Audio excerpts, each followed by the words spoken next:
Alright, today I will be checking out both Helldive and Pigeon Guild with the developer of both games, or one of the developers. Both games are developed by Teacup Games. Helldive was released last year in 25, and Pigeon Guild is set to release this year, Q3 of 26. One of the developers will call me soon and join me, but I will just get started with Helldive, and then we'll look at the Pigeon Guild later. Pigeon Guild is still in development, so just a minute, I'm just tuning Helldive down a little bit. I think it looks like it's a bit too loud on the stream compared to my voice, maybe like so. Pigeon Guild is still in development, so we'll take a look at that when the developer joins. And until then, it's Helldive. So let me remove Pigeon Guild here. Now, usually I will check out a game. Oh, he just wrote. He's gonna call in like 5 or 10 minutes. Usually I will check out a game a little bit. I haven't had time this time to check out Helldive beforehand. I know quite a little bit about Pigeon Guild because I've spoke to one of the developers of that game beforehand. But Helldive is absolutely not my type of game because I'm not a horror player. I've tried Fear, I've tried Outlast, and I can't play it for more than 30 minutes before I have to quit out of fear. I get too into it. Hopefully having a developer by my side will allow me to play through the game. Maybe he can talk me through it. Other than that, I think I'm just gonna start the game and we'll see. I don't know anything about it other than it looks creepy. I think it's made by a small studio, Teacup Games. I think they're growing right now, but I guess that last year they were quite a small team for making Helldive. Okay, submarine.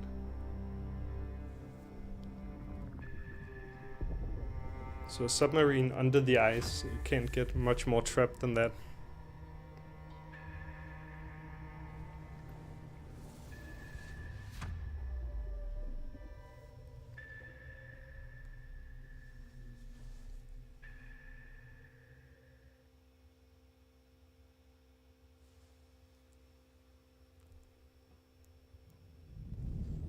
Okay, then you just enter, you're in the submarine. Not a lot of guides, so I guess we are supposed to figure something out. 1, 2, 3, 4. Where's the 6? Is that a 6, 7, 8, 9? So is that our route? And are we at 1 or are we at 9? Facility.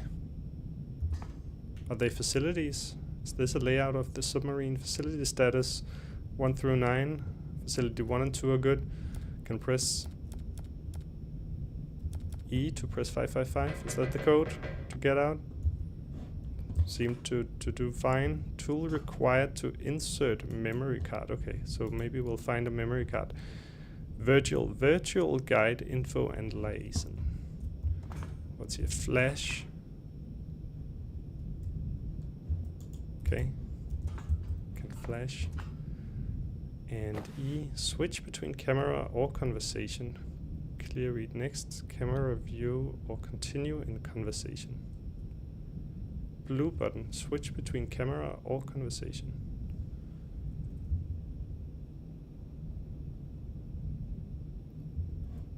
Blue button, can I press the blue button?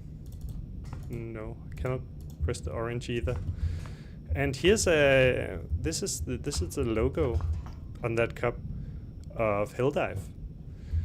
Not of teacup games, I think. Keon. Oh, Keon. Is that an in-game?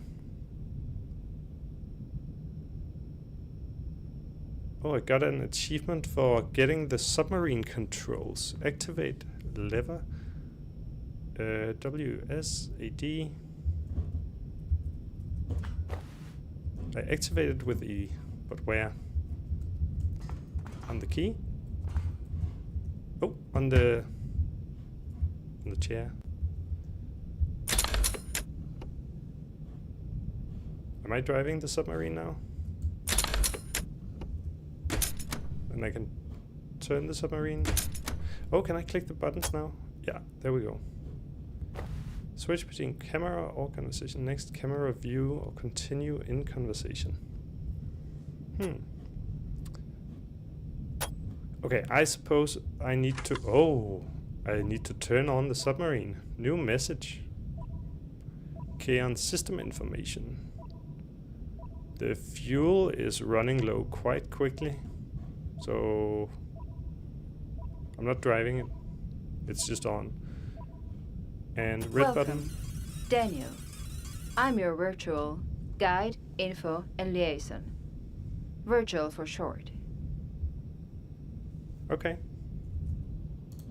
Next message. Oh, switch camera. You have arrived at Colony 1265. Mining and research divided into 9 facilities. Okay.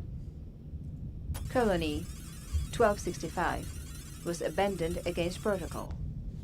Operation must be restored, but headquarters could remotely only revive facilities 1 and 2. Okay. Please restart the remaining 7 facilities and retrieve each of their memory cards. Okay. Let's turn this off so it doesn't use all the fuel. Get out of the chair. 555 is the key. What's this? That's the light. Oh, let's turn that off so we're not spending fuel on the lights. What do we have here? The picture. Oh, not a picture we can view. A tool is required for this thing. Okay, so it's just a cupboard with something that requires some tool. And oh shit, this is the Helldiver suit. Okay, what do we have here? Now I have a flashlight, great. And something here. Dear Maritime Operator, welcome aboard the old Porky submarine. While she may not be the most modern vessel, she is sturdy and she has served us reliably in the deep sea for decades. She is now assigned to serve you on this routine in and out mission. Please ensure proper care of her.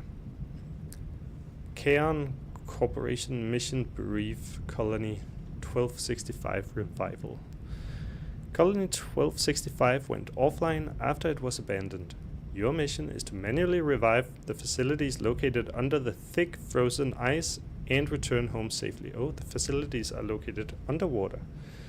Your objectives are as follows. Travel to each facility in the colony, fuel and initiate each facility's generator, locate power station, activate the main systems, retrieve the memory card.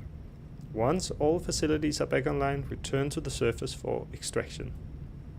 Thank you for your continued service. Remember, survival is, of course, expected. Well, I should hope so.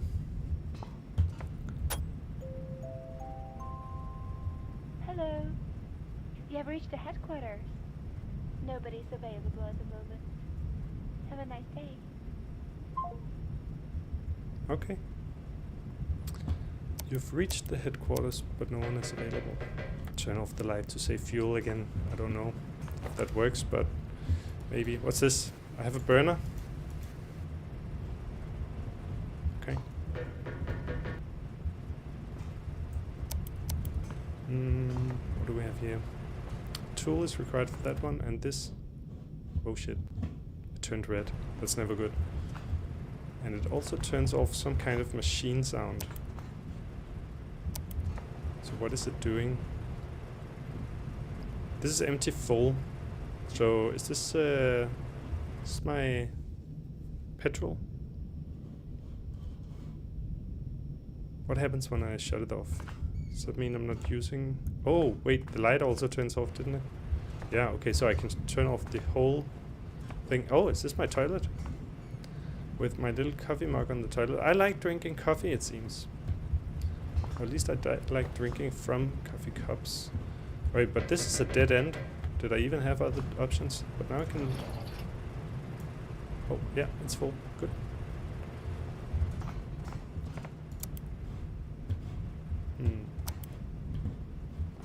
Oh, there is a ladder. E. E for the ladder. How do I get up? Can I turn this? E.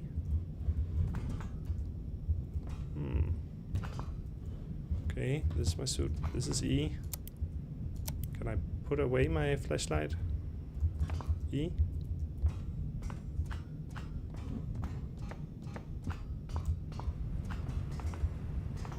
Okay, trying to figure out how to climb the ladder.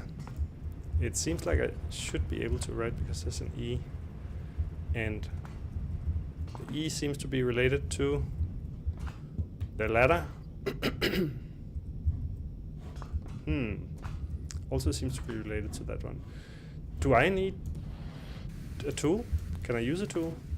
Can I use anything? No, doesn't seem like it. Oh, I'm getting a call now. Join the call. So, just hold on a second as we're putting up the call here. Hello, Thomas. Hi. Yeah, nice meeting you. Yeah, we've written a bit, but we've never met. Oh, that's actually true. Yes, we did meet once, and no, I didn't have my wizard hat, and I also didn't introduce myself as a streamer at that time. We just kind of spoke as game developers.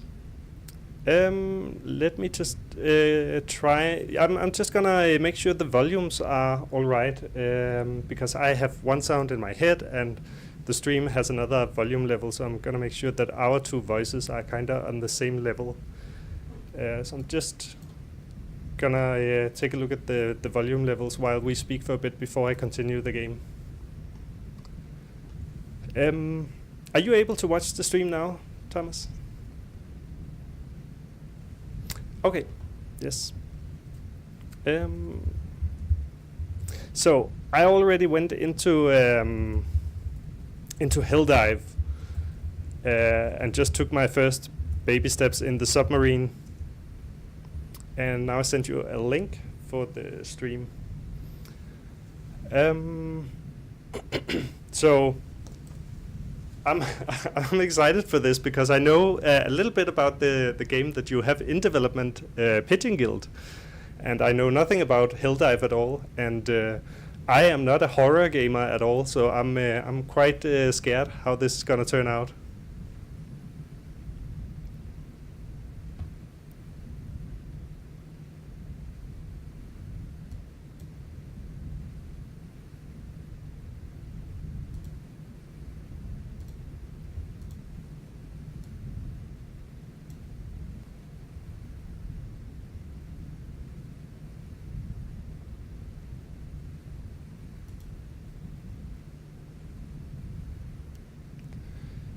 Okay.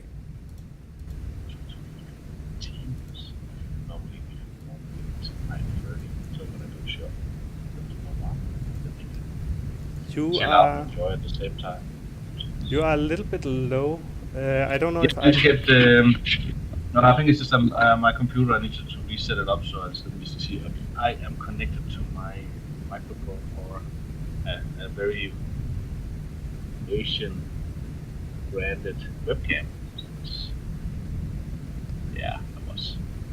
Okay. I also see that my setup is not correctly picking up your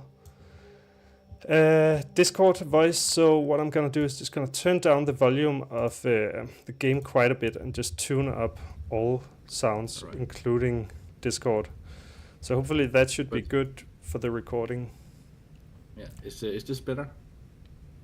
Yes, this looks like. Yeah, I think this is good. From what I can see right now, this looks like we're going through fine. So, Thomas, I also I don't really know what you do actually at Teacup Games. I think you're the owner of Teacup Games. Is that correct? I'm the owner and the director of Helldive, and then on Pigeon Guild, which is the new title we're working on, I'm the business developer, and I help with the directing, but I let that to be up to another person, Jan, who's directing that game. Because it's a little bit bigger game, so for me to try and direct that when I have a really good guy who's very talented in that, then let him do that, and I can see how we get funded. And Yes. do all the collaborations out there. Okay, well, that makes sense. So Helldive, I see, was released last year, and you're already aiming to release another game this year. So that's quite impressive. Yeah, we're aiming to release in August, September, but let's just say third quarter. Mm-hmm. So it all depends. Like also this, as I mentioned just before, was supposed to have a quite big update coming out last week. Things sometimes just like takes a little bit longer to get the small thing integrated out before we then actually release. But it's the plan, August, September. Yeah. So are you talking about an update for Helldive? Yes. Yeah, We have okay. 3 bigger updates coming for Helldive this year as well. Okay. All right, I'm gonna just talk you through what I've seen here in the submarine. Yeah. Oh wait, now I have the flashlight, so now I could look here. That doesn't really. All right. So I just arrived here. I got a message here to go investigate some facilities that have been shut down out of routine, and I'm gonna put them back online. So I need to get to the facilities and then restore order. I found a fuel tank here, and I have some fuel that I picked up. It seems like my burner might have been losing all of its power as I was just setting up the chat with you.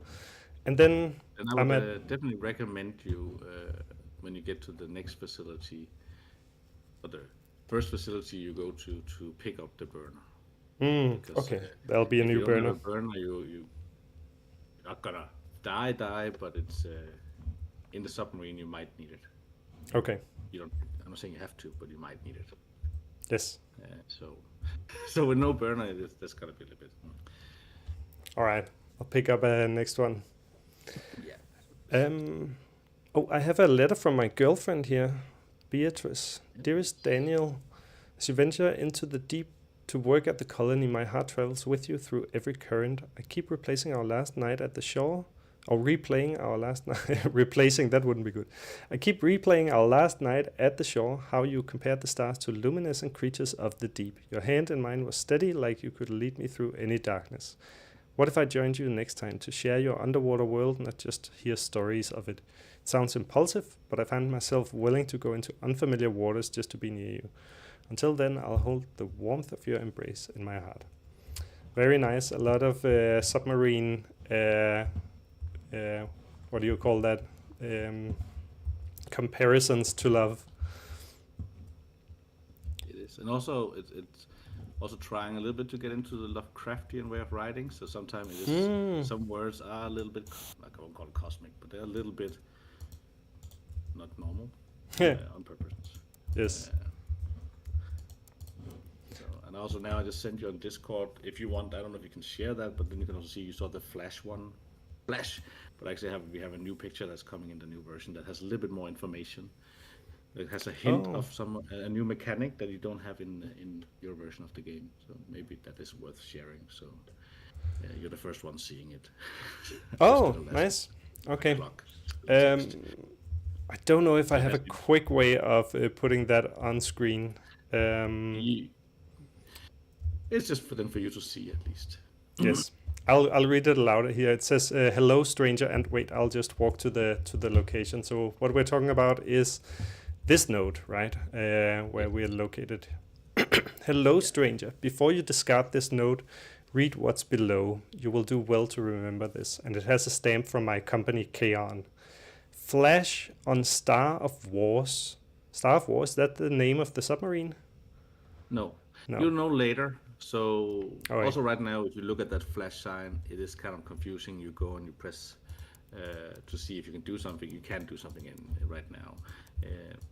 So it's a part of the way that we set things up All right. in the game.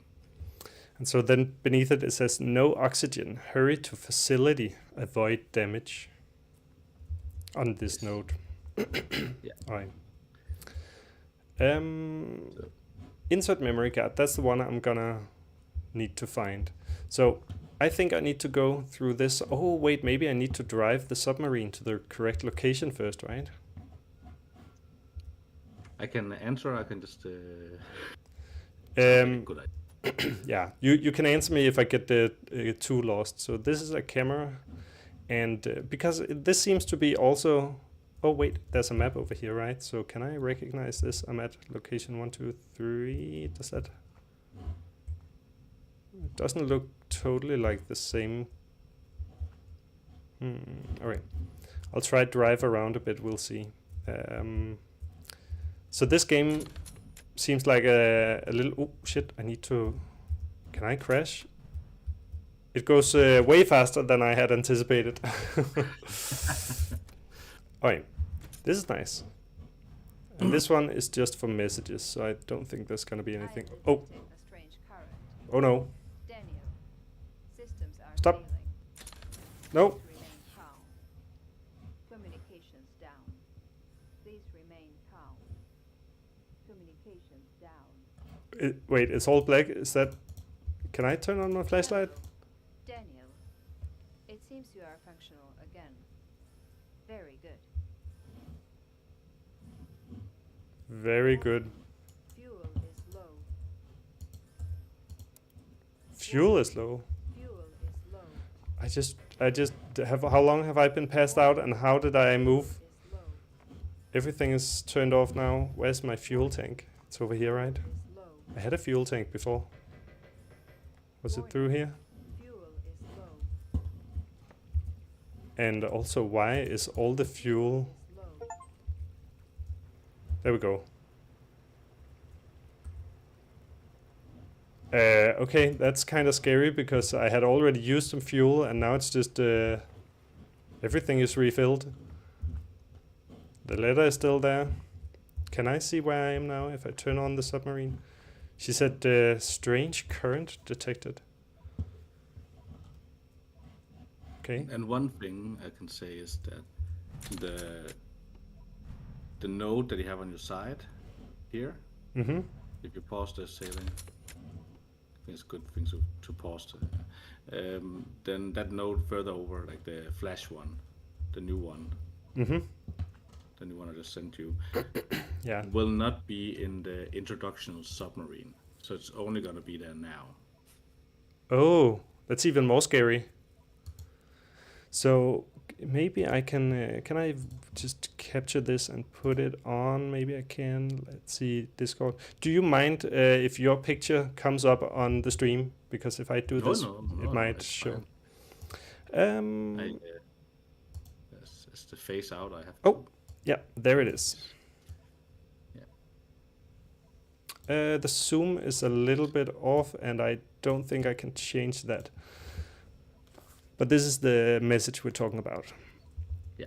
And if can I pull it up anyway? No, I can't. but I can have your face on there suddenly. So, hello. Hi, Thomas, and welcome to Twitch. And this is one of the developers behind Helldive. There you go. I'm going to put you away again, unless you want to be a little... you could be a little companion down in the side. But otherwise, I'll let the game speak for itself. So there's a message. So now that we talk, so maybe you didn't see this new message there. And on that new message it says no oxygen, hurry to facility, avoid damage. Yeah, so that oxygen part is not implemented in your version. Oh, here it says, yeah. The game has actually been made already. The version that the update is coming out, that gameplay has already been made. So that there's there where you have activated lever right now, there's going to be an oxygen meter, and it's going down as well. So it's makes sense for the game. But right now you have a new message, so you have the red button blinking there. So that's something to press on. Oh, I need to sit in the seat. Also, the fuel was way back up because I had already gone below 90 in my first run. So someone, I did that. I refueled. Deliverer virtual emergency protocol engaged. Accessing secure safe containing memory cards from Facility 1 administration and Facility 2 vault. Automated process initiated. All relevant data is now available for the task ahead. Well, that's good.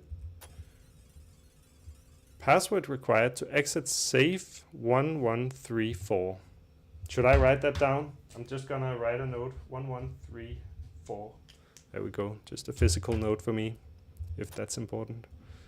Okay, that's all messages. And that seems like it could be a facility on my radar. So maybe like so, and full speed ahead. What prompted you to make so that's also something I want to talk to you at some point about. Like, this seems like a horror game, but Pigeon Guild that we're gonna look at later seems very cute in comparison. So what prompted you to make a horror game, and also why did you also make a very cute game? It's a little bit longer story, so to make that short. Let's set this to my team so they know that I'm not available. Facility storage. So the very short version of it is, we were making a bigger game, and some people say you should start small, but I do believe we should make the game you feel like making, and we started on that journey for a year. And then we spent last, on top of that, maybe half a year trying to fix a gameplay loop issue. And then we found a solution. Everybody was tired. So we kind of like, okay, let's just put it aside and take it up later again. But because there's a lot of things we learned we didn't know.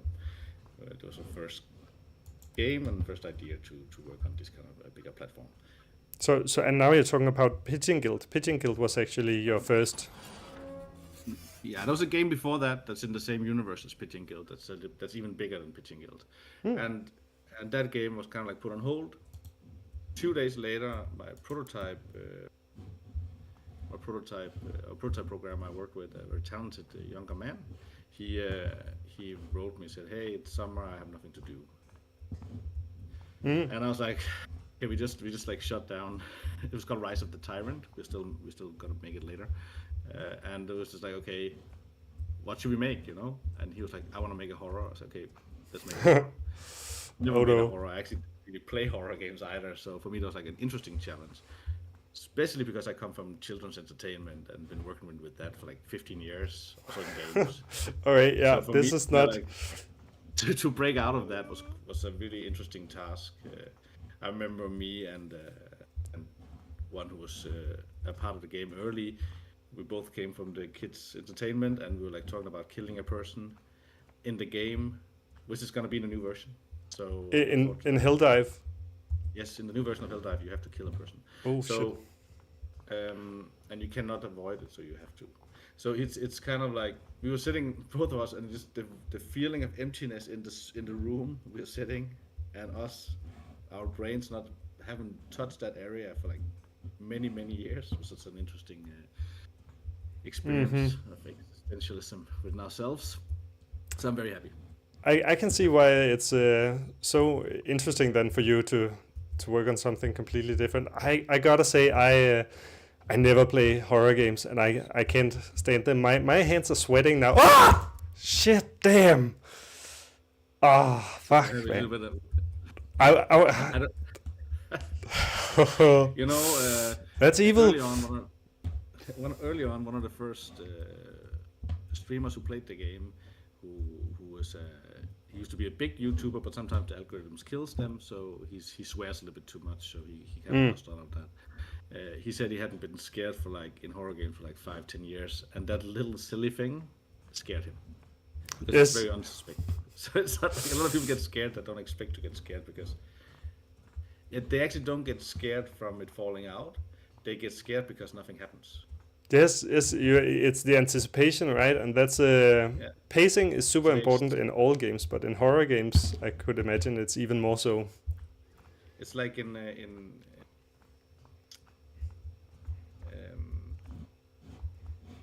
there's several games, but then you open the door and then a body falls in front of you, but you expect it to attack you. So it's that we just intensify the tension in you that actually scares them, and that they don't get a release. Oh shit! So there's a sound. Oh fuck! Oh, it's good that there's not a camera on me because I would just sit here wide-eyed. And my flashlight is running out as well. What are we gonna do when that happens? You'll find solutions for that, I'm sure. Oh shit! So yeah, so he came to me, and he is very. Now I'm gonna promote him. He's a very talented young man, especially in horror. So we had some good conversations. Also, there's a scare or build-up in this game that he specifically doesn't like, but it has turned out to be very effective. So I learned something and he learned something. But he's a horror guy. He really loves horror. I'll have to say that you have to drop this one. I'm trying to figure out how to drop it. Yeah, I can't remember right. There's a Q, so I have to go in myself. Maybe I have to sit with the. Oh, now I'm just hitting everything. Maybe it was F or G or something. Yeah. It was G. Oh, okay. All right. I have a new one. Oh, I might as well just G to put that down. Wait, there's another note. Take more than you can carry, you filthy pig. You think you deserve it. Grab, loot. I will do that. I will be a filthy pig and just grab all of it. Oh, there's another flashlight. Oh, can I drop this one and pick up? Okay, I can. I think I want to do that. I don't know which one I'm gonna need, but what is this? Somebody has been drawing jellyfishes on the walls. Yeah. So you've also chosen this kind of. Oh shit! I'm gonna open this. And something's gonna maybe happen. Maybe. And another one. And a third one. And just flashlights. Okay. So this is the storage room. This is where I can really just stock up on everything. Yeah. You know what? I also keep thinking. Wait, this is also a storage. This is storage A, but that seems like it's a different kind of storage that I'm not going to be able to go in there, I think. Okay. Oh shit. Oh, that's just. I mean, I'm so bad at this game, at these kind of games. Can't stand them. I have a friend who would cold storage. Is that where I found the pig? I have a friend who loves this stuff. Wait, can I? I have a burner, right? Can I burn my way through a door? No.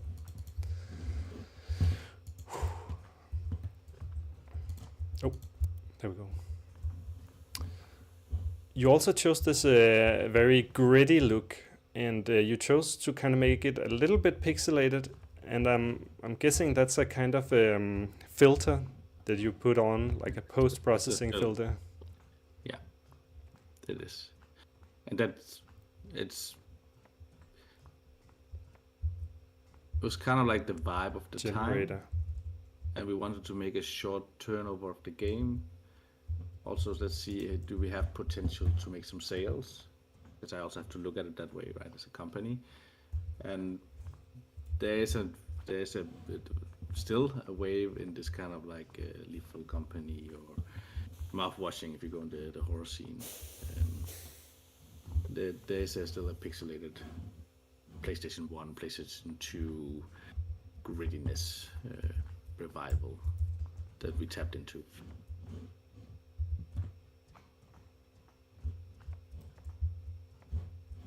Yeah, well, I think it's working for... Oh, wait, I'm entering the submarine if I go across there. So I didn't find anything in here that I really needed, right? I found some different kind of storage, but I was supposed to find a memory card. So let's get out of the submarine again. You said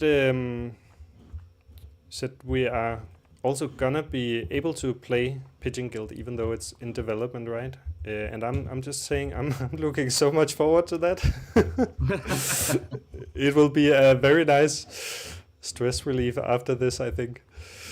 Let me just... Oh shit, there's a sound. There's a sound from outside. Why is there when you're in a submarine? And a lot of jellyfish. Someone has been obsessed with jellyfishes. And yeah, it also says on Steam that it is a little bit Lovecraftian. And of course, anything deep sea could be Lovecraftian, but I don't think there's anything more in the storage. We also involved a very good writer called Merlin Mann. I've heard about that guy. He wrote Tynigma together with Jan Kjær. And then he also done a lot for Nordic film. He's working with Nordic film right now. And originally he was also in games way back. He did a lot of Disney things. Then there's a show on Ramachan called Høj. Oh, it's not Ramachan, on Fredags Tam Tam, which he's also the head writer of. So he also wrote a lot for kids, but he also has a podcast about Lovecraft. So we kind of like joined forces, and so he kind of like started writing it, and then we partnered up on that. He's the writer of Helldive. I don't recall where I've heard of Merlin Mann, but I mean I am a game developer myself and also go to many like game meetups, and also in Denmark. Today's menu, is there anything of value here? Stay warm and enjoy your meal. No, just looks like food. Oh, there it is. I looked at that before and I didn't pick it up. But this must be a memory card.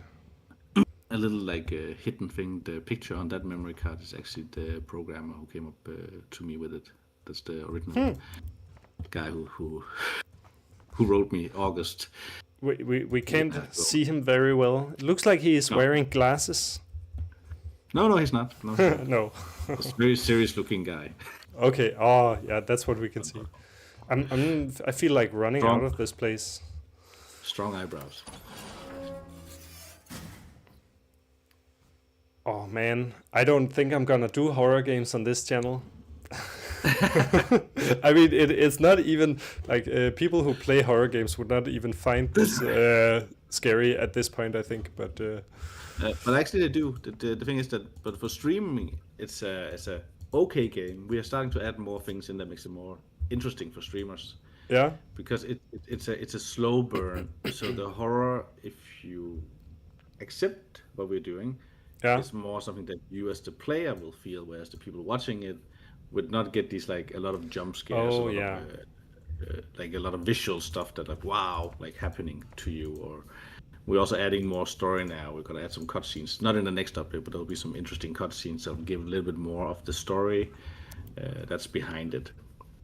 So that we change a little bit away from. I don't know.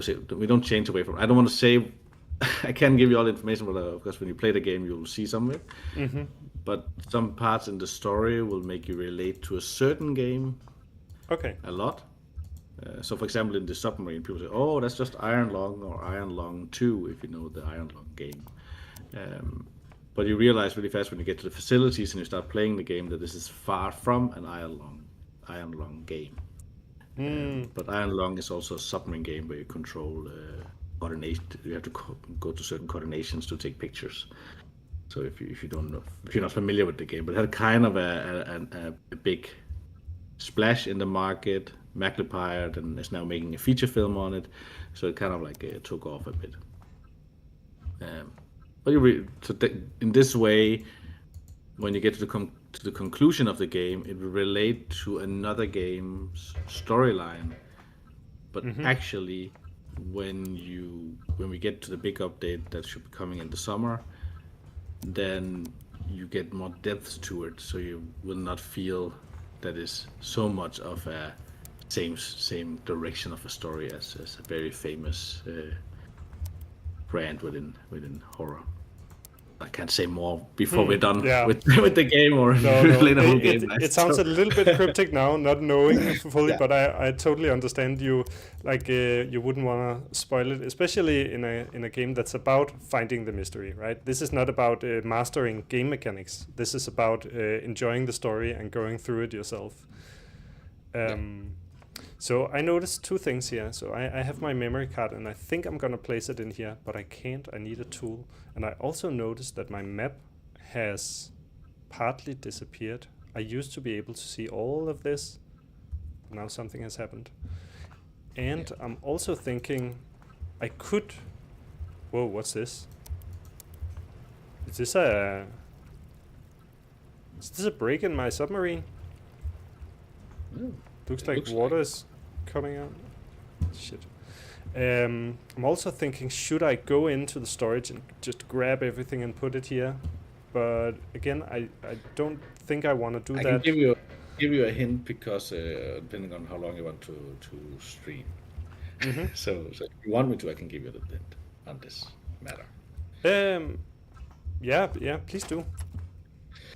So I would definitely make sure that you have a fuel canister in the submarine, since I guess you dropped it at the facility. So I'll definitely go back to the facility for that alone. But you do not need to grab everything. Okay. The game will not punish you that much for fuel consumption, because I actually don't like that mechanic. So I like to tease the player that that's a very important mechanic in this game. Yes. And it is. Now I have to kind of like play two horses here. It is important, maybe, or maybe not. But I will say to play the game, you might only need a few canisters. Okay. And the key card you had is not your memory card. Oh, of course, it's a key card, so it unlocks some of those doors that I did find that are locked. Yes. That said that they required a tool. Of course, that makes total sense. I was so happy to find a card and just get out of here.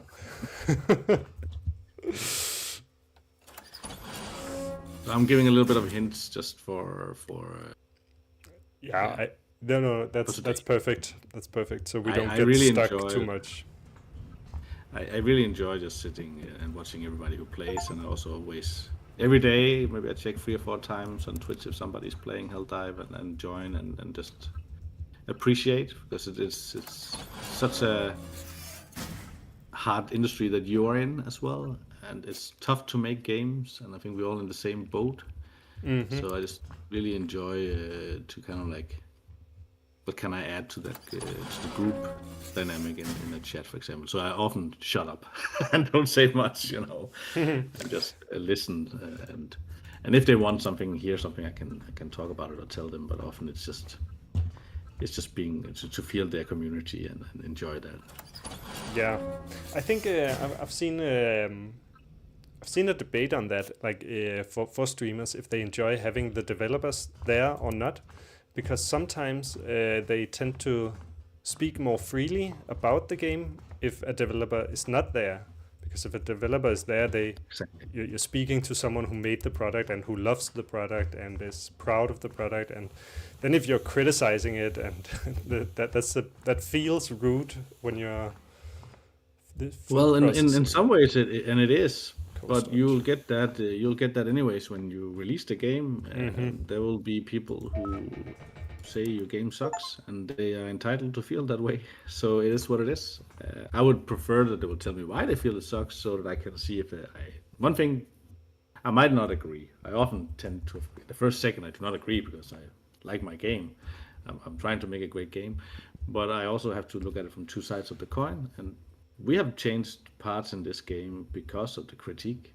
Only like if I didn't get the critique and if I didn't see how they play. So if I start saying that, I often only say it at the end of a stream. I say thank you for playing my game and so on. I don't go in. Maybe in the last facility 9, I might. Yeah. Depending, or if they really don't know how to play the game, then it's more like a release on the stress for them. Because there's some. Like I had a really, there's a Argentinian girl, and she was playing the game, and then suddenly on the Twitch somebody like was throwing up a trance song or a dance song, something crazy like that, and she just like she was like sailing forward, and she just started dancing, just starting it up, and completely like crashed into the wall and all kind of things, and then she got like a super shock from her own things like that, and I thought it was like very very. Fun, and there I started engaging a bit because you didn't really know how to control that the submarine at all, even though you just sat down and understood the dynamic of it. I guess if you're just telling about controls, you could also be doing it from. I need fuel for this. You could be doing it from the point of view that you're a player who has already played the game, and you can kind of be a chameleon. Just you can tell people how to control the game, right, without revealing. It's not so much about being a chameleon. It is exactly as you said. I don't want them to feel out of place in their own, world of streaming. So it's not like trying to kind of like avoid saying who I am.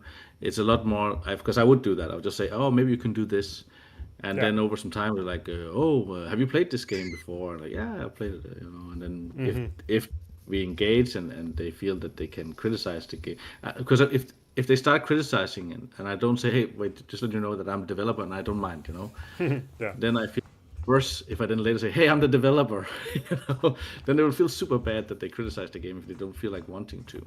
Yeah. So then I have to fill up all the way through, but it's kind of like my tag is, right now it's Tangle King on Twitch. But it used to be Teacup, Mr. Teacup. So yes. Now it's Tangle King because Tangle King is something in a huge thing in the other universe in Pigeon Guild. Oh, so okay.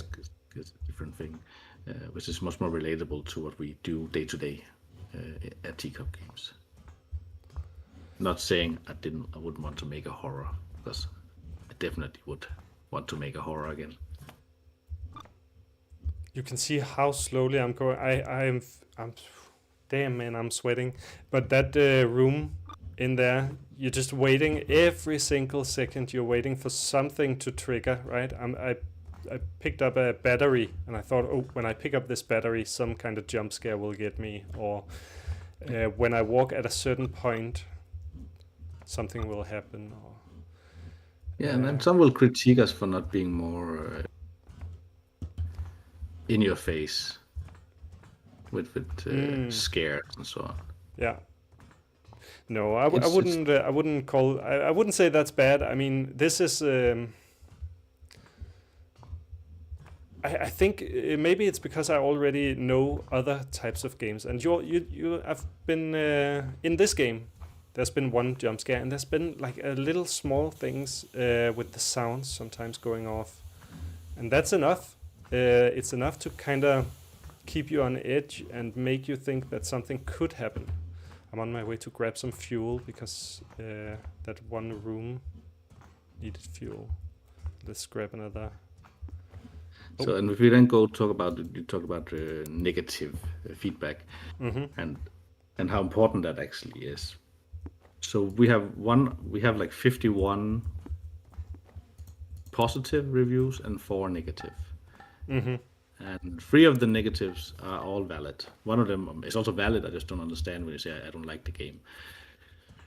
I understand it, but I cannot say anything else than you're entitled to your opinion, and I hope you find games you like.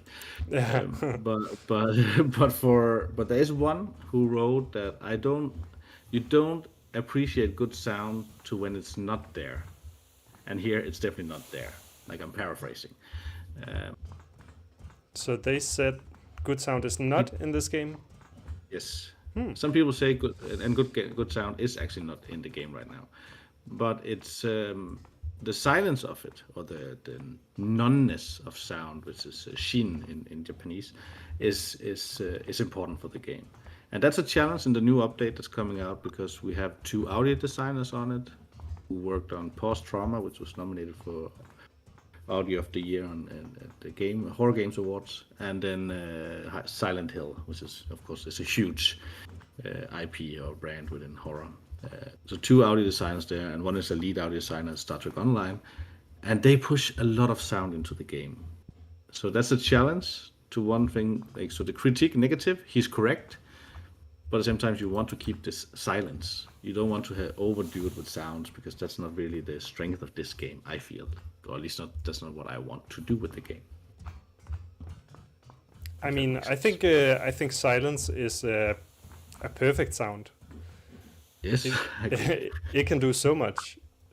I'm getting lost. There's not a lot of rooms, but I'm still getting lost. I found some fuel, and I found some place that needed fuel, but I can't bring the 2 together. Can't find that room again, and now I'm running out of battery on my. Oh, there we go. Oh, good. And I also figured out I can run. I didn't even try sprinting before, because I was so anxious. I just wanted to go through it slowly. It wasn't in here, right? It can't have been in here. Was it in here? No, just. So what you're looking for is it's in here. That's where the gasoline is, and then you have to go to the other room to get the memory card, right? Down this hallway. Oh, there we go. There it is. Oh, you can follow the wire. It often gives away where to go. Oh, that's neat. Okay, I turned on something, and now you say, of course, I can follow the wire and see what did I turn on. Oh, I'm so scared to go into that room again. Is something gonna happen? Please no.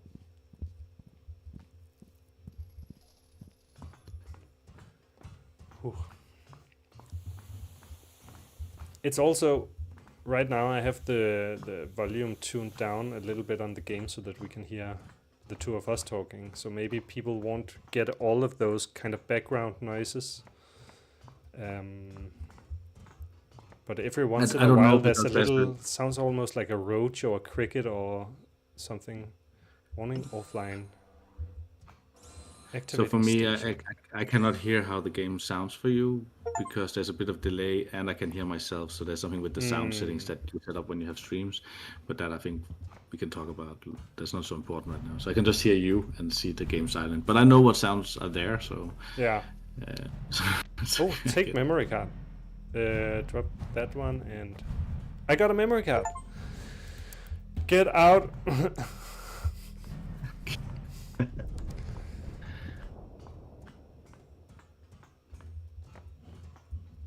So also I activated the station, and I'm wondering, what does that even do?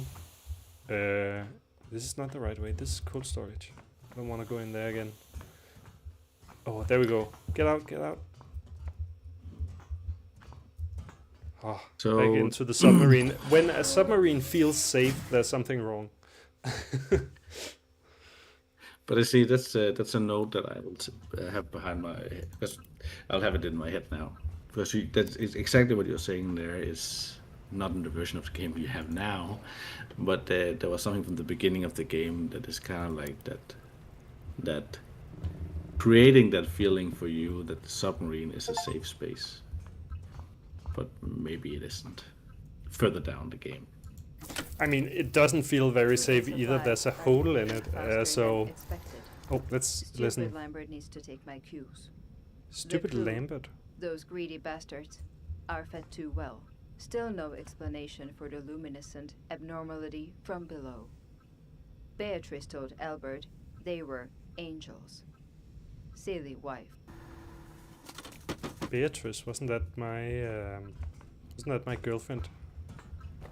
Your girlfriend, Beatrice. Dearest D. And that's Daniel, I think, because I think this machine called me Daniel in the beginning. Let me just replay that. So... Food and supplies are depleting faster than expected. This is from the Facility 3 Stupid Lambert memory needs to card. take my cues. The crew, those greedy bastards, are fed too well. Still no explanation for the luminescent abnormality from below. Okay. Beatrice told Albert they were angels. Silly wife. Beatrice, which is my girlfriend, and I'm Daniel, told Albert that the luminescent abnormalities from below were angels. Okay, Facility 3 is online now, so I would need to go further in the canyon down to Facility 4. Damn. Fuel. Why is that not 100? I think I just put something in load oxygen and... Ooh, what's that? A luminescent abnormality is moving around. Okay, let's turn the submarine around and get out there.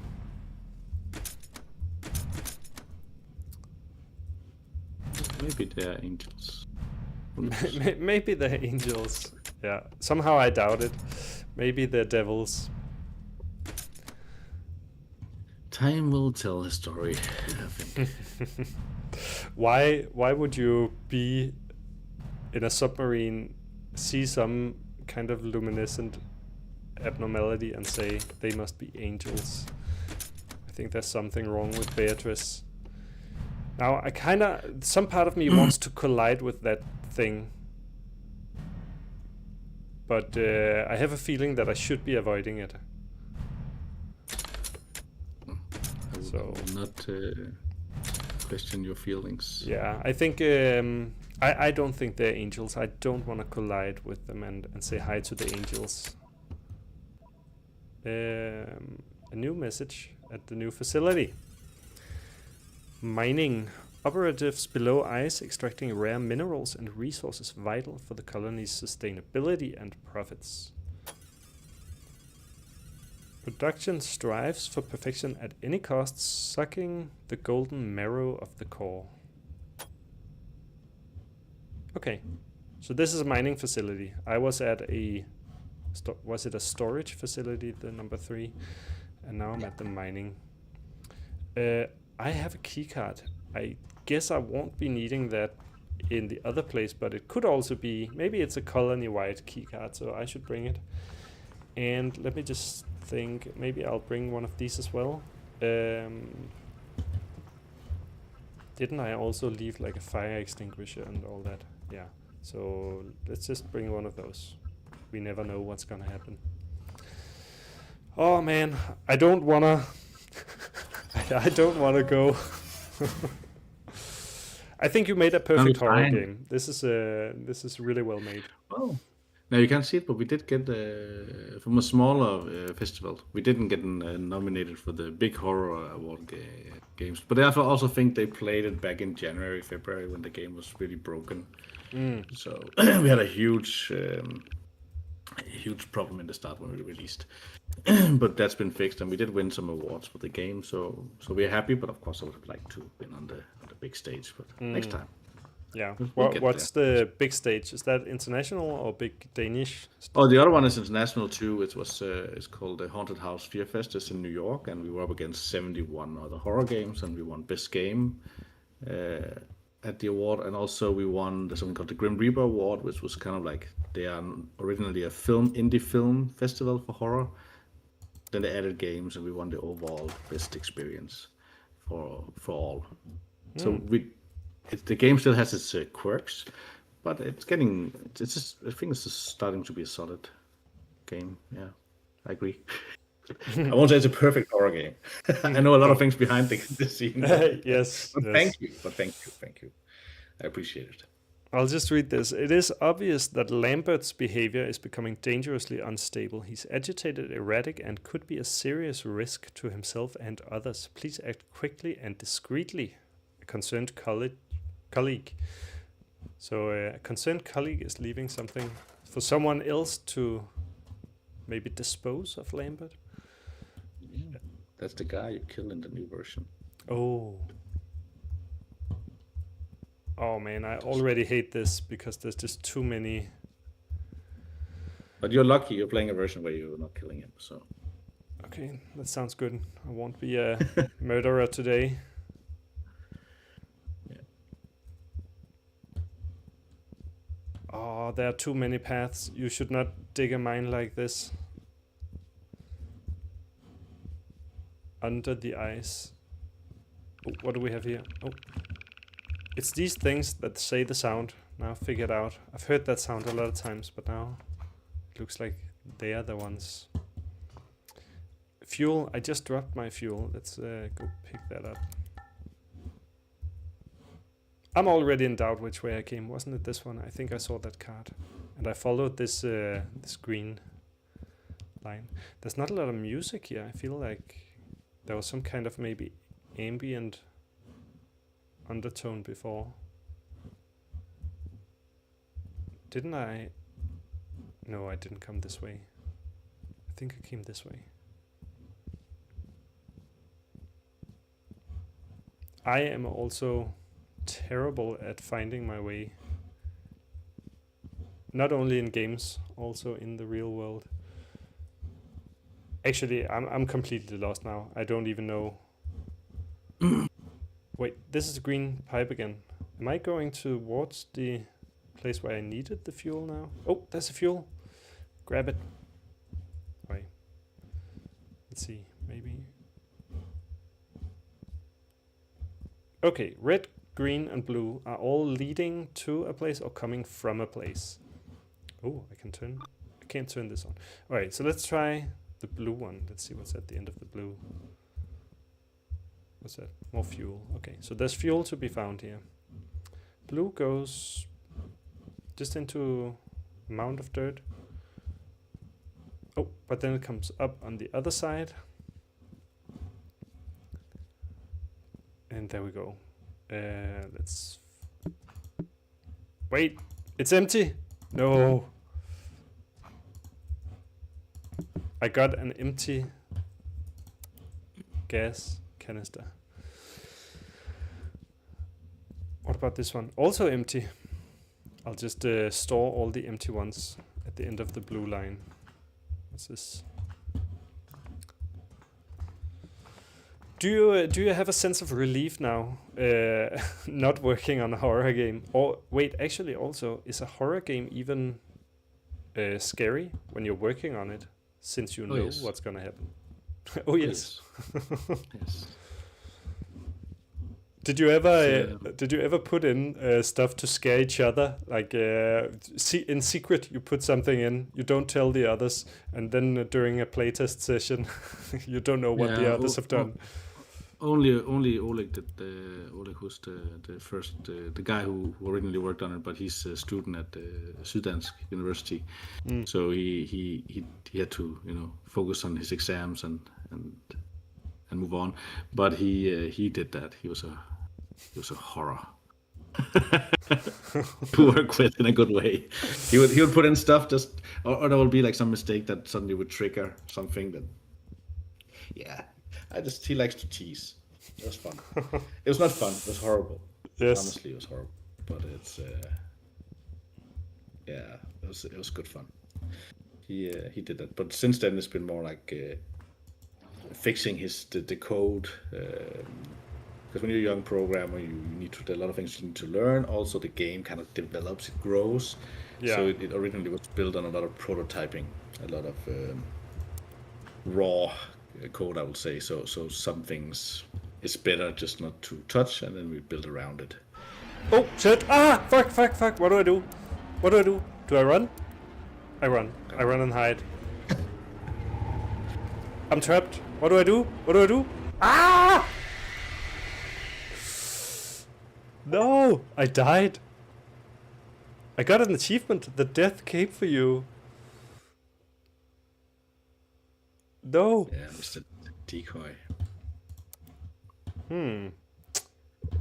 Where am I now? Am I back at the start of the mining facility? I am. And my items have changed, so am I just reloading into a... Yes. Reloading into a quick save. Oh, damn. Okay, so I should watch out for some kind of creature. What triggered it to come, though, I wonder? What did I do? Well, maybe you're just lucky. Who knows? Who knows? Ah, okay. I will not say it. I'm just teasing. Okay, so... I already have a gas canister this time, so let's fuel up the red one. Oh, this is green. Green has fuel. Oh, was it because I turned it on? Maybe I should put fuel in all of them before I turn any of them on. Could be a way. Oh, no! It's here again. What do I do? I just run. I just keep running. I can kind of hear it in the background, and the sound is getting lower. Oh, now it's getting louder, and now I'm trapped. Oh, get away! God damn it! Yeah, this is where the trapping feel right now is very simple. There are a few players who've been a little bit like, it's a little bit too... It doesn't really have alien isolation going on there. Level of stuff. But it's a very simple AI for this one right now. It all comes together later. There are things that have more urgency than... He works for the purpose of him. Alright. So it's not the feature that you like the most? Oh, no, the way that the feature works, no. The AI, I don't like the... Well, I like it, fair enough. It's a second iteration of a very simple AI of the monster. But of course, if you run around 2 or 3 corners and it still can see you, that doesn't make any logical sense. So you have to press the... Oh, are you waiting? Yeah, that's what you said. Yeah. Yeah. So maybe I should turn it on, but right now I want to test. I It's not. Because I know how to run around in that labyrinth, so I would do it differently, right? But, Yeah. I I'm also know- completely lost in here. I'm just following. Oh shit! There was a sound again. I'm just following these pipes. Well, it's not a pipe. It's a tube. Yeah. Pick up a new. Oh, it's not completely new. Okay, so we're getting the first kind of piece of the puzzle of what happened to these facilities. There's a monster, so it's not just that people disappeared or got tired of working and left, or had a bad manager. It's that there's a monster, at least one. It's a monster, yeah. I'm gonna find the blue part. Oh no, I'm out of fuel. Isn't the blue right around here? I think so, yeah. So I will leave the empty ones here and go look for a full one. I don't actually, my plan is not very well thought through, because when I turn on one of them and the monster comes and catches me, then I would still need to go to all the other ones and turn on those. That's exactly true. I think I would need to find another way to kind of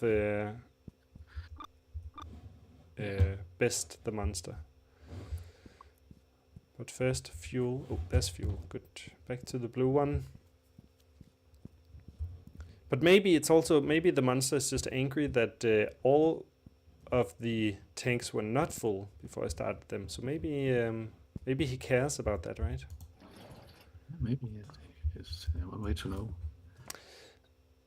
Yeah, so I think my plan now will be to turn on one, run towards the other ones and turn them on, and if the monster comes, just run from it. Maybe back to the submarine.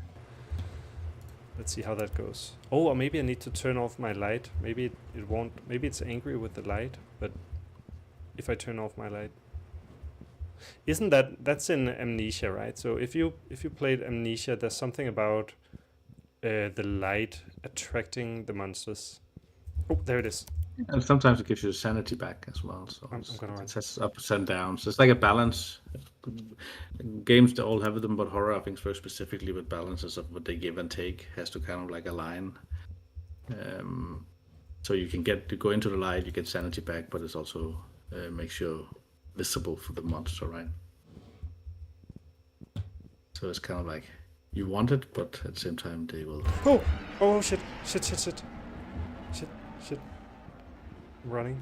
I'm just running blindly because I'm thinking maybe the light is attracting the monster. Is it coming? Is it coming? It's coming. It's coming. No! Okay. Maybe I'll give you a hint at some point on Discord on how you can do this one faster. Alright. I think my plan now would be to actually learn the maze a little bit. Yeah.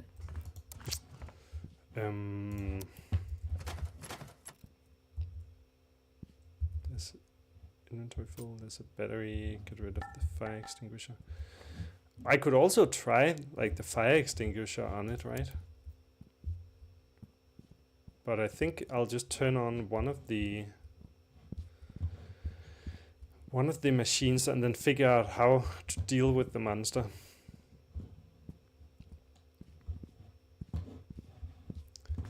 Because I can do that quite quickly now, right?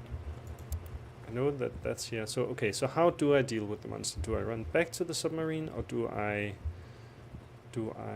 use a fire extinguisher, which I dropped? So that's not a very good option. Oh, there it is.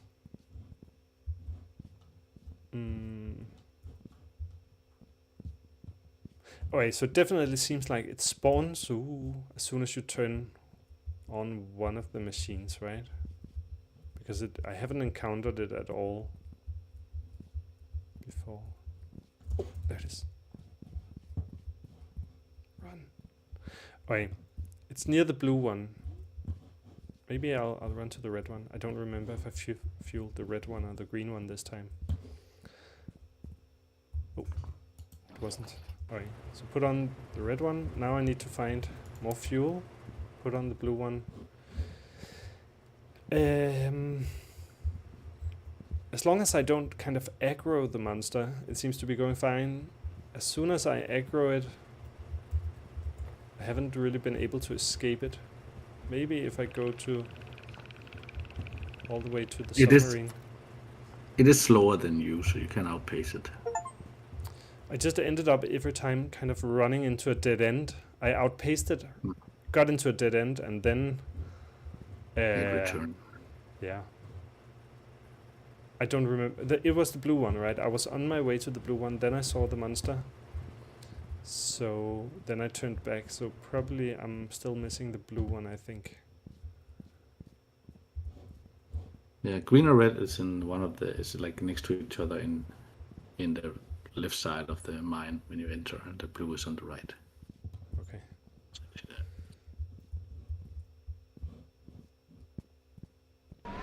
Oh shit, I didn't even see it. Wait, keep running.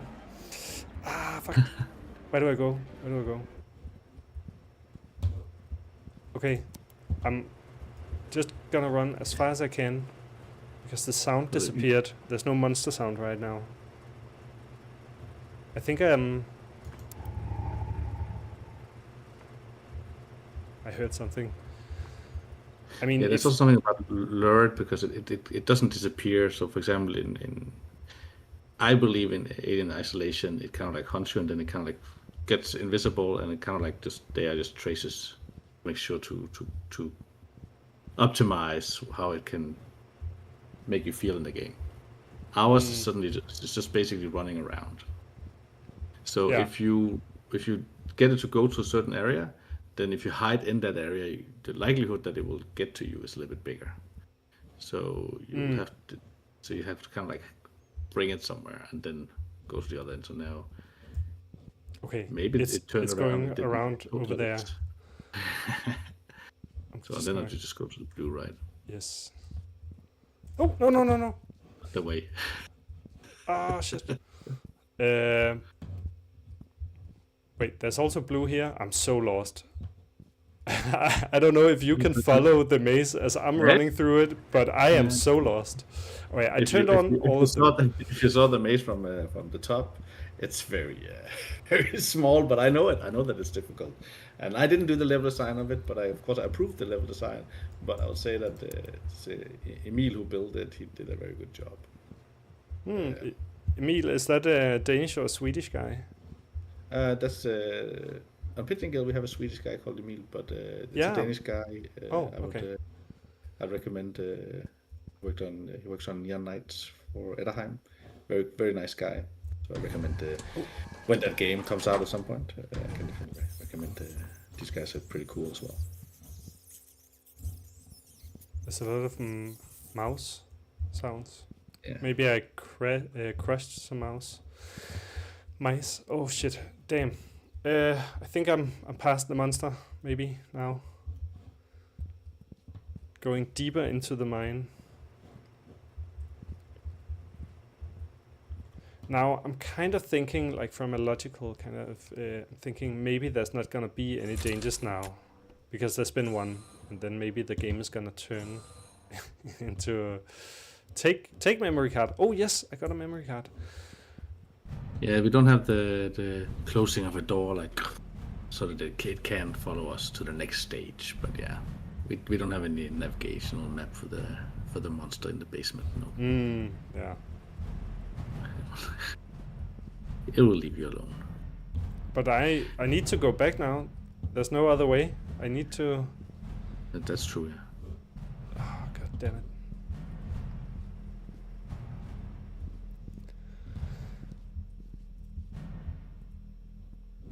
I mean, I said I really don't. Wait, can I run straight? That's the. I think that's the submarine by the end.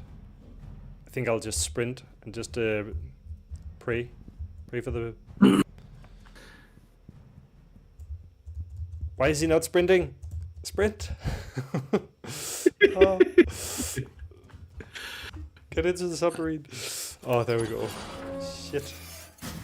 I'm not gonna do it, but I had this idea that I always would like it to spawn at that little corner when you run past it, so you always get this little boom at the end. No! I might do it once in a while, just like 10% of the time, like toss it.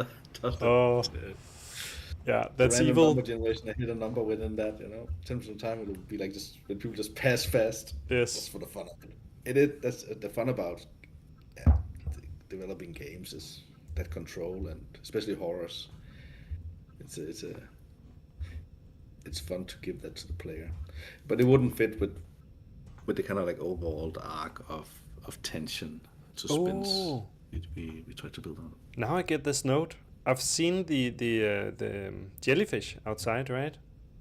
Yeah. And I hear them sometimes, and I see them, but this says flash. So you flash them, and then what?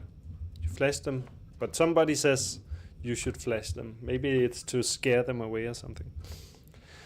I'm gonna insert the memory card, see what it says for Lambert is an facility 4. incompetent supervisor, and headquarters is blinded by high yields. Mm-hmm. I have to get rid of him for the good of the crew. They need strong management. My management. Mm-hmm. That is going to impress Linda. I'd better make sure Beatrice does not find out. Okay. So some sort of little colleague war, and someone wants to get rid of their management, and a little bit of intrigue between the colleagues. Damn, my mind is scattered right now. I'm not good with this. What do I need to do? I need to get to the 5th facility, I suppose. Yeah, let's continue. What about Beatrice? Didn't she say she's never been on a submarine? So why are they talking about her? What if I joined you next time to share, not just hear stories of it? Yeah, so she hasn't been.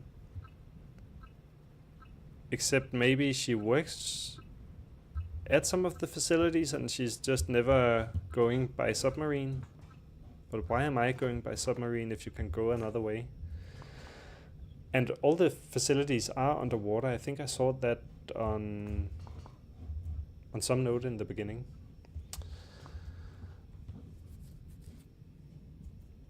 Oh, it's been on this whole time. I forgot to turn off my submarine. So it's just been using fuel. Let's do it like this. You know what? I have seen the trailer for Pigeon Guild, and there's something about this whole control room and the control room of your car or your ship in Pigeon Guild that looks very similar in the way it's controlled. Are you using kind of... Oh, I had too much speed. Oh shit! There's water. Do I need the blue thing? Where's my blue thing? Didn't I have it? Did I? Oh no no no no no no! Oh, okay. Get out, get out. Oh, I cannot get out. Where's it? Oh, there it is. Use it underwater. I think this is too late, but...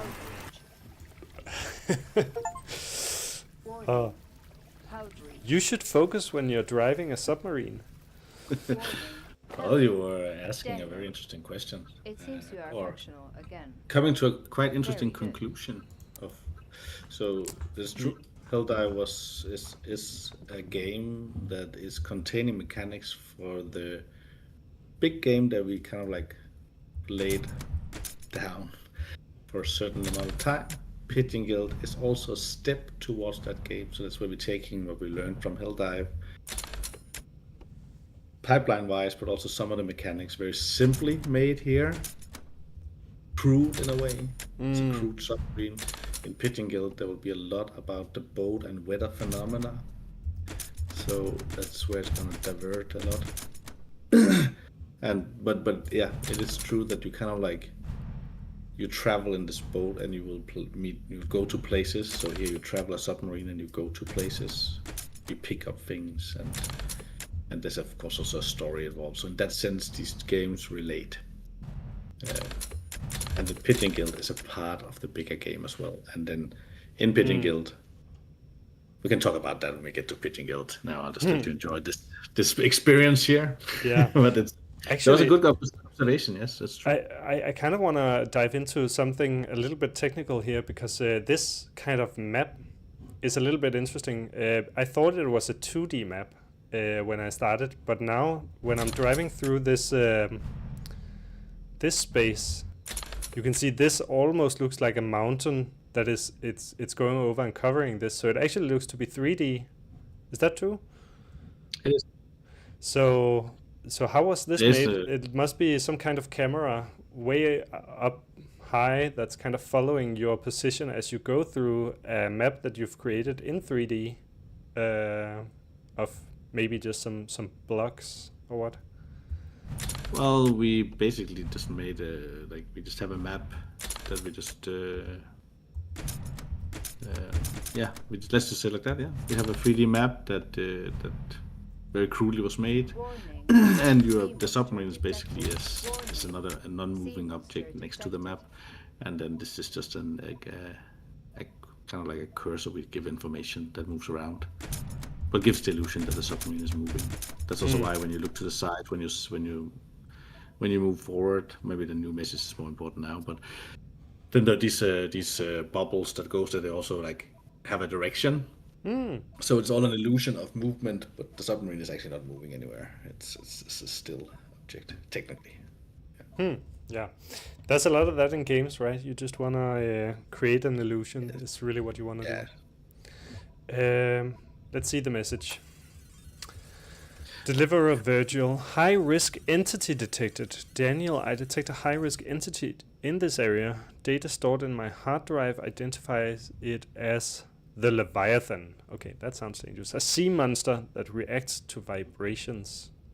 I don't see anything on my radar. Proceed with extreme caution. If we encounter it, remain completely still to avoid the risk of attack. The probability of the hull withstanding the impact is 0%. Yes, great. I'm also running a little bit low on fuel, but okay, let's continue and just be ready to kind of halt movement in the submarine. So now you see the bubbles on the side are going backwards, right? So it's kind of yeah. the illusion of movement. Okay. Is that the Leviathan coming now? What happens if I just... Well, she said to not move, right? So I'm not gonna move. Facility 5, living quarters. Okay, so people go here to stay once they've worked in the mine and once they've eaten at the storage facility. Safe, comfortable accommodations for crew and families. Designed with cutting-edge technology, it provides a serene environment. Well, I could use that. Homes are expected to be kept tiny and shining. Okay. We expect tidy and shining as we go. Yeah, you can stay there. That's okay. Something is blinking. Do I have a message somewhere? I hear a beeping. I still have this. Oh wait, could I do something about that with the blue? Maybe I should tidy up my base. Oh, I could. There we go. All patched up. And fuel. Fuel, there we go. Turn off the submarine while I'm going to the living quarters. I'm kind of thinking, do I need to bring something with me? Actually, maybe I will bring the fuel, and I think I'll keep the keycard as well.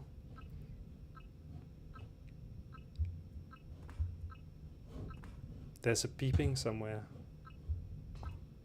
Yeah, What happened to this one? Oh no. That's so with the beeping, it's gonna be more clear. It's gonna be a little bit lower, and then the green light on top of the airlock will be blinking with it. So it's gonna be much more clear what it is, that blinking sound. This one was working earlier, and now all of a sudden it's broken, and I didn't do anything. But maybe was that when I crashed? Okay, that's kind of scary. Somebody has been in there.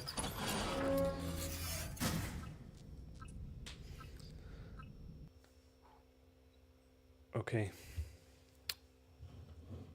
Next facility, living quarters. And they are telling me to expect tidy and serene environments, and somehow I doubt it. Let's see.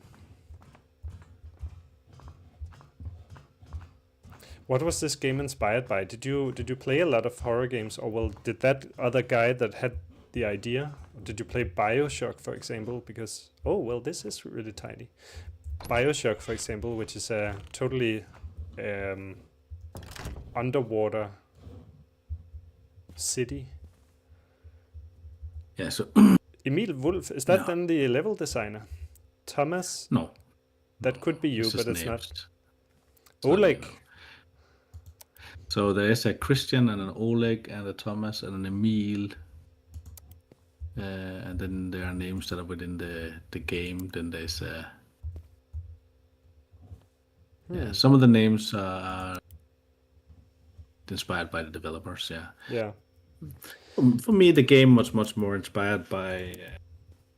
It's not so much inspired by other games as such. It slowly came as we kind of like started playing horror games, or I started playing horror games. So, but I look more at old school games. It's important for me, or when I develop, if I'm the developer, I like to not hold hands a lot. Hold hands. What do you mean? You don't want to. Like for example, a lot of modern games, they give a lot of like, you should go this direction, press this button, and you can see your next point of interest, and so on. And I wanted to have very little of that. So when we released the game, we had much less than we have now, actually. And it was kind of like also to figure it out. Because when you are a very small team, you don't have a lot of testing Q&A possibilities other than yourself and some friends and maybe Yeah. a few online that you find. So you kind of like, and they will tell you, wow, it's a great game, and they like it, and they like you. So it's not that. Yeah, your friends and and then when family, you- they're a great place to start, because then you get some nice positive feedback, and then you get really happy. But then you should soon find someone else who are maybe more direct. Children are really good. Maybe not for this game, but children in general are really good, right? Because they are brutally honest. Well, actually, they talk directly from the brain, so they have no filter. So they're like, why is he not there? Like, for example, Pigeon Guild, there was no person in the boat when you sail around, when you see it from the outside. So these kind of like small things like that, you as a grown up, you can kind of accept it's not there, and so you won't notice it. But the jank in your brain starts mounting up, and will start lowering the quality for you in the game without you knowing it.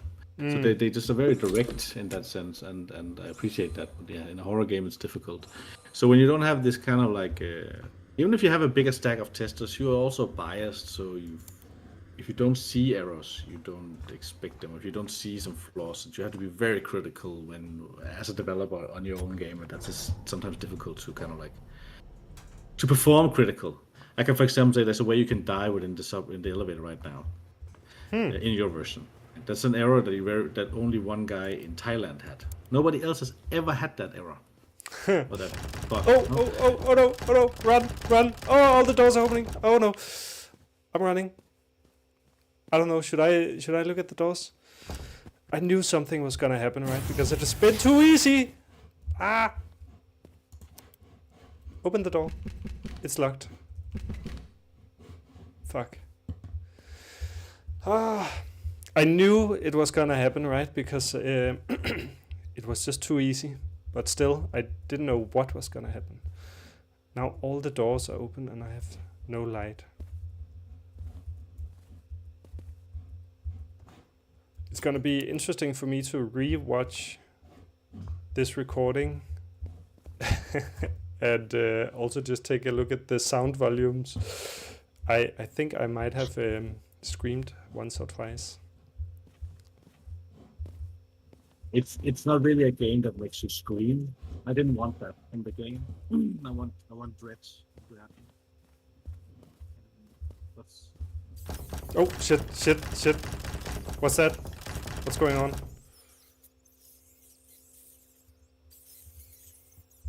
Can I move? I can't move. Can't do anything.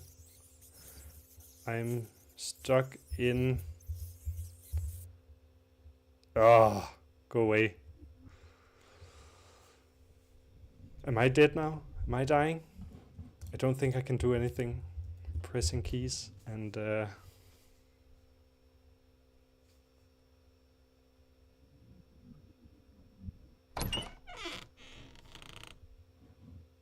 I'm still alive. I have the memory card. I'm still alive. I'm gonna run away. Goodbye. I am not gonna check any more rooms. There are information on these facilities, but you have done what you needed to do to be able to continue. But Oh yeah, maybe there are some. There would be some letters and whatnot that could actually tell me something about the story. Oh shit! You know what? I'm a completionist when I play games. I like to do everything right. So part of me wants to go back and check out what did I miss. But also I am not a horror game player. I don't want to go back. I think you should. You think I should? That's what I Okay. advise. Yeah, you should. I mean, I can't promise you won't get any scares. no. But I would recommend you to. It's not a Yes. big facility. No, I am gonna go back, and since I'm doing this as a stream, I'm gonna do it. If I was playing this on my own, I wouldn't be playing it anymore. Actually, I would stop. I had there was an Asian girl who played it, and so when I saw her play it, suddenly she has changed her outfit. Yeah. And then she says a little bit later in the game, because I didn't go, she just changed her outfit. And it turns out that after the facility where you go down into the mine, she just came to that facility. So, for example, in Silent Hill, you keep going down and down and down. Like every time you move on, you go further and further down. And here you go down into the basement. And the second she had to do that, go down into the mine, she quit the game. Originally, she told that. But then her friend had played the game and said that she should give it a go again. So that's why she was back. It's just like kind of like, so you're not the only one who, and there are several ones who's like, okay, I'm not going to play this game, Yeah. So it's and it surprises me a little bit because I haven't done horror games. So for me, it's also the first time I do it, and I learn a lot about player behavior from it. And it's quite interesting to see what we could have done or what I would do in another game. This is also not a game with any. I can't say with any combat because there's a little bit, but that wasn't not in the original release. It was a walking simulator. Yeah.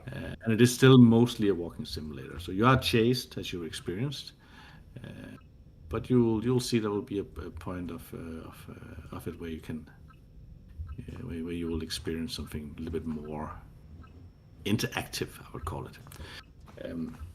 All right. But yeah, it's just interesting how that there are things in horror where by not showing or with playing with sound or light, we can do a lot of things that in many other game titles you would not work with.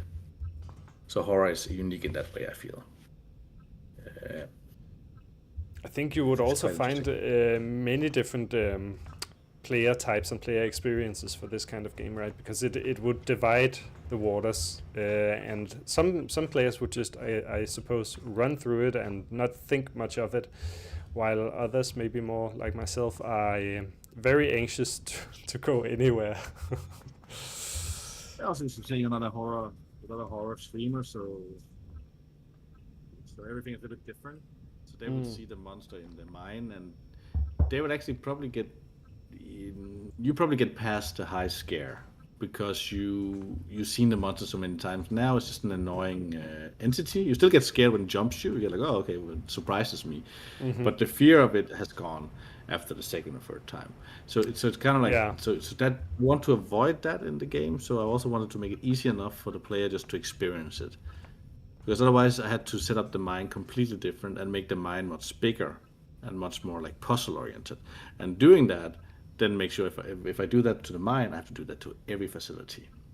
So suddenly it's a much bigger game. So it's kind of like also this is also some of the kind of like that I learned in this game. How big can you do things? Or like I'm very concerned with our new release that's coming out. Personally, now we are 3 people here, I can see, so I can state some of these small things that I wouldn't mind stating if I got pushed a little bit. But I am concerned about the amount of sound we have in the game now.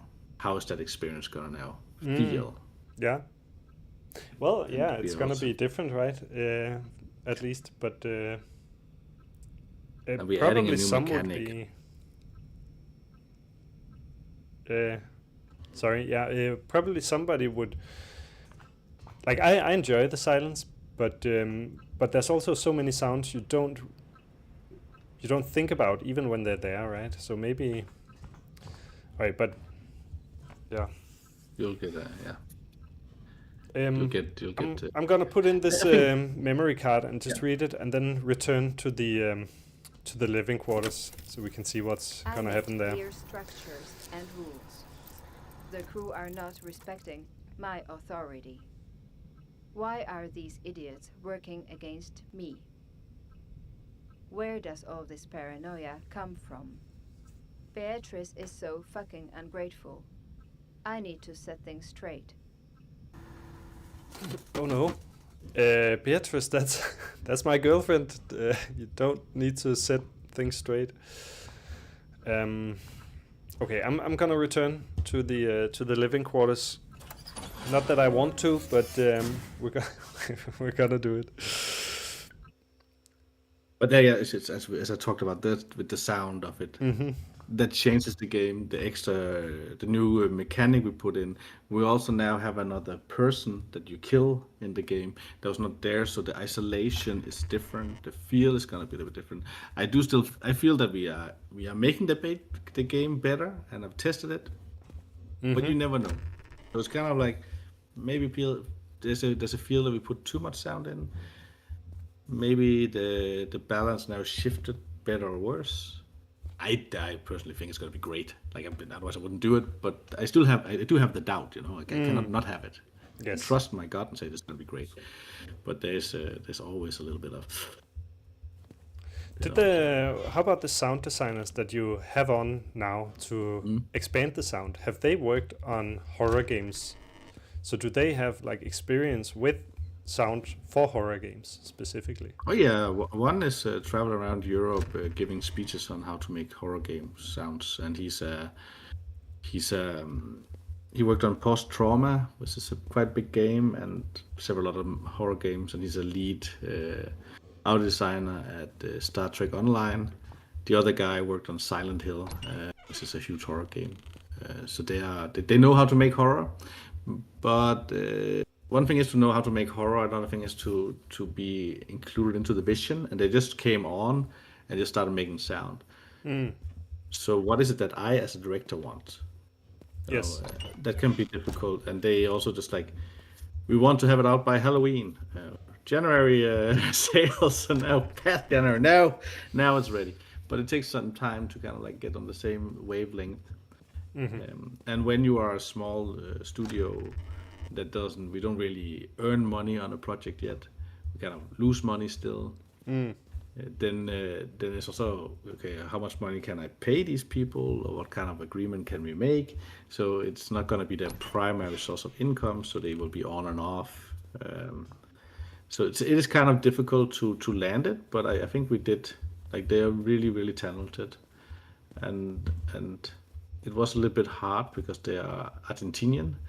So also the culture of what is horror and what feels good and sounds good is also different. The game is starting to get popularity in Brazil, so it does hit Latin America. For example, I will never. Is that something that happened? Is that something that happened after you hired those sound designers? Did you kind of reach something from that, or? No, somehow we just got picked up a little bit that direction, and then that's where it started to manifest in some sales. But I also, from feedback and from reviews, that I don't know if you want to just enjoy this. We're still talking. Yeah, let's pause for a moment, because now we reached something. There's it's written on the walls, "Cheating bastard," and there's a lot of women's underwear on the bed and all around the room. And then there's a note saying divorce and custody petition. Dear Mr. Leary, I don't think we saw that name before. I represent Beatrice Bitch Leary in her decision to file for divorce from you, citing irreconcilable differences. She will be seeking full custody of your son, Albert Leary, in the best interest of the child. We request that you refrain from making any decisions regarding Albert's custody. Mrs. Leary is prepared to proceed with legal action if necessary. Should you consider opposing the matter, I must inform you we have an ironclad case for more radical sanctions. Sincerely, Lilith Matthews, Legal Associates. I'm starting to think, am I Mr. Leary? Am I Daniel Leary? And is Beatrice filing for divorce against me? Because was that letter in the submarine from Beatrice, the girlfriend, was that for me or was that for someone else? I think it was for me, right? Because it said, "Dear Daniel," and I think I am Daniel.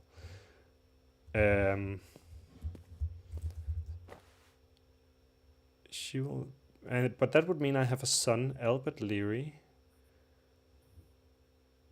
And yeah, I don't called them angels. Yeah, Beatrice called the jellyfish angels, right? No, Beatrice told her son that the illumination, because the Albert called them angels, Albert and then it called was them silly angels. wife. She told the son Albert that they were angels. Hmm.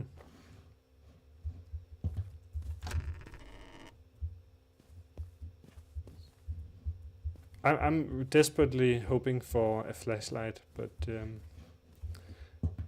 they didn't seem to have that issue in this facility. Like in the living quarters, they must have had lights, whereas in the mine, and for some reason in the dining quarters, the storage facility. Oh well, storage facility. Maybe they would store their flashlights there.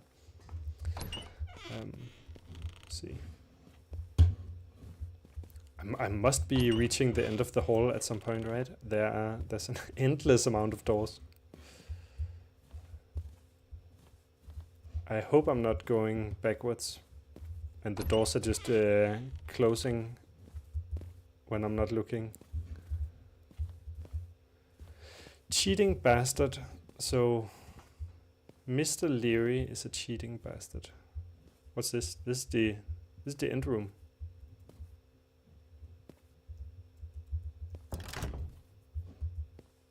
Staff only. Wait, am I getting lost now? This is the elevator. Okay, I think I've been through all the rooms. Unless you feel like we have something quite important that we're missing, I will head back. No, there was some. We are right now beginning to build more. The Swedish Emil that we have involved. I had 2 Emils working with me, so more senior Emil who came from Wonderful. He's making more like a puzzle. It's the feeling that you are achieving something in the world and that you are using your mind in a way. He's building that now, and this facility is very important for that. Mm.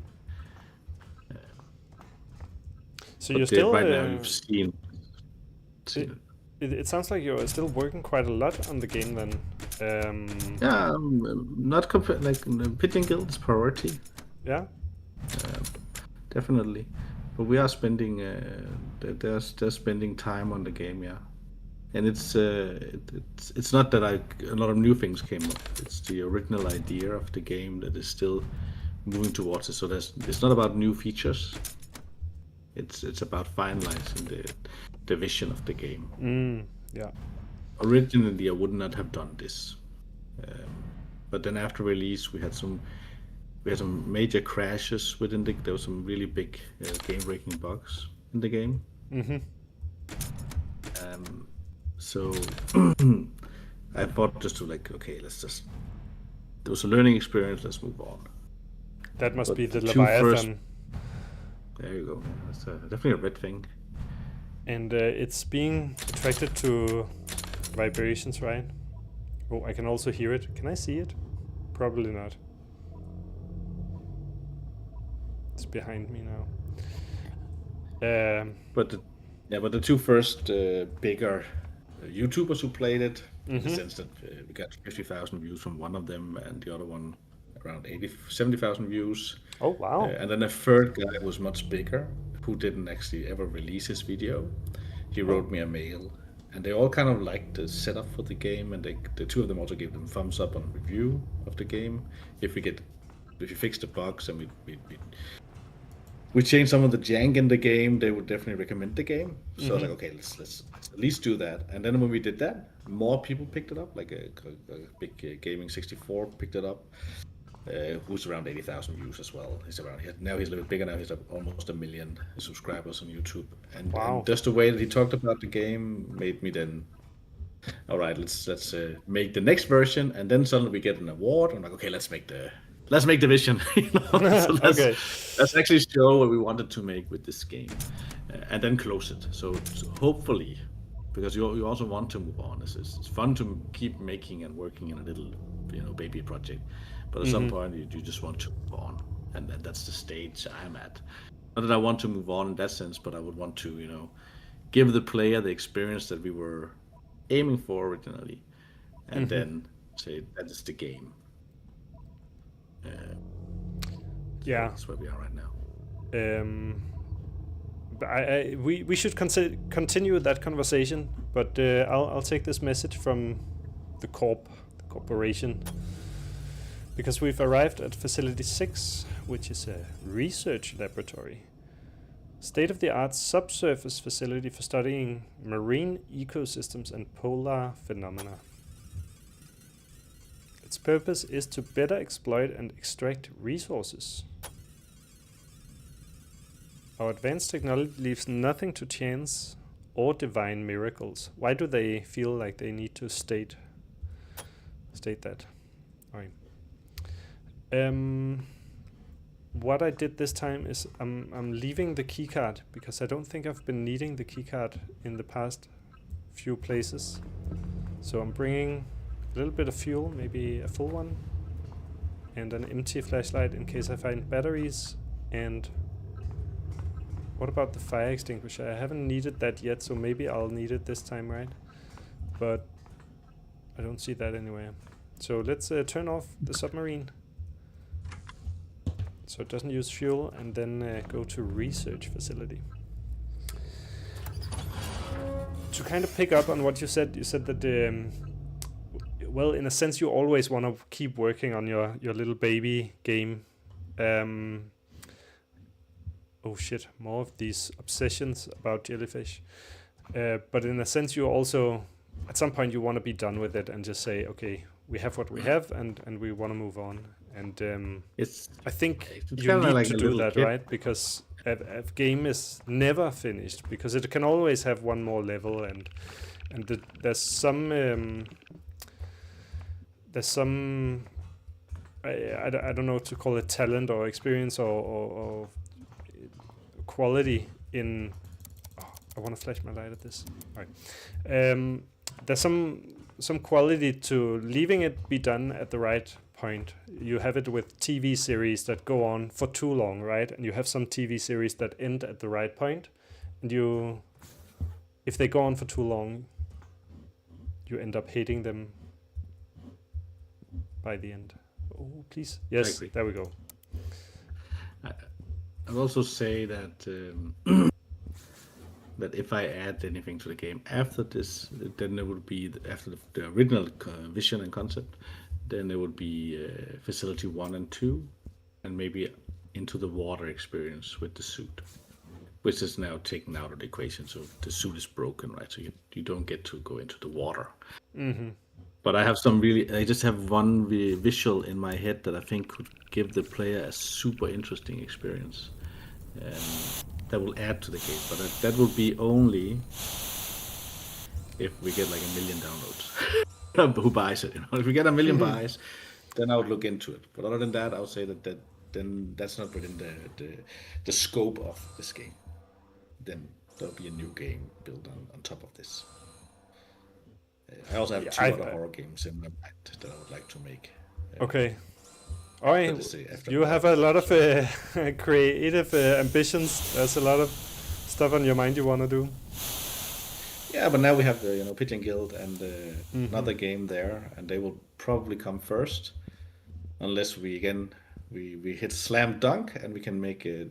Then I can go direct one game, and Jan will direct the next game within the series of Pigeon Guild. But yeah, we never know. Right now it's one game at a time. Yes. Do you think how has someone broke some glass? It wasn't me. I just picked up a battery. Is that jellyfish alive? Oh, there are ghosts in this room. What the hell is this? Looks like eyes, but oh, this is, oh, god damn it, stop. Highly flammable. What? The jellyfish are highly flammable. Oh, okay, yeah. So someone had jellyfish on their head and was in flames.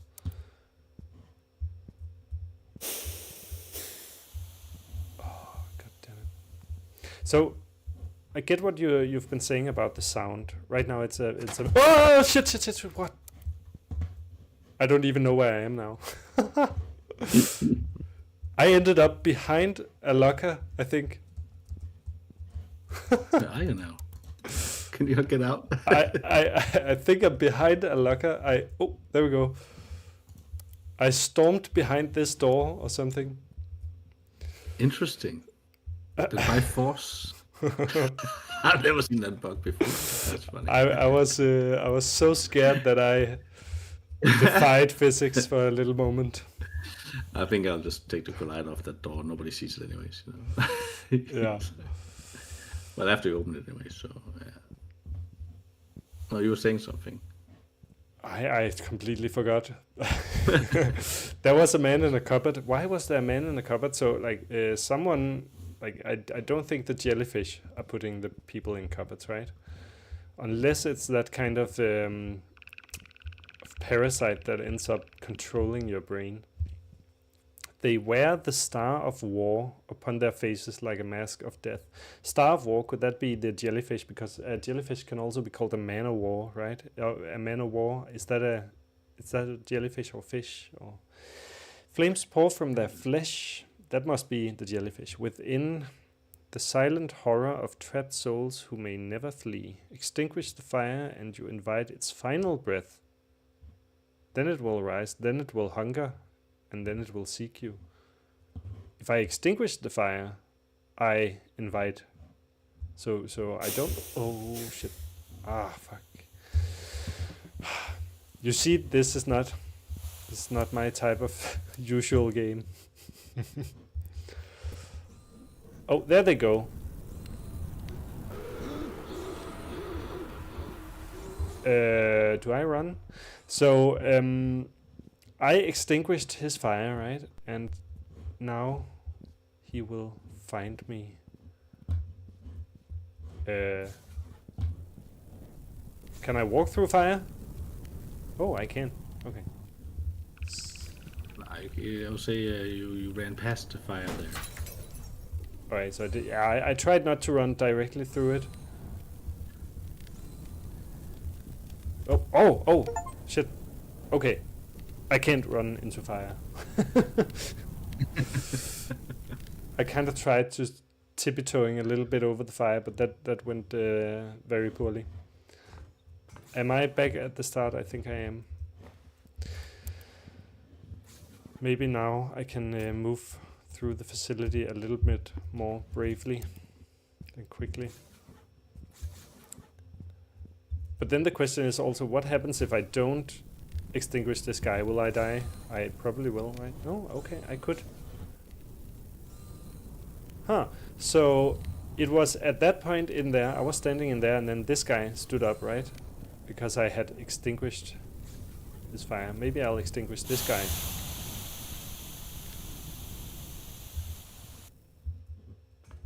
The first person who just ran past him is interesting. Instead of extinguishing it. Fall. Why doesn't it fall this time? Fall. None of them are falling. That's creeping me out now. Ah, damn. There we go. See, extinguish the fire and you invite its breath. It will rise, it will hunger, but only if I extinguish it, right? So now I'm trying not to. And we'll see. Oh, his fire just went off. He doesn't care. Yeah, he cheats.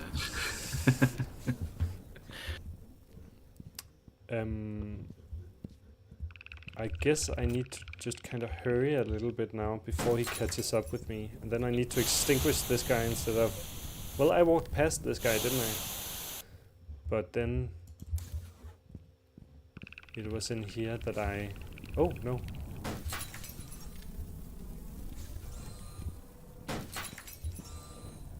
There's just something super unnerving about things falling over when they should just be standing still. Fuck. Do I need the keycard? Is that the keycard from way back that I left in the sub? Oh, god damn it. Stop falling over. Or is it a keycard that I can find somewhere here? Normally I would not say anything because of why not? It's not the same keycard. No. Okay.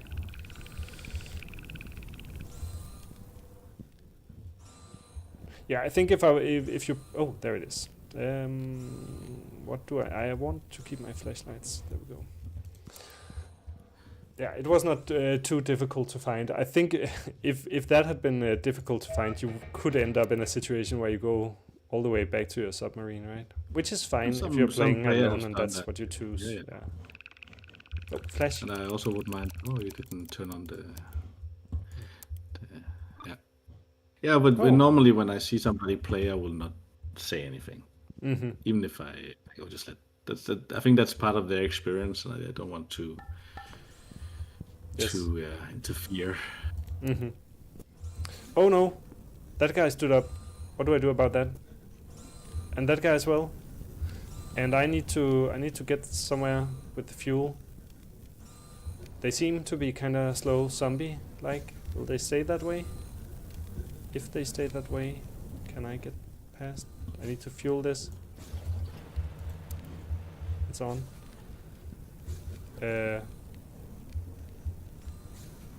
are they patrolling or are they seeing me?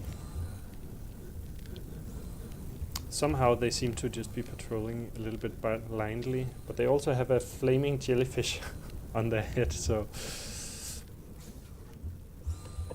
Oh no, one of them is going into that. Don't do that. Come back out. You remember the poster you saw in the beginning of the facility? Oh yeah, flash the light at them, right?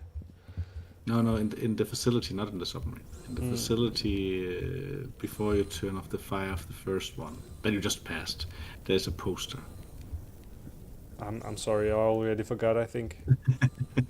It's 99% of the players forget that. Or they don't think about it, but I've never asked any of them. Do you remember the poster in the beginning? Wow. Oh, okay. Oh, no. I got one of them, I didn't get the other.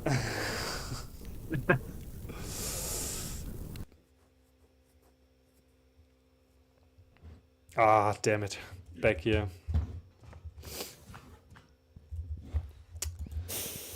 It's interesting how quickly, you know, at this point, now I'm not scared anymore, right? Now I think I know what's gonna happen. Now I just continue through. And then as soon as I reach a point where I haven't been before, then I'm scared again. But I think that's for me is a challenge with horror. If I try to make a too big horror game, is the balance of this, because it can be easily become, if you have a big facility, how do you progress in the facility? mm-hmm. After a certain point, do you have to start over, or how do you move forward, and so on? Yeah. And how do you feel still engaged, and is the tension building? When you die, your tension is released. So then we have to kind of like reestablish that tension. And how do we do that? So we have to know where you would potentially die the most, which is part of the game. So, but we don't want you to keep dying there, because then you just get into this, okay, how long and then again, it's like, how hard is the puzzle? How hard is it to get past that? So some people died like 8 or 10, 15 times in this facility here. Oh, okay. And that's fine too. Like they didn't. Someone like, okay, I'll get back to the game. There's also something about a game that you'll quit because you can't get past it, and it will annoy you, and you will keep it in your Steam library, and at some point you'll go back and you'll then finish it up. Tunic is such a game, for example, with the fox. I've seen some players do that. Which game? Tunic, the one with the fox, where they have their own little language. But there are several like games do that, also bigger games like Zelda and big RPGs, Elden Ring and so on, that you kind of like, it's too hard, so you leave the game. Mm-hmm. But then you return later, and then you feel that gratification that you kind of like, I did it. Yes. But this is not really a game that does that, so I didn't want to put that into the game, because I also haven't done I haven't done that before to learn that and to kind of like experience it with the testing again with the skeleton crew. I don't have the expertise to do that at this point. So yeah, it is a little bit of fighting with these, or some people actually just walk around them, you know. So you can do things as you want to, you know. I have a problem now in the sense that I don't have a fire extinguisher this time. I don't know. I missed it somehow. Yeah, then you're gonna. If it burns, put it behind out. this one. There is a fire extinguisher in the next room there if you get to it. Yeah, because there's I also saw a fire one. extinguisher in this room here down at the end. Oh, there we go. Oh, thank God they're hugging each other. That's good. Yes. I mean, when you see when you see stuff like that, of course that's not intentional, right? But no, that is intentional. There's extreme boxing. Oh my God. Well, there might be something to. I think I'm gonna let them stay there, right? They can stay like that. They have a good time. Oh God. Hilarious. Yeah. Gotta appreciate the streams. Let's see. It's a mix, right? Whenever you see something like that, it's a mixed feeling of. Wait, what's this? Why is there? This is a very well-known kind of monkey, right? The key. Sometimes it's just despair, you know. You just laugh. Well, it's to laugh of the tragic of what is happening in front of you. Yes. Yeah, it's this is reminiscence of the 3D artist just having fun. So when you have no budget, you just have fun. You know? He just added some little stuff there, and I didn't want to take it out. That's actually curious. I want to test that. See, that's something I need to test now with this game. I haven't thought about before. With the hugging? No, that needs to just be fixed. Yeah. What do you need to test out? out? I'll tell you after you're done with this one. Unless you. Yeah. So at some point there was an error, so you couldn't turn them off. So the glass there. This one? Yeah, there. But also if you're in the cold space, there's also a glass. And earlier, if you went close to the glass, he would eat you. Like he would attack you. He would go through the glass. Ah, yeah. But that we have fixed there. But actually, I don't know if you go into the frozen area if there's actually a collider on the glass there, because it's not the same glass, so we don't have the same prefab. Yes. So I'm interesting. Actually, if you actually go to the glass, if you just like run through the glass, and then I don't want to actually put a collider on it. I just want the glass to explode, because that could be funnier. Just the player, don't do that, Now you're calling it a prefab. Is this made in Unity? It's made in Unity, yes. Yeah. I got a memory card. Let's see what's on it. Next facility. I had it under control, but everyone is going insane. No respect for anything. I knew it would happen. But Beatrice's betrayal. The glowing organisms from the icy abyss are looming as she stabs me in the back. Bitch. They all should burn for this. At least Albert loves the doll I gave him. I wonder if it's the same person making all these memory cards. It's also, it's a bit strange that a facility, as soon as you turn it on, it says take memory card. So someone has programmed it in a way so that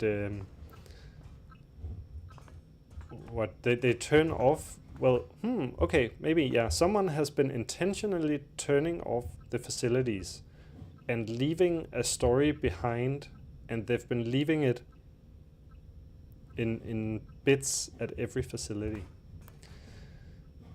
So you can wonder about that. Why did they do that? Continue the submarine.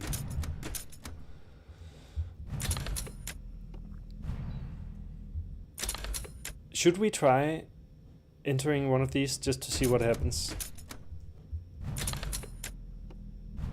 Hello, angels. Oh, they're outside. How cool. Flash them. Wait, do I draw them near when I flash them? Do they multiply when I flash them? No. There are many of them. They do it no matter what. What was in that note that you showed me for the next update? It said something about no oxygen. Wait. Oh shit. Here's the Leviathan. It's right outside. Where is it? Yeah. No, not yet. There's no darkness or any information. That would be lovely. It's in a... It's below us. Nice to have. Yes, below us. Yes. That's nice to have and visually make that available. Because that is pretty cool, if that works.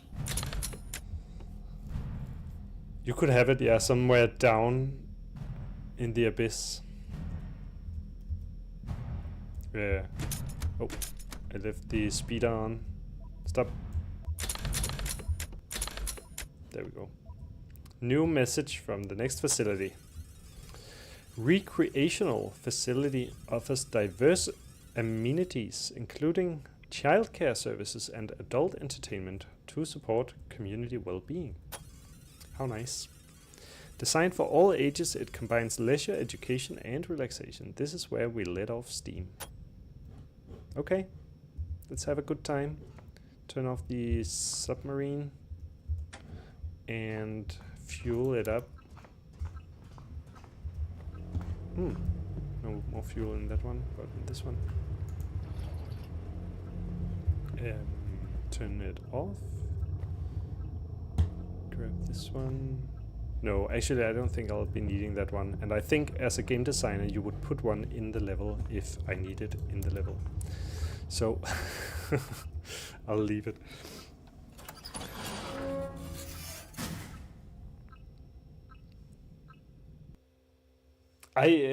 Also, how long time do you have? Because we've been sitting here for 2 hours actually now, I see. Well, I'm right now just trying to get somebody on our server who's going to work on Helldive. So he was just waiting for me to do that. But other than it's, I think a stream takes us the time a stream takes. So I will give it that time. I usually end the stream at around 12. Sometimes I go until 1. Just depending a little bit on the game. If I'm right near the end, for example, then I've continued. Or if the developer is there, I kind of wanna go as long as they have time for, right? Super. That has been locked off quite heavily, huh? You don't want us to go to Super anymore. All the good times we had. Nah, just gone. What level am I on? Maybe 2? It is not turned on. Okay. So there's a little bit of fuel here. Bring that. Oh, right here.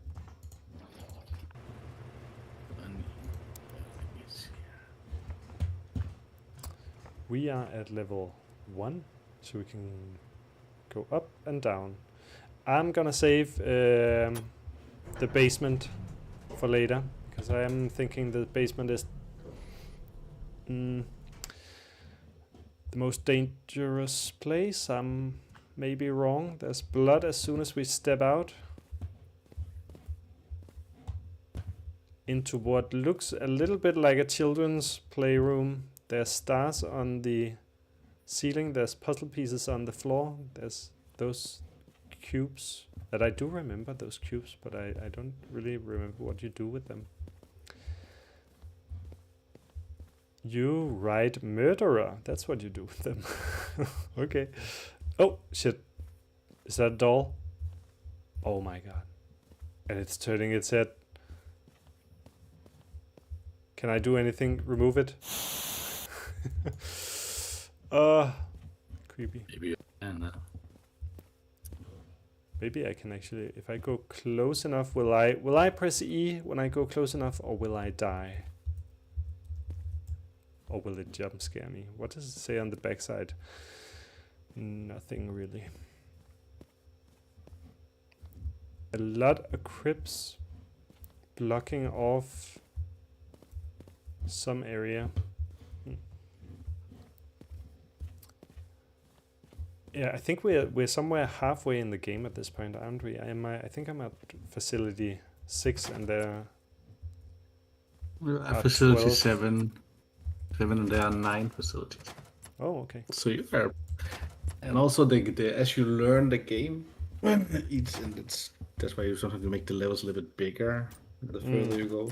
We don't really do that, so the game it ramps up in pace, so it goes a bit faster as you get further. In the sense that the player knows what to do and can walk through the levels faster? Or? Yeah. Yeah, I mean... They feel kind of like they kind of understand the language of the developer. In this case, yeah, the team, right?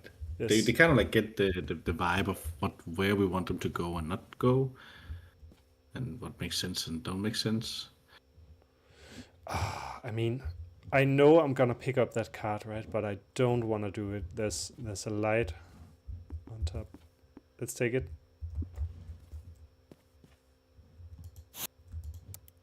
Nothing happened. Guess that's good. I'm gonna keep the lights. There's something super creepy about just a room full of crypts. And it just continues forever. There's some gasoline. Maybe I should take that instead then.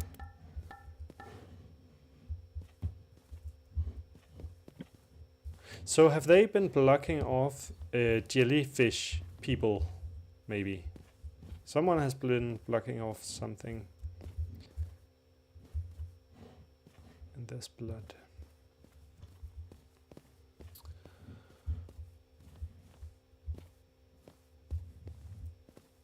Red Rum. That is from a horror movie. I don't remember which one. Is that Silent Hill? I'll let it be now. It is from a horror movie. Oh shit! Oh god fucking damn it.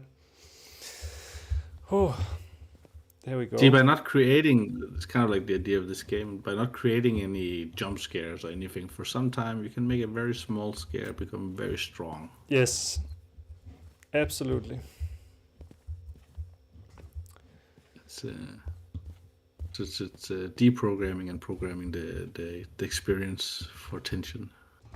And this will be this level in the next update is going to be cool, but it's going to be even more nice later. This is going to be on the audio side of it. There's some really interesting things happening there that I really look forward to. Water in the basement. Yeah, and it's funny you should say that, because this level is somehow very quiet, maybe in comparison to the other ones I've seen. Now there's a bit of sound from maybe outside water or something. Yeah, there will be. I can't give too much away, but there's a lot of inspiration from Dead Space, sound-wise, in this level. Hmm. And then I won't say more. It's always nice to kind of like leave it there for the player to experience, than me telling it. That's boring. Mm-hmm.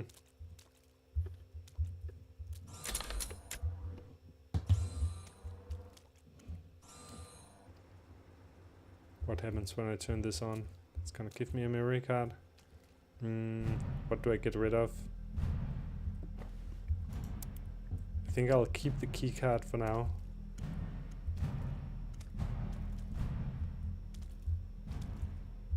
So they have the company logo.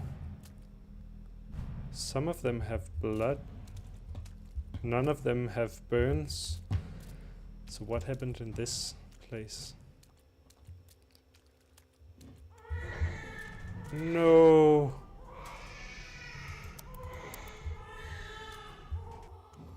No.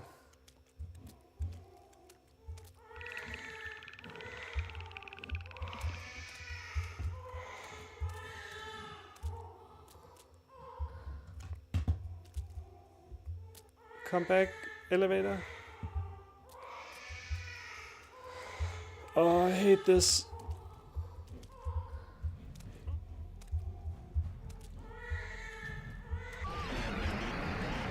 What's happening?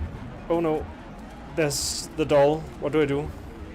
How do I escape the doll? Oh, into the elevator. Get away, get away, get away, get away.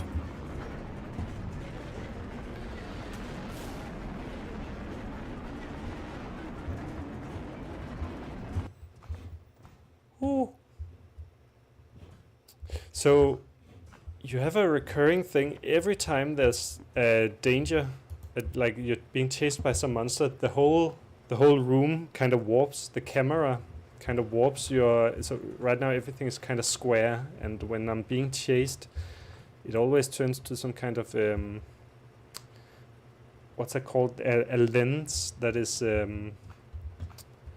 It's like looking through a circular lens that's kind of. Do you know what I mean? Fish eye.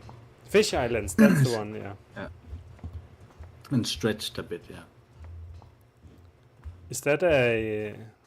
Wait, did I achieve what I wanted to? I got a memory card, and I think I looked at everything I wanted to look at, except for the Subar. I somehow wanna... Maybe I can get a burner from my submarine and see if I can burn my way into Subar. Yeah, you get into that fish kind of lens, and then... Is that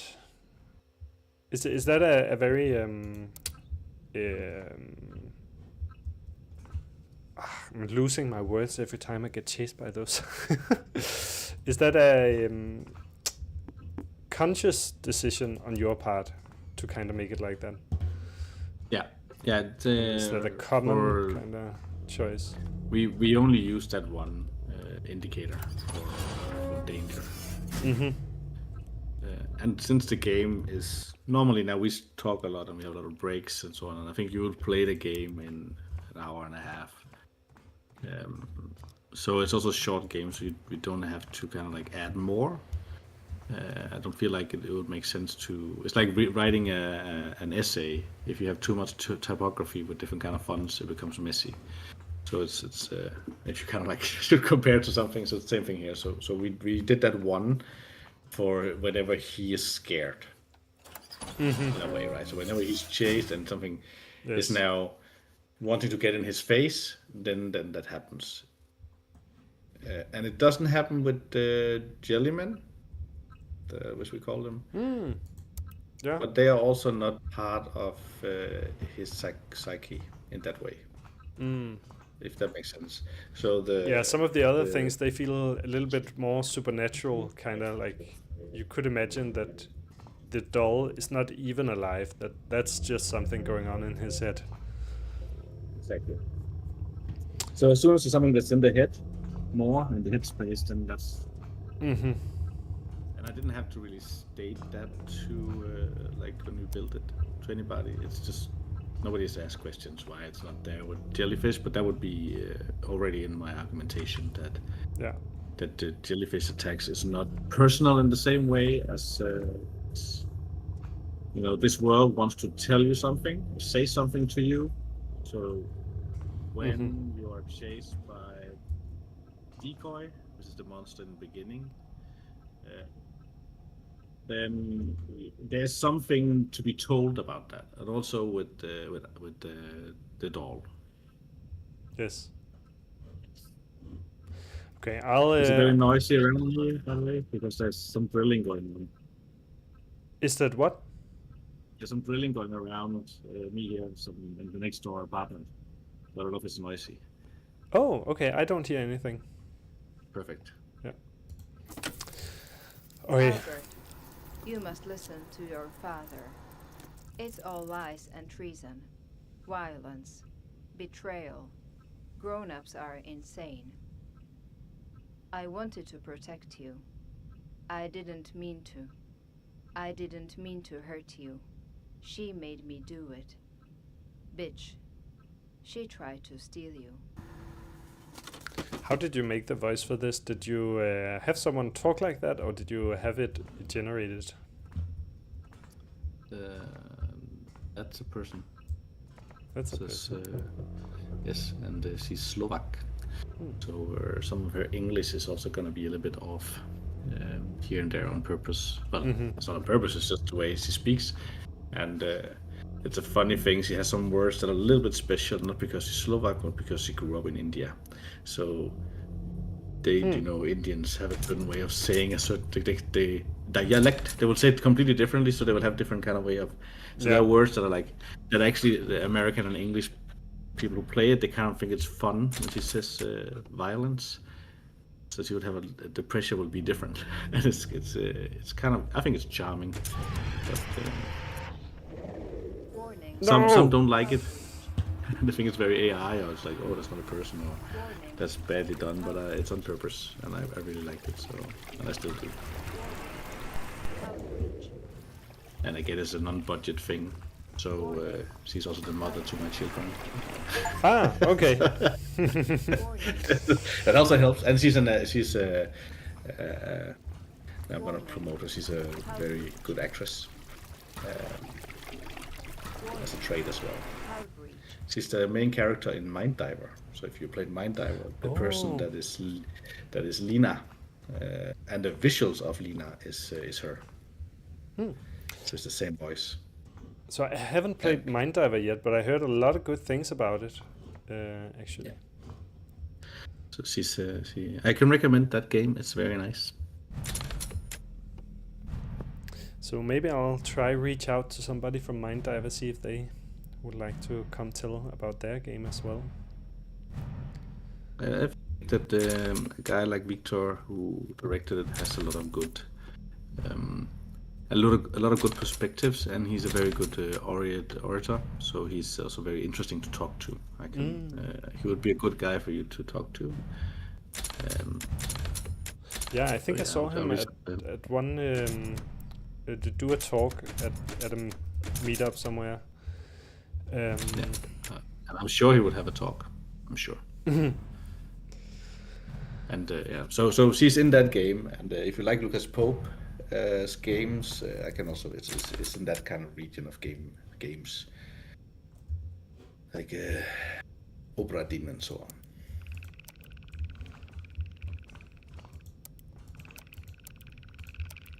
And I, of course, feel that Erica, who made the voice for Virgil here, is amazing in that game. I think it's very nice, as you say. No, you're not biased. I can say that I think it's actually a very charming voice. I don't think it's a off AI weird voice. I think it's everything in this game is trying to be a little bit unsettling, right? And unsettling is also just sometimes unfamiliarity, like something that is somehow strange or unfamiliar to you. And I wonder there will be people somewhere where that voice is maybe more common to them. Maybe it's not off-putting for them. Well, it's supposed to be a bit off-putting. So it's I don't have much to, some people don't like it, some people love it. It's like, it's like Portal, or not. Like some people will have different kind of like, I really don't like it, it's horrible. It's an opinion, I don't mind. And you get the horrible experience with the, with the AI. And then that's how it should be for your experience. Yeah. So I don't have any, But we're gonna do some localization in Asia and South America now, so there'll be different voices for them if they don't want the English one. Oh, okay. So then you're gonna get a new actor to speak all the messages in another language. Yeah, we're gonna release in summer, and if everything fits, we're gonna release with a partner out there. In Japanese, Chinese, and Korean.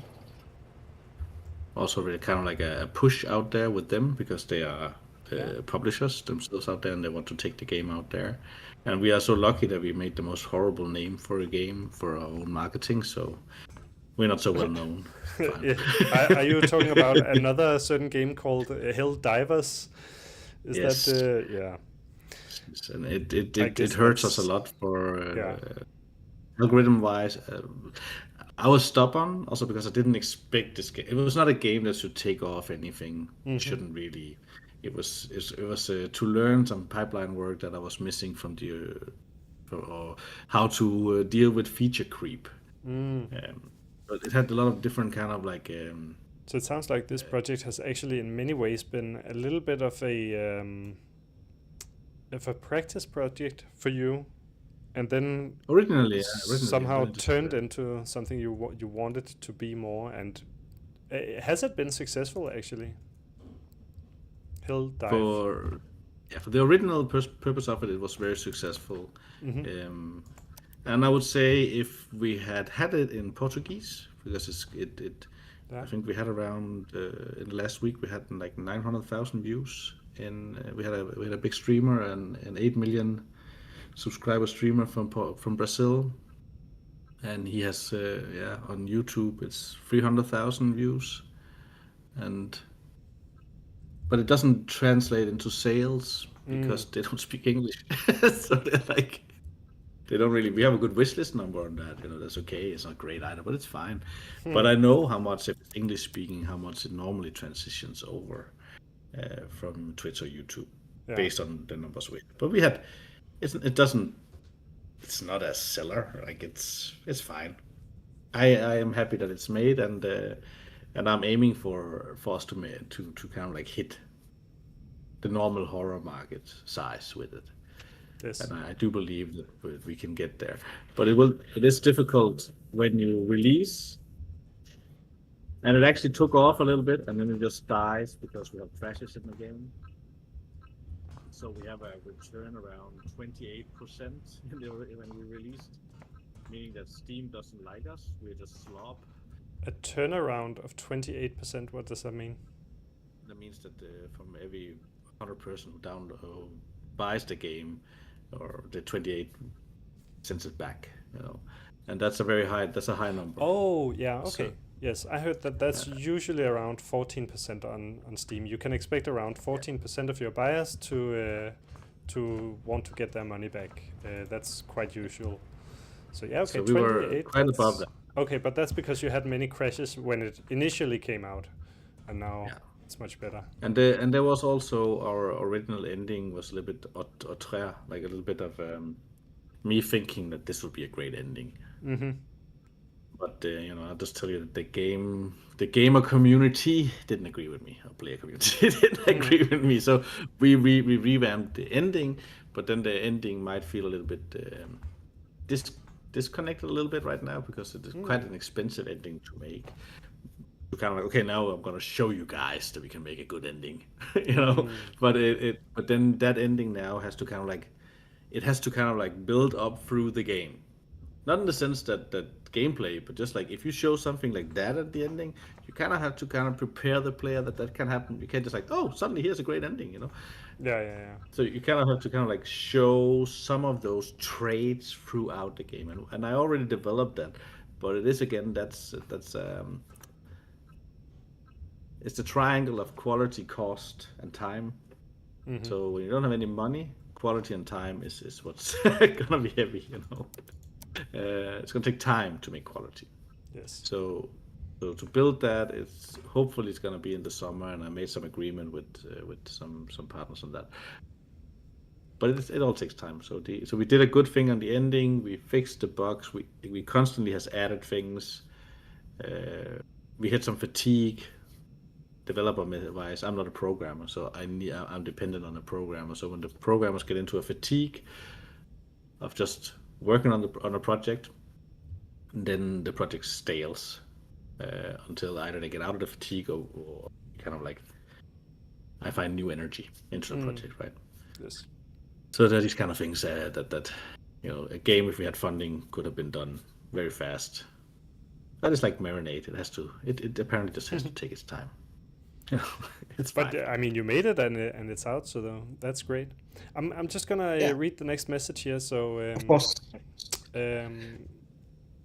Where did we end up? We ended up Facility 8 offices, a modern, efficient workspace for administrative and operational coordination.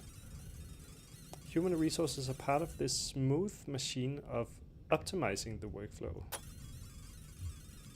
This is professional desk work that hits a home run every time. Alright.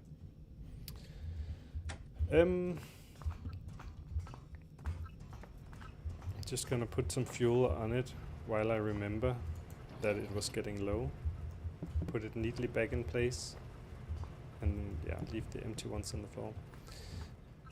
And go out into the brave new world. Okay, so you've actually had streamers with a lot of viewers. You said like they had millions of followers. You said then the Portuguese one didn't really turn into sales, at least not globally. Maybe did you get Portuguese sales? Yeah, but not great because again they need to localize. It's these countries where they take a Marvel movie and then they'll hire Portuguese or Brazilian actors to voice over. You know, they don't get English every day, so they don't have this. They need to get it in Portuguese. Yes. And There's quite a lot of that actually. I saw that on Steam, 1/3 of players are playing in English, and 1/3 of players are playing in Chinese, and 1/3 of players are playing in all kinds of other languages. So it's actually quite common to have games translated into a bunch of different languages. Yeah, we had originally also for the first version of the game planned Japanese, French, German, and Spanish, and Chinese. And I also got a budget from a smaller business angel to do so. But then we had that huge crash, so we needed to fix that in development. So I spent that money on a developer who was more senior than I knew to kind of fix it. We had a huge memory drop in the game, or kind of like we had a. So for example, I wouldn't know it. I have a strong machine, so I wouldn't see it, and it wasn't there in the beginning. As you progress further on, you don't have the same experience as the players. And even if I had people testing it, they didn't make these mistakes. So the longer time you stayed in the game, the heavier the game got, and the more it filled up the RAM. As the RAM got filled up,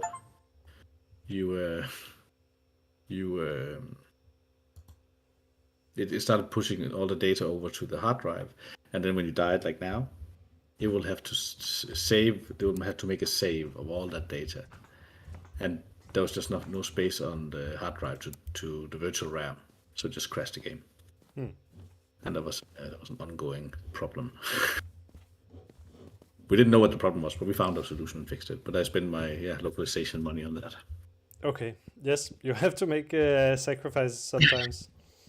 Yeah, it's actually really because if you know, I don't know if you know that, but if you want to get Steam to push in those in those locations, it has to be when you release the game. So yeah, Steam is actually quite heavy on the release, right? There's a lot of stuff that's tied specifically to the release, and if you're not ready with everything on the release, you're gonna lose a lot of selling power, because like even if you then make it later, you can't really advertise it. Oh, this is the guy making the sound.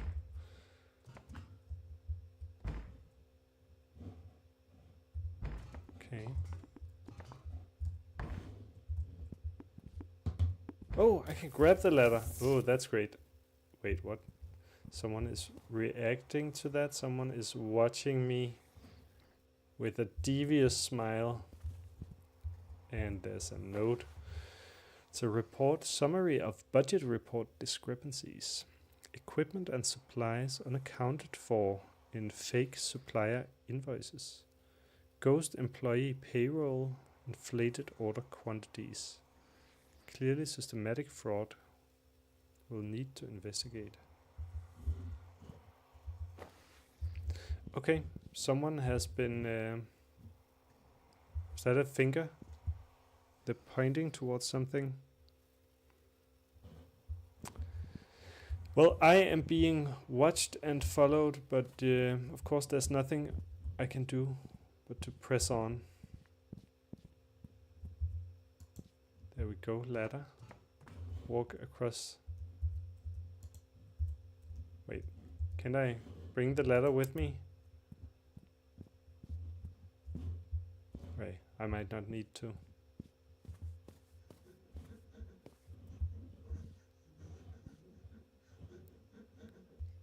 Someone is making sounds again. You know what I like? When we're in the submarine, we get to talk a little bit, and it gets a little bit more about the talk behind the game, and then we go out here and stuff starts happening. And at least I get very involved with the game. Somebody is getting beaten to death on the cameras. But you are getting cheated a little bit from the isolation of being alone in that Yeah. submarine. It's but that's good, you know, otherwise I simply wouldn't be able to complete it. I tried once, I played Outlast, which is also a horror game. And I just couldn't play it alone. Then I played it with my roommate, and he was just joking as he was going through it. And that did two things. I mean, it made it bearable to kind of play the game, and we could play it and get through it. I feel like I'm walking the wrong way now. I'm walking backwards, right? But it also meant that it did take away a little bit it took away from the scary feeling. Oh, I have a ladder now. That's what I have. So I can continue this way. I needed fuel. Yeah. And there's a red tube. So maybe I can get fuel someplace. When you are just yourself with the game, or with somebody else just sitting and playing and not saying anything, then all the questions you have about who are the characters and what's happening here and why is this going on, and small words like we have taken that out of the game. For example, in the submarine, you will get a note and it will say, "You're not alone, Daniel." And then from that point on, we don't say anything other than that. You're just in your mind. You're not alone. It's like there's a movie called Lost Highway by Lynch. I don't know if you know it. No. So he's in that one you meet a very scary character in a bar, and you expect to meet that person again. So he keeps in your mind parallel wise. He keeps every time you're a little bit bored or something is, your brain needs some entertainment, which it does often. Then it starts thinking, where's that guy? When is he going to come back? Because it's kind of like put in a way that he will come back. But he never does.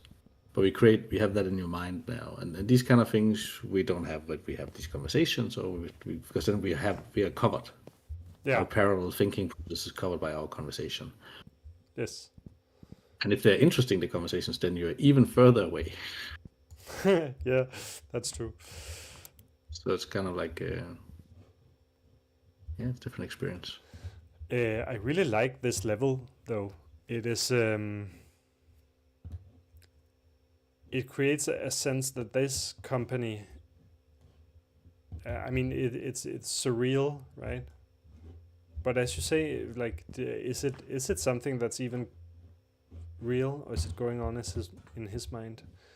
I had that fuel, and now I need to get back somewhere. That's a good question. I don't know if I would play this to the end. Like, if you left me now, and I would have to play it on my own, I might do it because now I'm invested. I would need to know where does it lead, right? And I think many horror games, they have that. They have some sort of mystery. I tried also Amnesia, where it's just about going around and finding notes of paper, I think. And so that's really the only driver for you. You don't have a sense that you are completing objectives, really. You're just piecing together the story, and you're simply doing it because you want to know what's going to happen. Yeah, and then there are different levels of that in different games, right? So that's something you can play with for horrors in an interesting way. And I think Amnesia does that very well. Also, you mentioned Outlast is also a great game, or Soma, also definitely recommendable because you can have other games like mouthwashing, if you know it. I know it, I'm just too scared to say anything right now. Oh shit. Wait. Is it rising? No. Do I walk towards this person or don't I? I guess maybe I don't. Maybe I walk away, but I don't want to really turn my back to them, and there's also this camera here. Oh, there's a keycard. I think.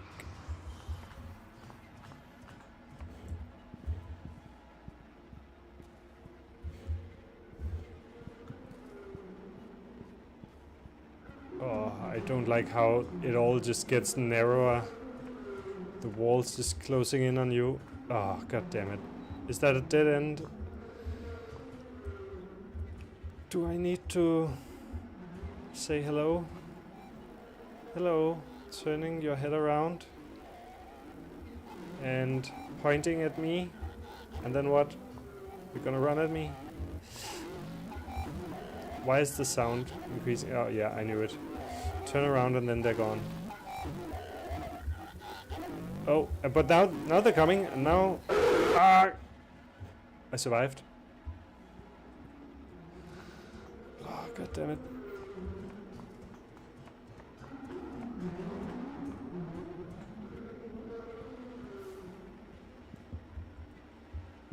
I have nowhere else to go, right? So I need to go back to this room, which is now empty, and there's a doorway. I don't think there was a doorway before. But the elevator.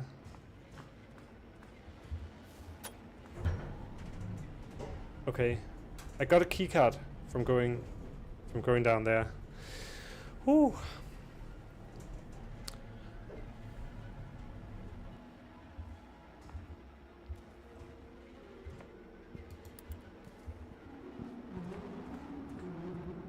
So I am not sure anymore if the things I'm experiencing are real or if it's in his mind, right? Because obviously some of them cannot be true.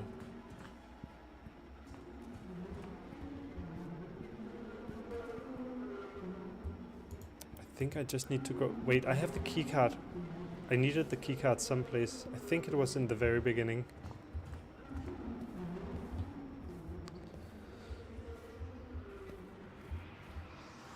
There's a door. Keycard. And here is a room like we've seen before. Control room. Activating station. Take memory card. Abandon empty.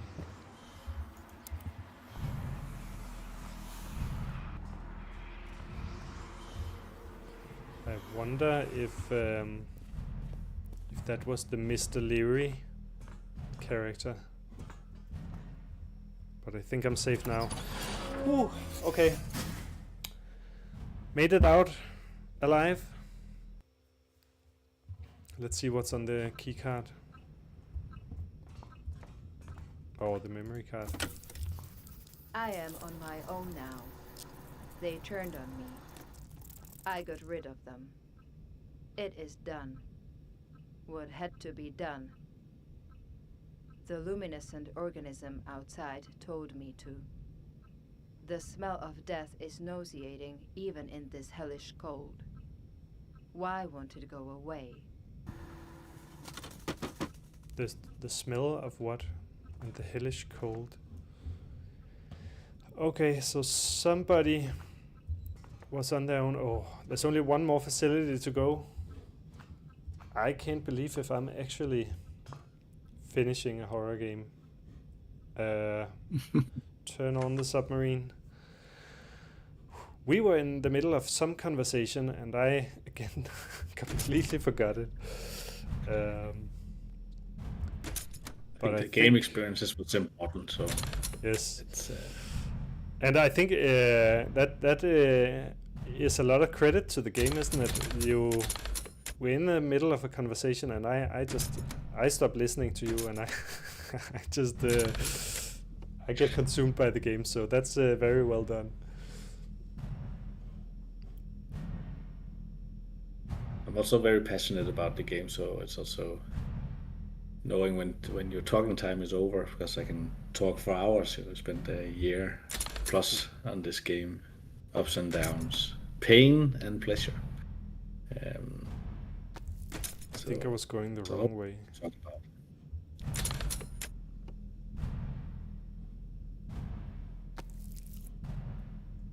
Oh, no, I'm about to crash. Oh, there we go. Wait, didn't you say that node is gonna have something about oxygen? So when they are sticking to the glass, are they gonna reduce the oxygen levels? Get away. They're part of it. They are part of it, yes. Get away. There are more things. It also will automatically create more tension in the submarine. But you'll see it when the update comes out. It's there are very small things that are keeping me from releasing that version. Did you say when the update is coming? Yeah, if I get... It depends a little bit, because we're very skeleton, so it depends on my tech artist. If he's back from some influenza, then it could come out tonight. Oh, It's wow. the small things. It's been small things for like a little week, but those small things just like add up. So, for example, when you go from the facility to the submarine, we have new sounds in the hatch, and they are longer. So the way the programming is working is that it will play that whole sound bite. So suddenly it takes longer to go between facility to the submarine. That I can fix myself. So there's small things that I can fix. But it's kind of that level of issues we have now. So small things need to be implemented correctly. And that shouldn't take more like an hour if we sit together. And then I think we should be able to go through a few tests, Q&A it once more, and then get it out there. But definitely this week, depending.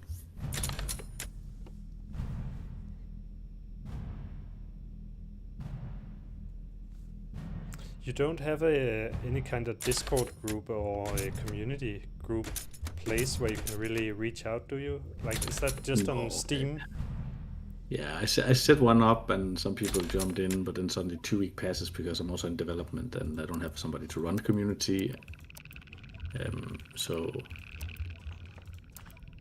just the time for me to set up the server took a long time, and so it's just like kind of like we don't have that. No, Alright. Unfortunately.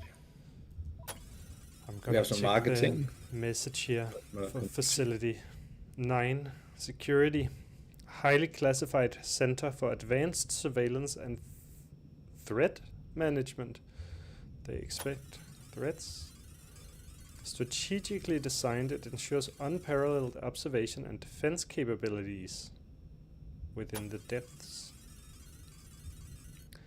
The Panopticon, what's that? Of truth and judgment. Okay, security facility. Last facility.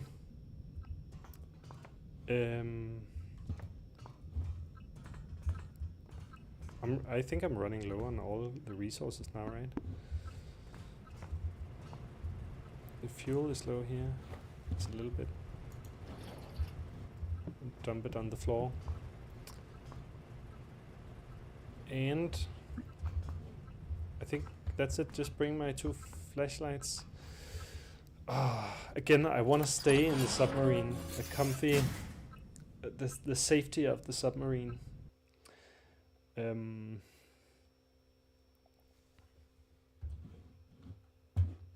What did you experience on the Discord group since you kind of closed it? And you said that you didn't have time to manage it. I didn't really close it. It didn't really take off. Like we had a few going in. So they just came in and then they just stayed and they wanted to, but it has to. Somebody has to go every day and it's like right a little bit interesting and be kind of like handling the community and how do you want to grow the community. So there's a lot of. I think it's a very relevant and important role, and I wasn't able with how we worked on Helldive to kind of like put enough time there, so they kind of just like faded away again, and then they died off. So it's not really that I closed it down. It's just it didn't really take off.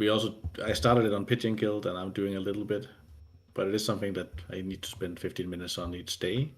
So depending on, I just need to set from this time to this time. I kind of like have to kind of like how can I involve them, but I don't know how to do that either. So it's also kind of like a learning. Yeah, so the people who come in need to also be feeling that's a fun thing to be a part of somebody who's learning it. It's not always they feel that way. I've learned. It's always difficult to manage your time. I didn't notice this in the bigger offices or in any other offices, but these cupboards, they're marked not with like a person's name or a subject. Well, they are marked with subject, but the subjects are greed, heresy, and treachery. Yeah. They say that's that in the only security. 8. They say that in 8th as well. In the office one. I'm just gonna turn up the volume of the game for a little moment here to listen to this. Oh. Hello. You have reached the headquarters. Nobody's available. You're probably the last person who's gonna hear that. Have a It's gonna nice be day. taken out. Actually. Huh. What they said there. So It had another message Hello. just before. Okay, so You have now reached the headquarters. okay, so we missed some kind of message. I'm just gonna turn it down. There was some kind of message from a man. if you go directly into you get around the corner here. I don't have to do it. You figure it out. You Shit. figure it out. It's well, so I've also seen something looks yeah, we've been talking about a little bit Lovecraftian, but also looks like ice, and now I'm stepping on ice and I'm sliding, and someone is impaled on ice spikes.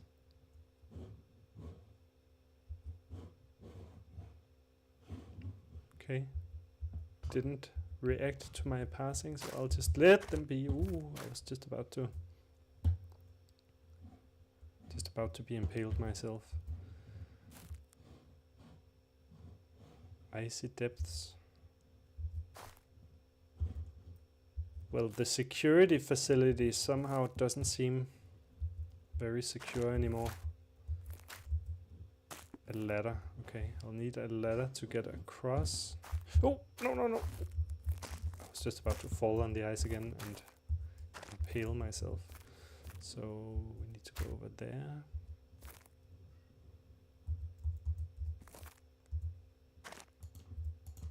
There we go. Oh, no! I slipped. Oh. I So knew now you I get was to hear gonna the stop, voice but- again, huh? Oh, that's good. Was there anything out here? No, right? This was kind of closed off. Looks like the ice itself has been trying to break into the facility, and it also looks like it's succeeded. There was a flashlight. There it is. There we go. And a battery. Oh yeah. I'm just gonna turn it up again so I don't miss it this time. Let's see what he said. Look, the relay signal from Colony 1265 is back. Well, I'll be damned.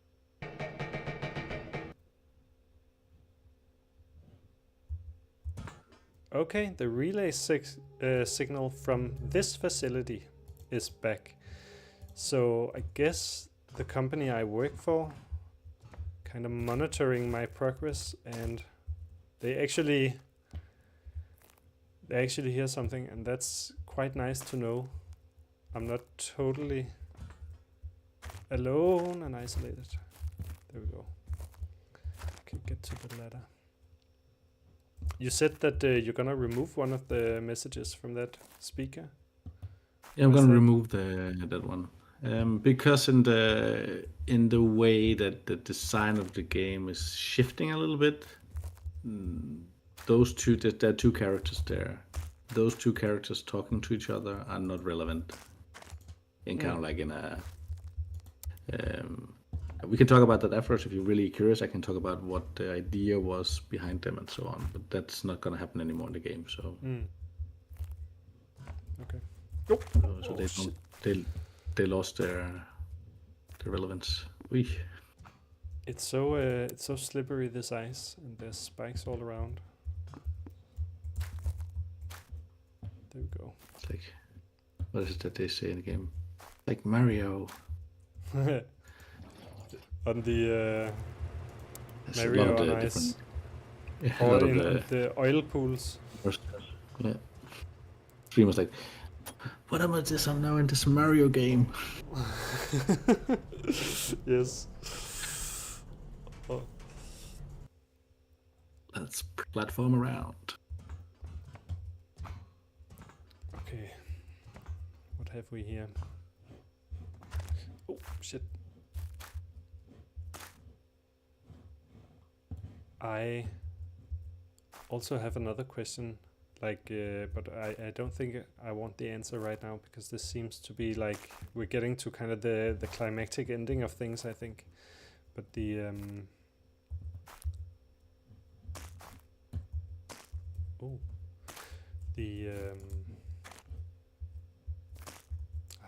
I'm forgetting it. Maybe I'll wait for later. Tool required. There we go. There's a new one. Not the old one. I don't even know what I'm turning on right now. This ice is very slippery. I understand why he's calling it Mario.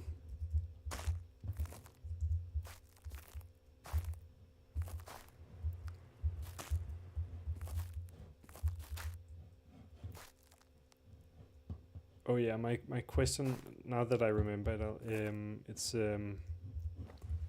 like I seem to be nearing the end of the game, so the game seems to be maybe around 3 hours to play through.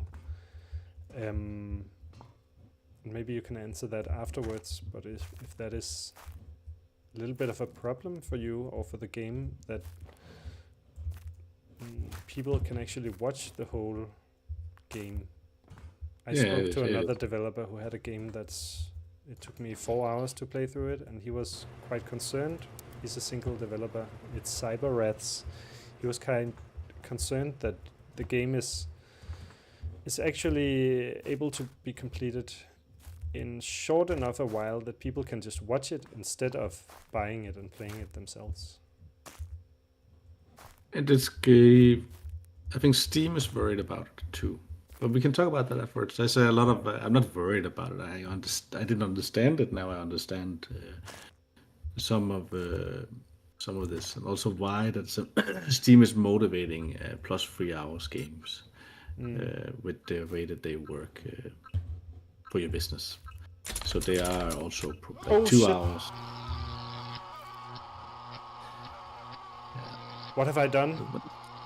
We'll see. But we can talk about it afterwards. It's definitely a very interesting topic and something that I didn't know before. So I understand the fellow developer. He is getting to 100%, 100% screaming and anguish, and now I can click this one, and it looks like I tapped his energy somehow, or got screaming energy to put on a lot of cameras that have been watching me. Surveillance cameras. There's the door room, for example. The living quarters. Okay. Actually, there's also a camera in the submarine. I never used that one. I forgot about that. And it opened a door. What have we here? Water? Oh, and jellyfish. Are they here? Are they floating? What am I entering now? If I go into this, will I be swimming or will I be drowning? I don't think I have any other place to go, so It's me. I'm just gonna... There's a voice here that sounds a bit low, so... Did I interrupt her? She said, Daniel, it's me.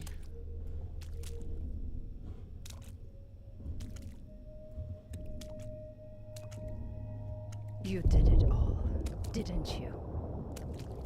You took our son and left me here alone.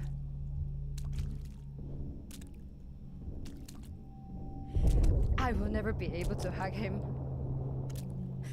The only thing that is left is pain. And then you take the easy way out?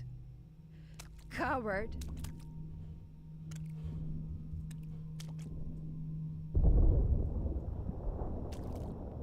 So before she said, While I was with you. Beatrice, your wife. Why didn't I stand up against you? All the manipulations, the violence, your violence.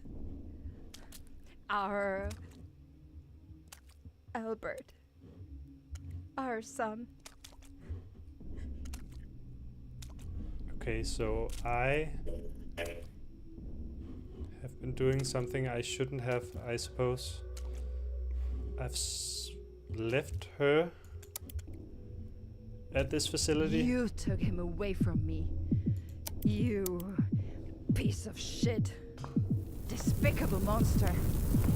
I hope you rot in hell, Daniel. Forever.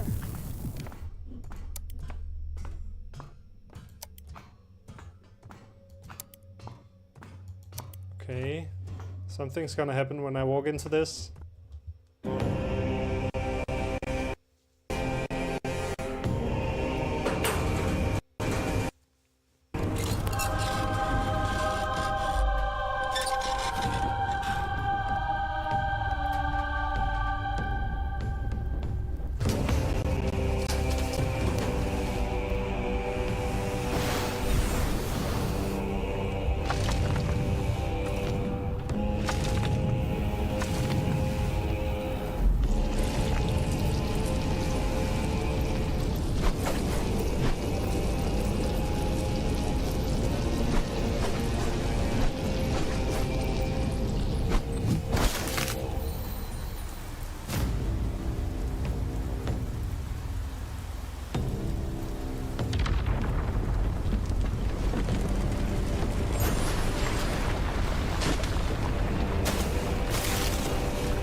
Okay, Seek Redemption and Life in Hell. It's too late.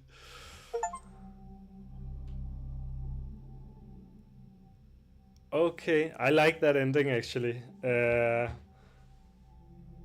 Because he's clearly been doing something he shouldn't have, and then he's being sent back on this whole mission, which is hell.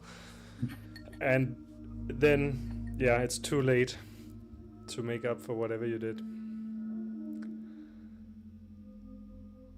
Shit. If you enjoyed Helldive, we'd be grateful for a Steam review. Every review makes a real difference. I will leave a Steam review. I did like the game. Whew. Also very intense. Yeah, very different. It's very different. You'll see that with Pigeon Guild. Yes. It's the key for you there. We have it on Steam as well. So. Press Q or escape to skip. Okay, and then we get out here. New game, load game. Yeah. There we are. Okay, so that was actually Helldive. And actually that leans... wait, I should maybe tune down the volume a little bit again. Because otherwise people won't be able to hear what we say over the sound of the music, I think. That actually leads straight into what I just raised as a question. It's a nice game, but in some eyes, this would be considered a very short game as well, right? And Have you faced critique on that then? And what's your problems with, or well, if you have problems with streamers playing through the whole game and then people seen it all and that's it? I haven't gotten critique. Well, maybe very, very little. Some people. It's always nice to enter the place where you would like to eat more, But I haven't had critique from the game as such because of the length. But you're correct in the assessment that when you have 300,000 views on a stream and he plays through the game, psychology-wise, you have already gotten the full experience. You've had the taste. It's not like Peak or other smaller games, or Are We There yet? Where you go, we should play this together. This could be a fun game to play, or I would like to see what's happening in the next episode of games like Life is Strange or something. So, or big games, right? That takes 20 hours. We don't have that. That's for sure. And I don't know what the difference would be, but I do believe that Steam is giving us some hints. So Steam has their 2-hour return policy, and then they have the 3-hour minimum to get push notification, like you kind of get a notification, hey, do you want to review this game? So everything less than 3 hours, they don't see as that valuable for the platform. And I think that's a hint of when you make games less than 3 hours, a big portion of streamers, like if you have a Let's Chat on Twitch, I would say that often they do not play more than 2 hours in a game. And then because then they might play 3 games, including some talks and some fun. So I think more that 3 hours is a good barrier. Above 3 hours, if the streamer keeps playing the game plus 3 hours, then you have a really good game, I feel. And I feel that's what Steam is saying. But yeah, of course we lose out, definitely. Because the numbers are the same. Right now you can't see it on mine, but the numbers are the same, that I have these 51 reviews or 25, which is not keys I gave. They kind of relate in a way how many plays per review. This is normal. It's within the normal scope. So yeah, we have sales according to that in a way. A little bit more sales than that, but it is within the scope of what the algorithm says out there. So that doesn't matter if it's a 10-hour game or a 2-hour game.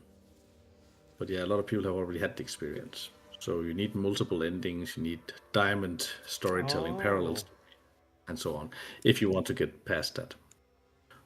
Or have puzzles. Maybe puzzles can do that too. Yeah, of course, it's a good point that if you can make different paths through it, different endings, and yeah, different paths, then people can have their own experience even after having watched it. And of course, if they are to go through the same gameplay, now if somebody has watched this whole stream, they would know the whole story. But of course, they haven't had the experience themselves of the horror going through it. So, well, I don't know. Hopefully people will watch part of it and decide, oh, this is interesting to me, and then they will. And that's what they do. The players a lot of people say, I won't watch it to the end because I like it, and then I would like to play it on our own. And as an example of it, now I'll give you a little bit of the numbers. See some of the numbers here. 2 seconds, because it's there. So if I go into the numbers of it here, so yesterday, let's just say yesterday. So yesterday, now it's like a week ago, he released this video. So we had like 1 Mexican and 2 Brazilian sales. So they're still selling. So that was like, let's say those 3 sales were from that. And then I go to our wish list, and yesterday we had 20 from Brazil. Yeah, so let's say 20. So 20 wish list a week after the video. Yeah, so you're pretty sure it correlates to that video, for example. Oh yeah, Yes. yeah. Because it's the only video. There was also another one with 150,000 subscribers who played it, also Portuguese language, and so they. And we have a little bit lower conversion rate, but that makes sense. We are around 7 on our wish list. But it makes sense because I didn't do all these big offers. I didn't do weeklies and so on. I was trying to figure something else out. But when I look at those, if I look at those numbers, I do believe that could be much higher when I then look, if I go to his YouTube page. Let's see if I already have it open here. It's Helldive on YouTube, and I say within the last week, he's here. He has 306,000 views. He has, and this is on his YouTube. On his Twitch, it's even higher. I think it's around 400,000, 500,000.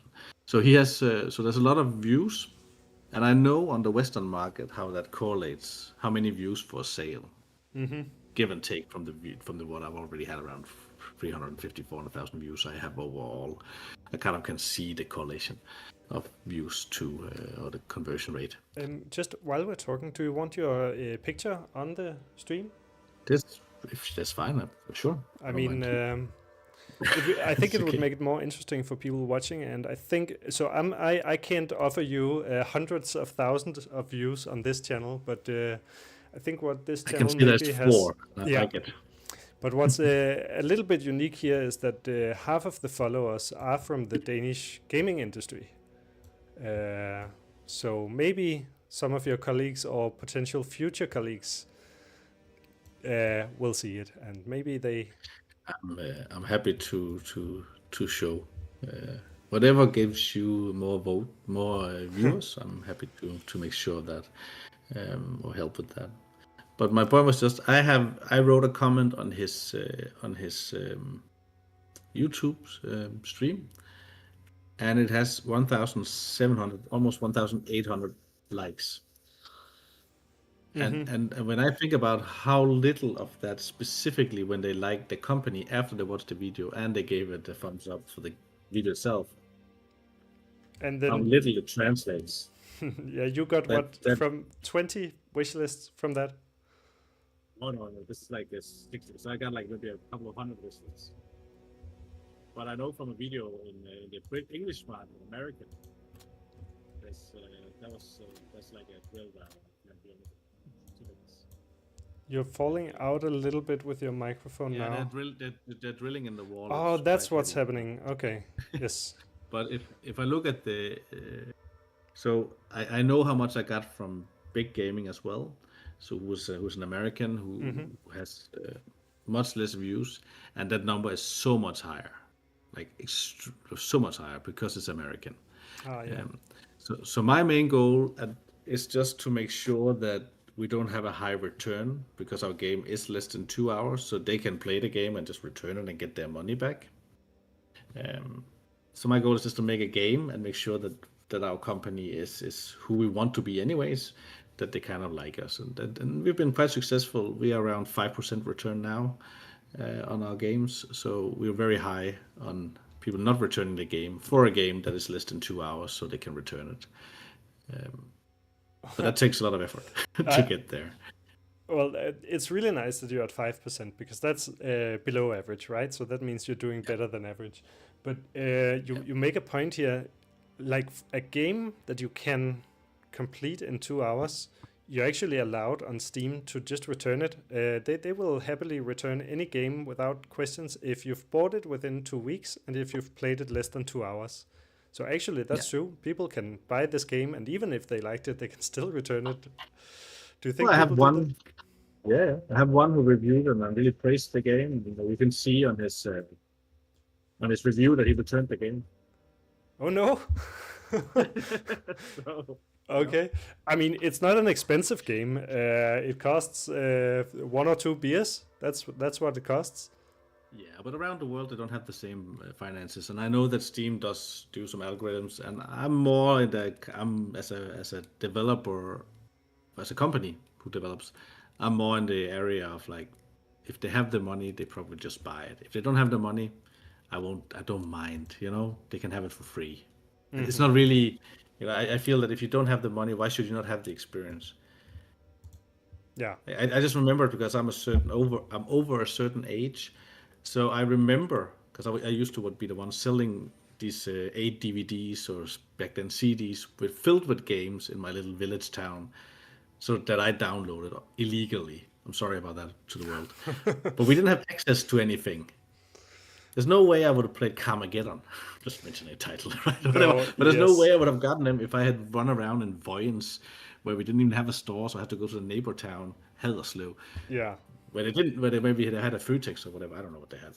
But there's no way I could get access. I could get some demos. I could buy a magazine, a computer magazine, and that was all I had. So now people who don't have access, why am I thinking I shouldn't just like let them have the experience? I'm happy to share what I had a big vision of and what I put all my time and effort and energy into. I'm happy that they can have that experience. If they return it, either because it's not good enough, then they shouldn't pay for it. And if they Yes. return it because they don't have the money, I'd rather have them, go on a date, have a beer instead. Yes. Okay. Yeah. So get more out of it. But of course, I would want to earn millions of dollars so we can do more stuff.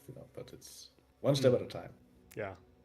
Actually, it's I saw that Denmark is in the top of having number of pirated games back in the 90s.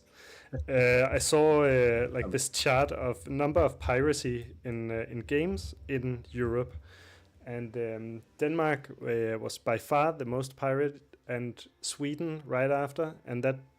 Other than that, like people dropped to 20 or 10% of what Denmark had pirated. So I don't know. Also, It was a big piracy culture in Denmark in the 90s, I suppose, or 2000s maybe. I'm sure. And we're also a very flat country, so internet travels really fast. The cables are easy to put into the ground.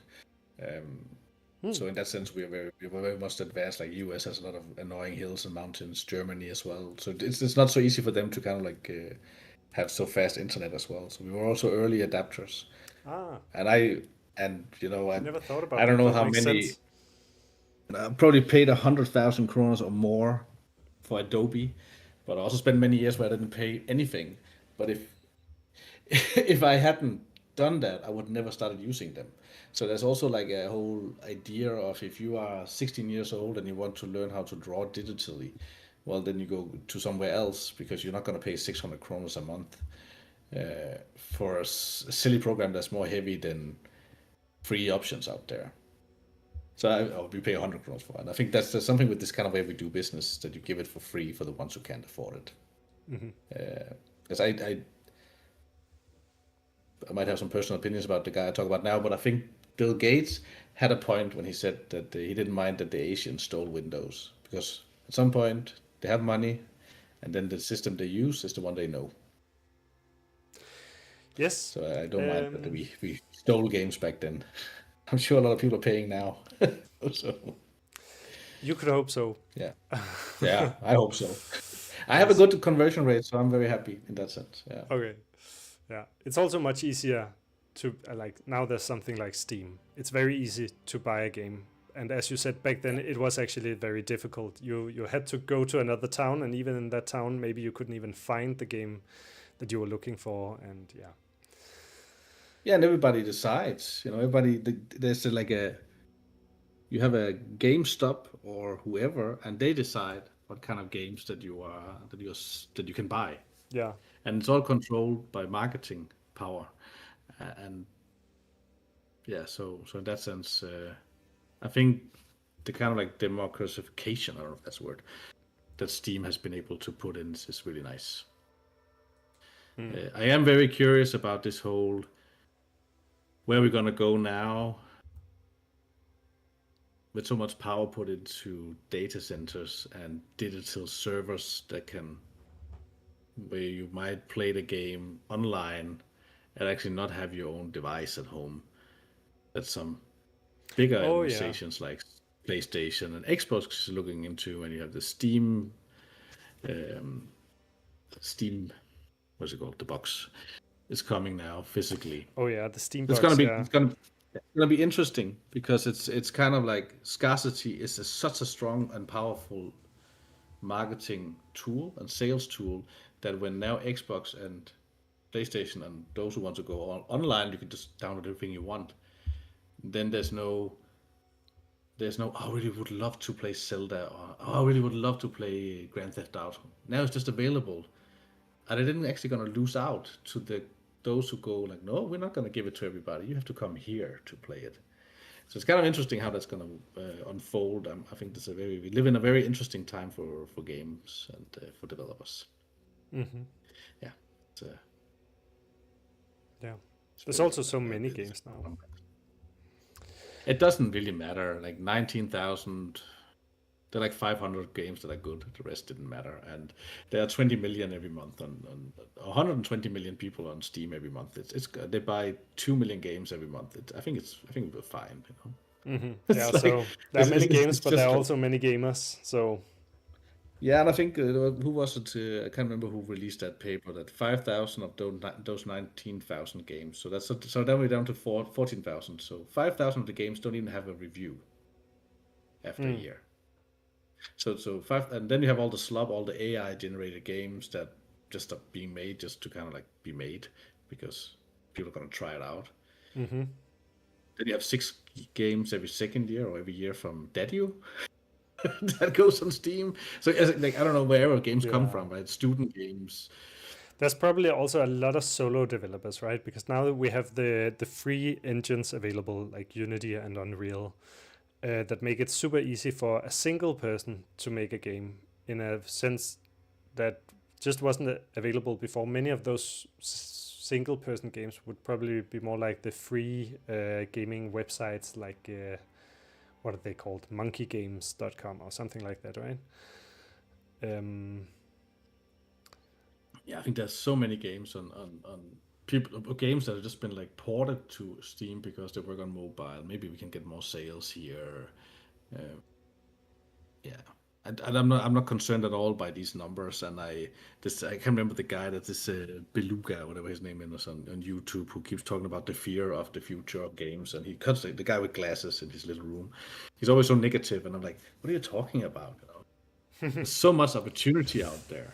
I Like think as a developer, it's like it's like it's still the gold diggers market. You know, you make a great game, you earn $100 million. You know, it's like.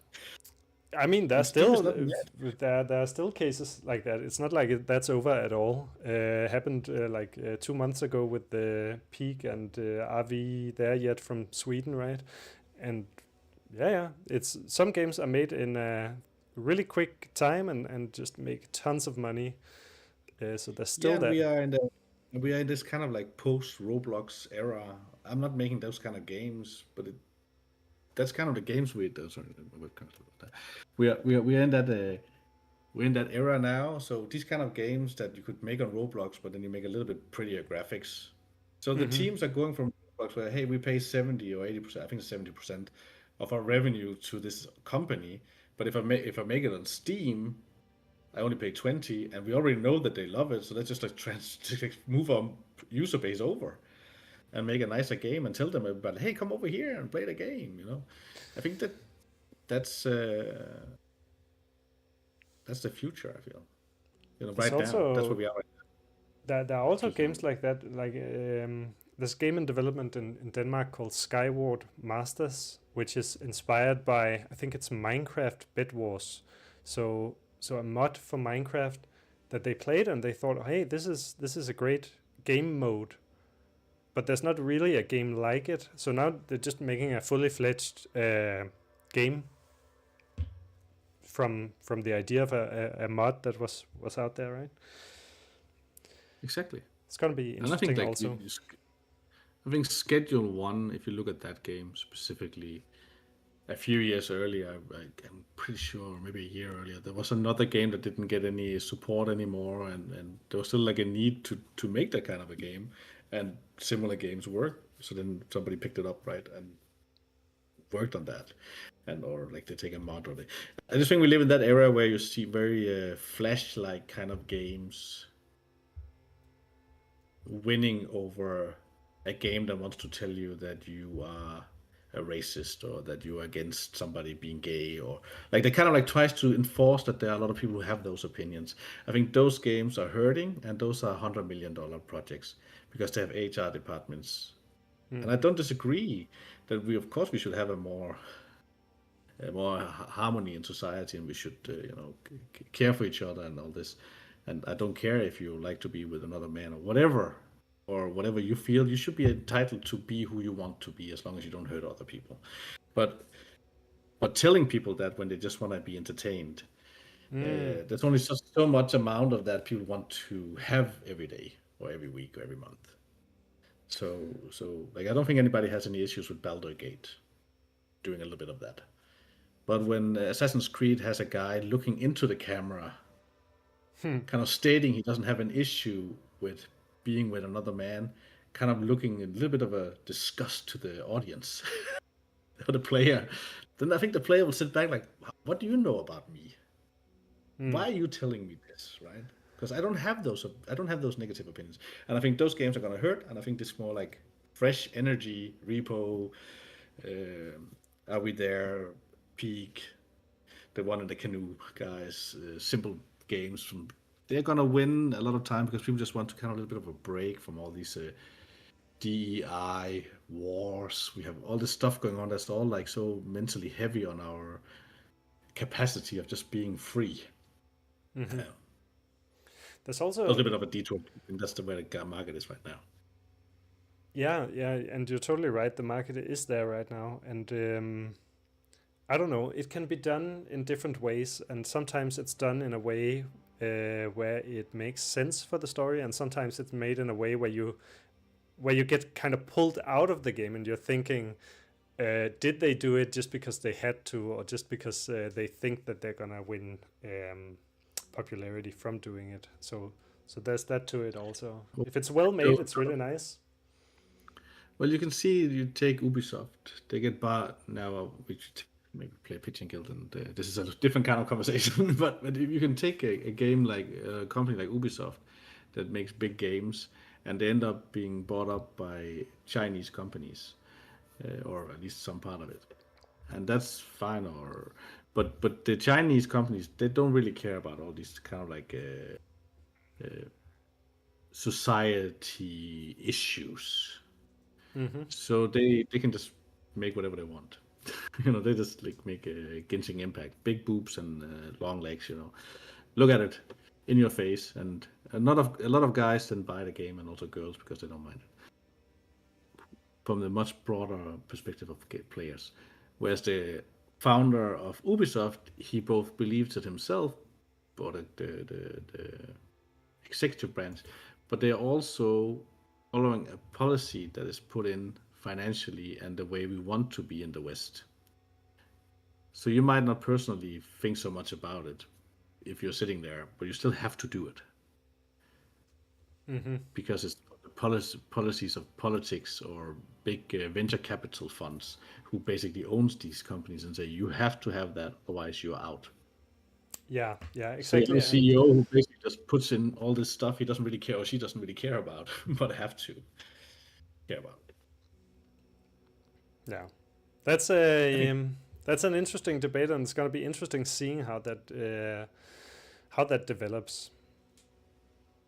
But I think you're right. I mean, there are both types of games, and there are also sometimes you just want a game that's just entertaining you. But that's also, games are developing into this very big thing where they are also a whole culture. Like, it's not just an arcade machine at a bar where you go play pinball. Like, it's not. Pinball was one of the first games, right? And it was a game where you just there's no elements to it. It's just fun. That's all it is, right? But now you have games that want to convey stories and messages and all that. And I mentioned the game twice, Mouthwashing, and I think it's a beautiful game for what it is, and what it wants to do. But do you attract mass market with a game that talks about toxic masculinity, and that we should all wash our mouths, and these men just keep together even though he did sexually assault this girl, Oh, sorry, I don't know if no. not so many as live listening, but if somebody's listening and want to play mouthwashing, maybe they do not want to know this information. Maybe they, but that's a beautiful game, and I think it's a relevant game. Maybe that will bring up a talk if somebody in Denmark plays it. Maybe they will talk about maybe Ungdomshuset shouldn't have been taken down by a Christian organization when Ungdomshuset was the main house that was there to kind of like promote female rights back in the days.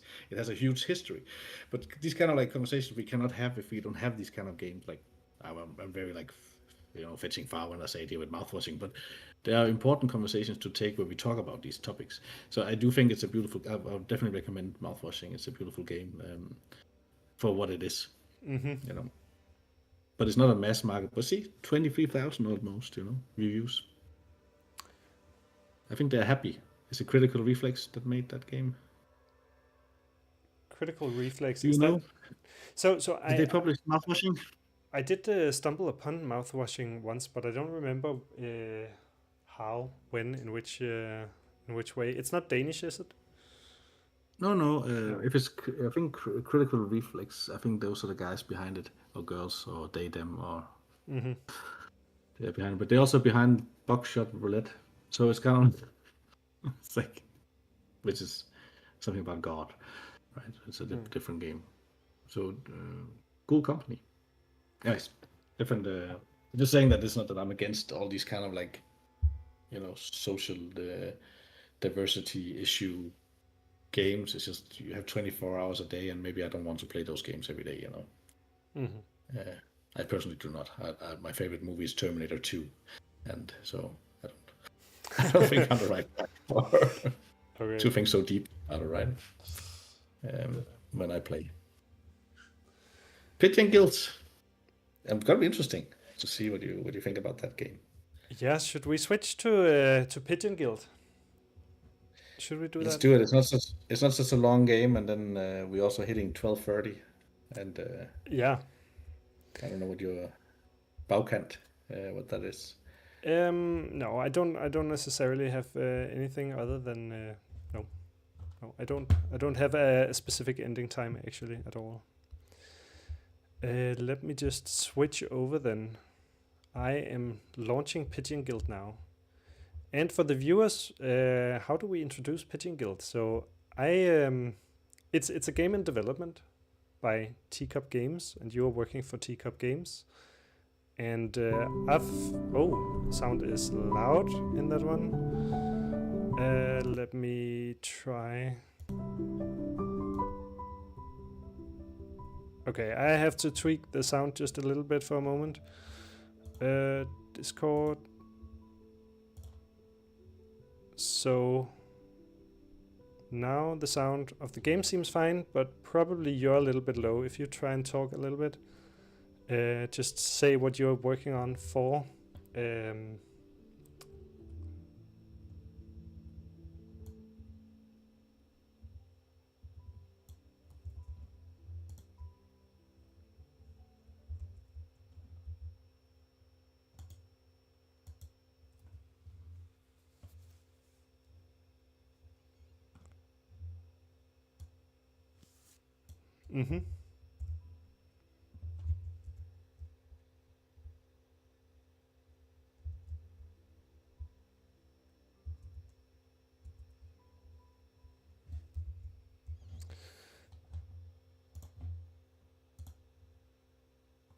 Okay, so I can't. Yeah, someone is saying they can't hear you now. So let's play. I think I know who that is. And it's not even being shown on here. So I did try playing one game that was work in development. And I had trouble streaming it. I could only stream it when it was windowed mode. But you have a key to Steam, so it should just work like. I downloaded it from Steam. It's open now, but it's not showing on the stream. So, and I can hear the sound of it, but it's not picking up. So Pigeon Guild, there we go. Turn it off and on, and nothing is showing. So Shred.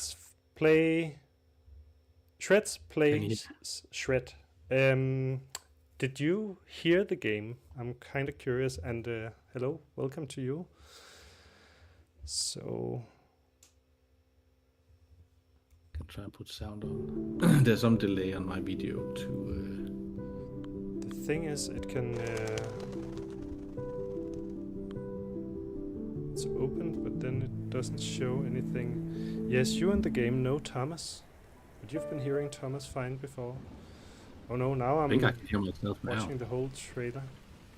Yeah, you can probably hear yourself now as well. I am just gonna close the game once more and just try and restart it, see if the stream can pick it up.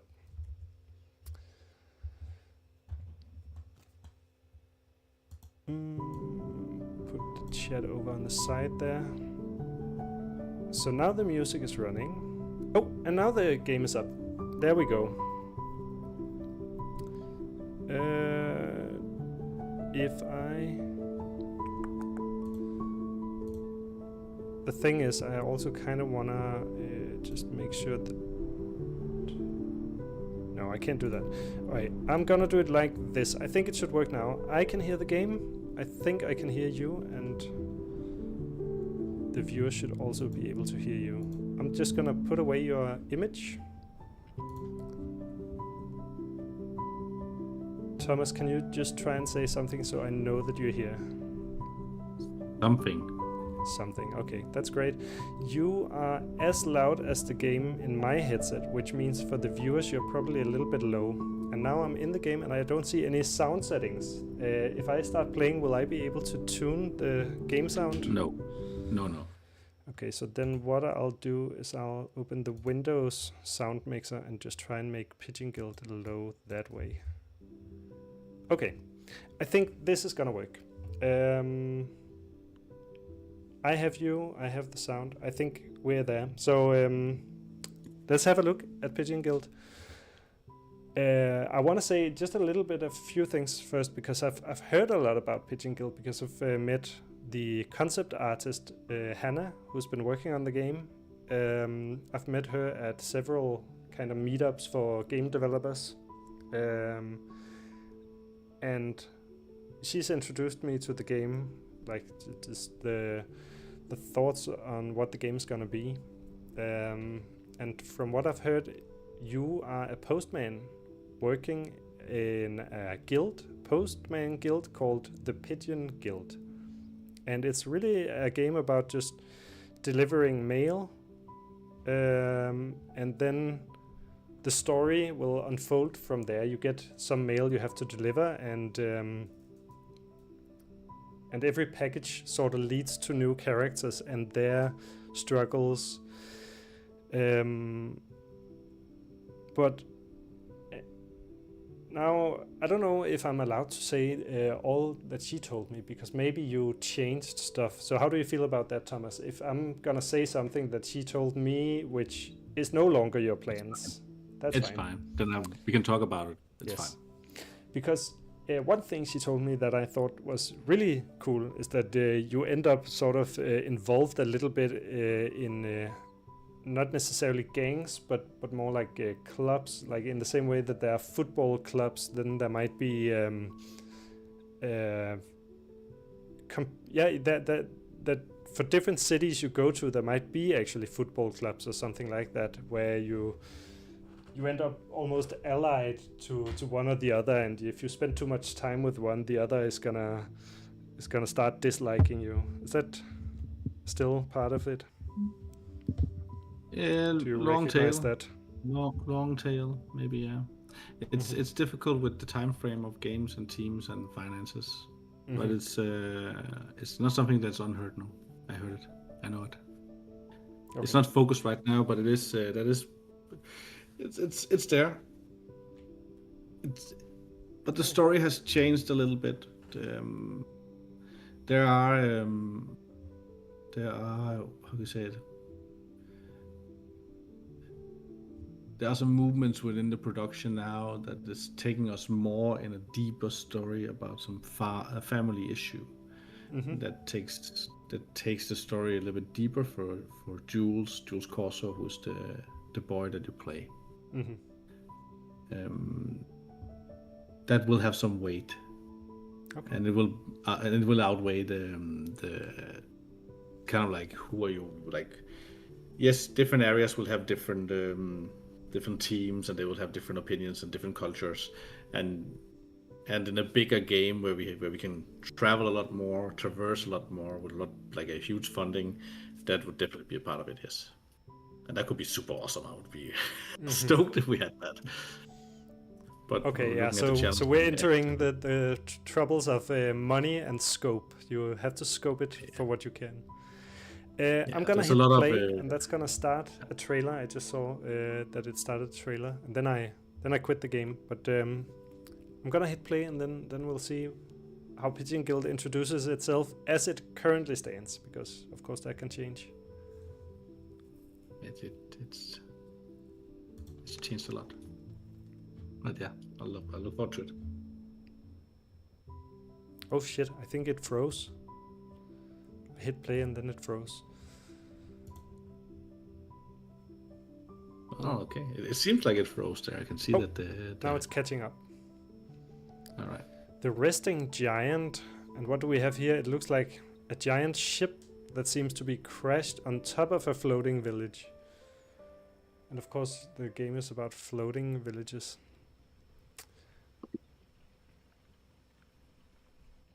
Sea Airbus settle. This is almost like a what are these called? This is a production kind of trailer, right? Where you it's in the idea of animatic. Oh, there's a voice. Cutscene animatic. Cutscene.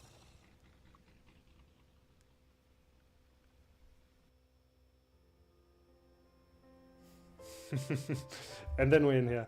Okay, obviously that is going to change quite a bit. Oh, my camera sensitivity is insane. But there's a control for that. Yeah. Nice. Oh my God. Just a little bit more. Main menu, resume. Okay. So here we are. We've been dropped off. So this is Mudtown. All those years at the Pigeon Academy leading me here. Oops, I'm running late. Please keep off the grass. I should hurry and find the post office to report for duty. Welcome to Mudtown. It's an interesting name for a city in the skies. Mudtown. But maybe it's because they're in the rain clouds. A PD-13 Culver Skyboat, the pride of any carrier pigeon. Also, it has to be said that this environment that you fly around in here is our test environment, so it's called Demonia, and that's actually not where you play the game. So this Mudtown, you will never meet it in the real game. You will meet it in the demo. So the demo we will release will be Demonia, like demo, yeah. So you will actually, when you play the demo, you'll get the same feel of what the big game will be, and there will be some links story-wise into the main story, but it will be its own little thing to get you inspired to want to try and play the big game. Alright, it's locked. I'm not allowed to drive this. So you'll play as Jules, you'll play on the PD-13, and you'll not be in Mudtown. I guess I have to report to this guy, the old postman, so you're the new recruit. Yes, sir, I am Jules Late is what you are. It might be lost on you, squabs, but we value punctuality here. Sorry, sir, reporting for duty. Your delivery is waiting. So is the recipient. First task, take this letter, have a look at it for details, address and such. Recipient is the mayor. He'll be by the large house across the bridges. Believe me, you can't miss him. A carrier is always on the move. Oh, okay, so it's gonna be the kind of game where you can kind of choose your path and choose how you interact with the characters. There'll be some parts of that, yes. But in a limited scope. Yeah, because I heard that those games tend to take up quite a lot of time when you have different paths to take. Yeah. Apologies, it won't happen again. Deliver the letter to the mayor. Pick it up. Oh boy, I don't think he likes me very much, no. So I know that I'm not going this way, I think, because the mayor was down. Oop, can I fall off? Meeting the mayor on first assignment, no less. A fog of death? Bonehenge, you are here in Mudtown. Then there's a hillside and a volcano. Scab's Emporium. This is the map of Demo. Yeah. Okay. So how big is the final game gonna be, do you think? It's gonna be, we have 10 main islands. And then small things get around. There are 10 specific islands that Hannah is actually conceptualizing with the director and our art director. So there are going to be 10 of them. That's where all the main things are going to be, and then the small islands. Like, for example, say you have the resting giant. I don't think we're going to have that in the game, but that could be like an island. It's just too nice of an icon to not make something out of it. But it's not. But we have 10 islands. Mm-hmm. Yeah. So I'm delivering the letter to the mayor. He says another petition, that darn lighthouse again. Will these people never cease? A lighthouse that doesn't shine is not exactly my top priority, but Eltonius might have a spare bulb. If the light bulb has gone dark, we need to fix it. Okay, so I'm gonna be the kind of guy who just I'm ready to help everyone.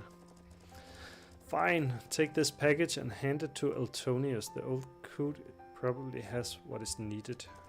Have your postmaster show you the way now, shoo. My first letter, quest complete, 3 stars. Ah.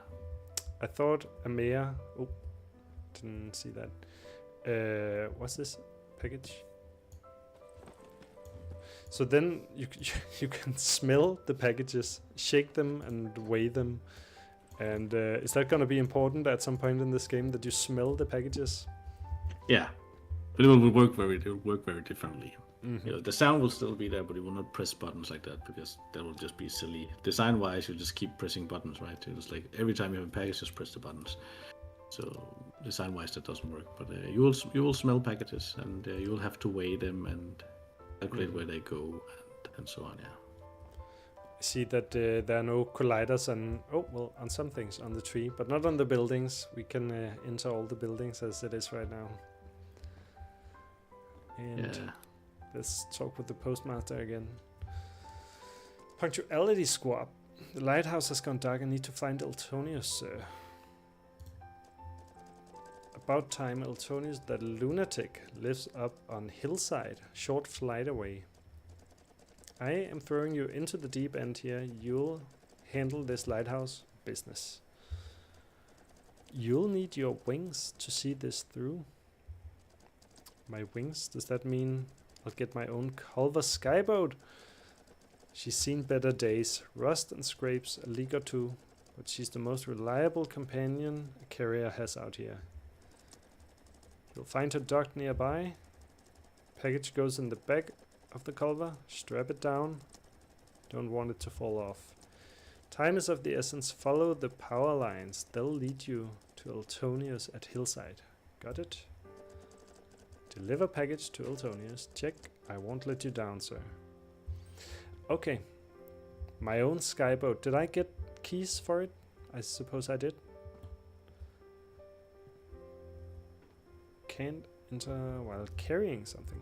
Well, let's drop it. Enter. So, am I entering the hold? Ooh, there's a whole little bedside area. I don't think I can walk here, though. Seems like I cannot walk around. So I'll leave and then enter the control room. I disappeared, but I have control. Oh, shit, I forgot the package. Oh, I forgot to...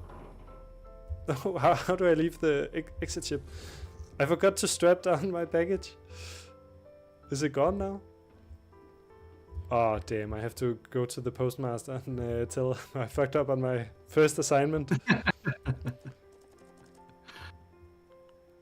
Nothing right now, sir. Did I did I mess it up? Oh, you can try and go down there right now. It has been changed, but the balloon is a little bit funky there right now. Pick up. Oh, it got my package. Oh, how nice. Okay, what if I drop... Oh, attach a strap. There we go. Okay. Now it's locked tight to the boat. Okay. I was saved by a balloon.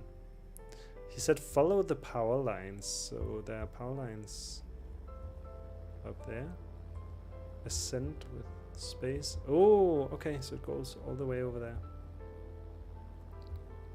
I mean, from Steam, the pictures that are there, which are not screenshots, they're just kind of concept art or advertisement art. I don't know how to what they are, but they are very Ghibli-like and has a very nice look to them, I think.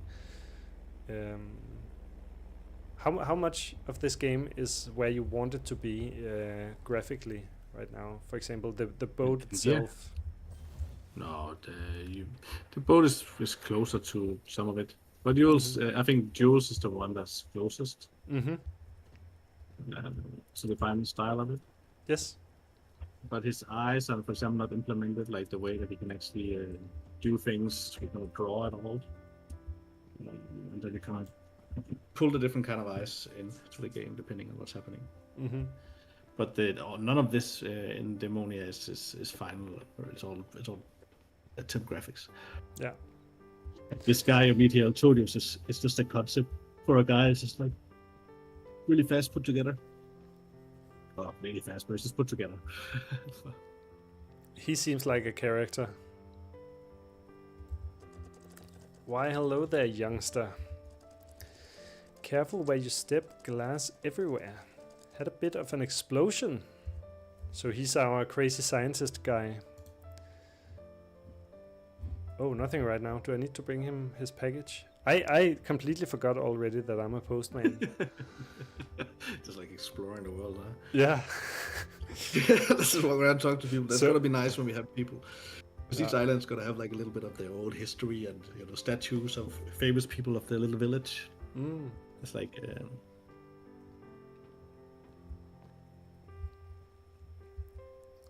is it you said you've been working with the children's game for a long time, and generally children's entertainment, also games, but all kind of things, But I'm just thinking, we just played Helldive, which had next to no combat, and this game also on Steam, it says it's a non-combat action RPG.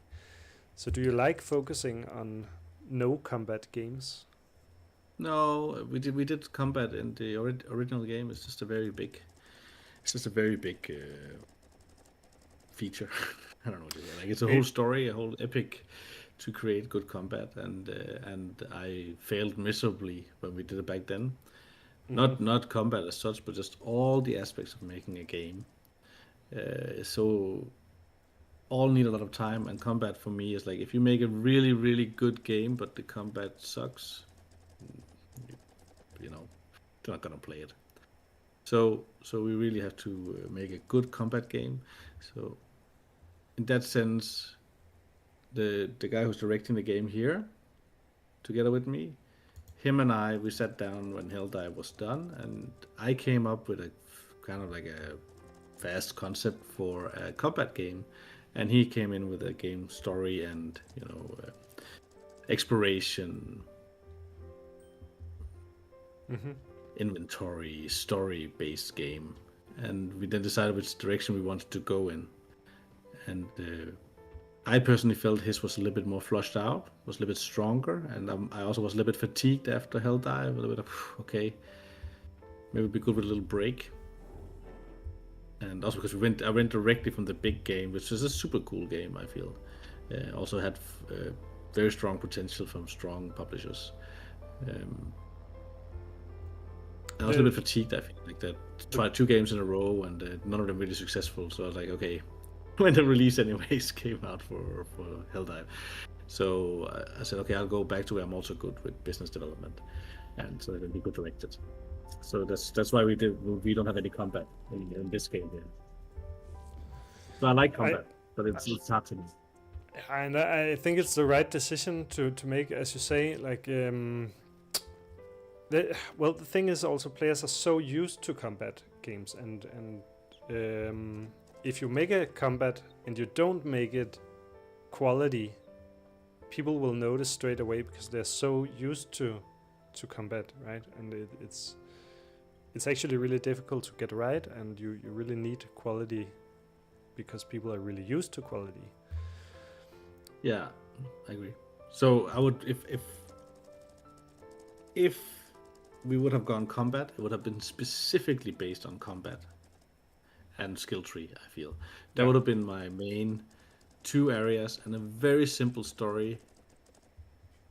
And I also wrote on one over Christmas, so I didn't completely let it go. I just had it in my head. I just needed to I wrote a whole game like in 2 hours. So I kind of I needed it out there. Maybe I'll never make it. Maybe we will just go directly to the big game afterwards. But just the idea of doing both was too hard. And the programmer, who was partnering with us back then, he had made such great mechanics or ideas. The structure or the architecture of his combat system was fantastic. I just couldn't make it feel good. So then then he had to design the game, and then my position as the designer kind of fell through. So it didn't really make sense. But yeah, I hope it's the right decision. I just don't see us making both right now. I would love to, because I think great combat. I used to teach martial arts, and I also did martial arts for 10 years. So for me, it's something that I care about a lot for my own personal life back in the days, and respect a lot. So it's important for me, anyways. But yeah, so we don't have combat in this one. So the antagonist in this game is the weather, and there's not much of it in the prototype here. There's no weather. The storm clouds or something like that. Yeah, there's no storm clouds. We also have like wind tunnels that you kind of can hit into, and then you can fly fast around to specific areas. Thunder, tornadoes, rain, snow, storm. We have in the game there'll be 4 different categories of weather, from calm to storm, gale and breeze and so on. So there'll be different kind of levels of that. There'll be different kind of rain, but some packages cannot get wet. They will have a consequence if they get wet in the game. So they'll kind of be so you have to be thinking a lot about where to go. But if you have to go to that house over there where Scap is. Yeah, it's somewhere around here, I think. I can see his house now. I think it's that one by the end. Southwest. So I guess that's. But so if you see the house there, but there's a storm coming in and you have to go around it, but why not just go through it? So you can also upgrade the ship with different kind of maybe a storm collector, because some other creatures in the world would like to have the the thunder that you collect, and so on. There can be many small things you can do. Okay. It seems to be much more of an open world game where, I was told I need to go somewhere right now, but I could go the other way. So that's also that invites for I think a difficult game to make, where if the player does something. You're giving the player a lot of opportunity to do something that you cannot anticipate, right? When it's an open world, you never know where they're gonna go. And if let's say I'm on a mission to meet Scaps now, and I go someplace else and I meet another character, maybe they will have one conversation if I have met Scaps, and another if I haven't. Can I? Oh, there we go. Oh, I can jump in this. I couldn't jump in Helldive, so I forgot I can jump. Scabs, hello. You probably are, yeah. We have Scabs. He's got one of everything. It doesn't look like that, Scabs. Not right now. Ain't sure you're in a position to fire off the shots, youngster. Looking like you do. Look at their brand new pants, big hat, bigger mustache. No, sir, I am in a hurry. Wanna buy him? Any of them? Mustache will fit you nicely. So he's selling mustaches. Dang it, out with it. What's your offer? I'll throw in a free cat, almost alive. I am not here to buy. Who better you be flapping squawkers to understand the value of a ticking clock? I needed a bulb for the lighthouse. Oh, there it is. Nice. You need a bulb for the lighthouse. Why didn't you say so? You're in luck. I have one left, though it'll cost ya a pretty penny. Please bill it to the mayor. I don't have a penny on me. By the way, I heard some stories about the lighthouse keeper. Is it really that bad? Folk around these parts have always kept their distance from Grimalkin. Spooky, to be sure. Oh boy, where is the lighthouse? Inside the fog of certain death. Okay. That doesn't sound nice to go there. And also, why would you place a lighthouse inside a fog? Of course, so people don't hit it, but if it can shine through the fog. Certain death. Thought it up for them touristy types. Don't worry none. It's a harmless place. Lighthouse will be in there somewhere. Follow the blinking lights, they'll guide you, but dang, don't linger. Right, thank you. I'll just fly into the fog of certain death then. Follow the blinking lights in and out. Oi. Here we go. The fog of certain death. This day just keeps getting better.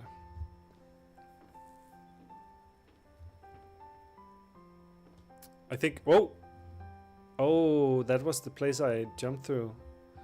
I have a security balloon. Oh, I can just fly around with my balloon. Oh, nice. It's good to know that the company cares for me and provides me with a safety balloon. I can drop it and attach a strap. There we go. What's this box? It's a Pigeon Guild box. I'll take it. Probably has to go to the post office.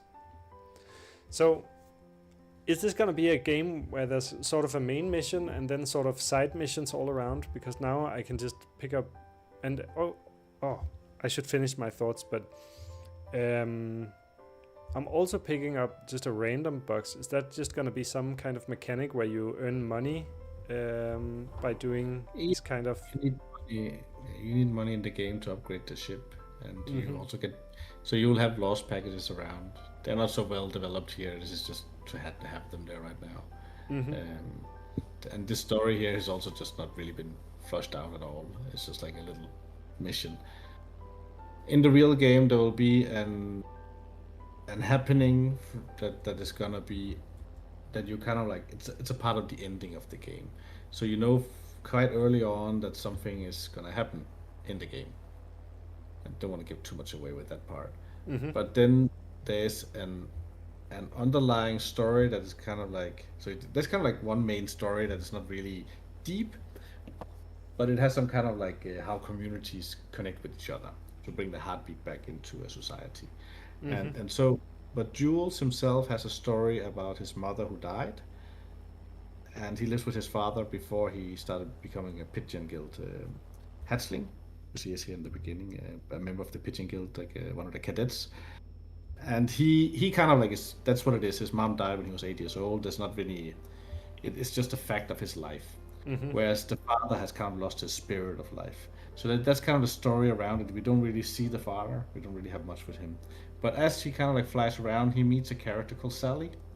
And Sally is a girl who is a big fan of Jules' mom, because Jules' mom used to be a Pigeon Guild master, which is a high-level Pigeon Guild member. So he also has his briefcase on the side, which is called JC, and that's because his name is Jules Corso, but his mom's name was Javelin Corso.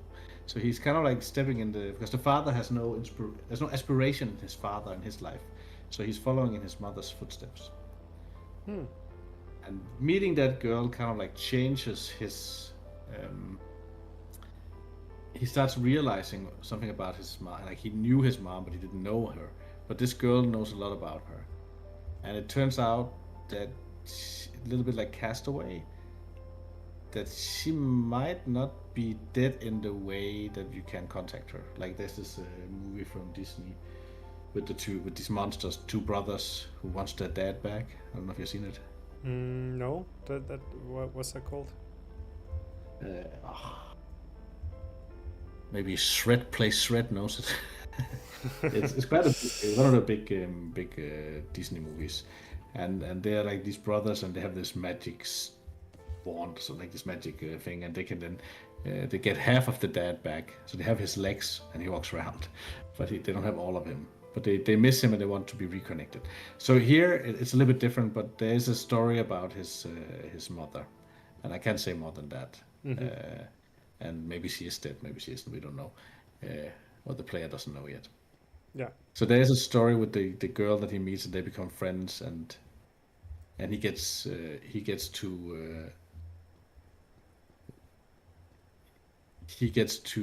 know more about his parents. Yeah. Don't want to give too much away of the story. Yes.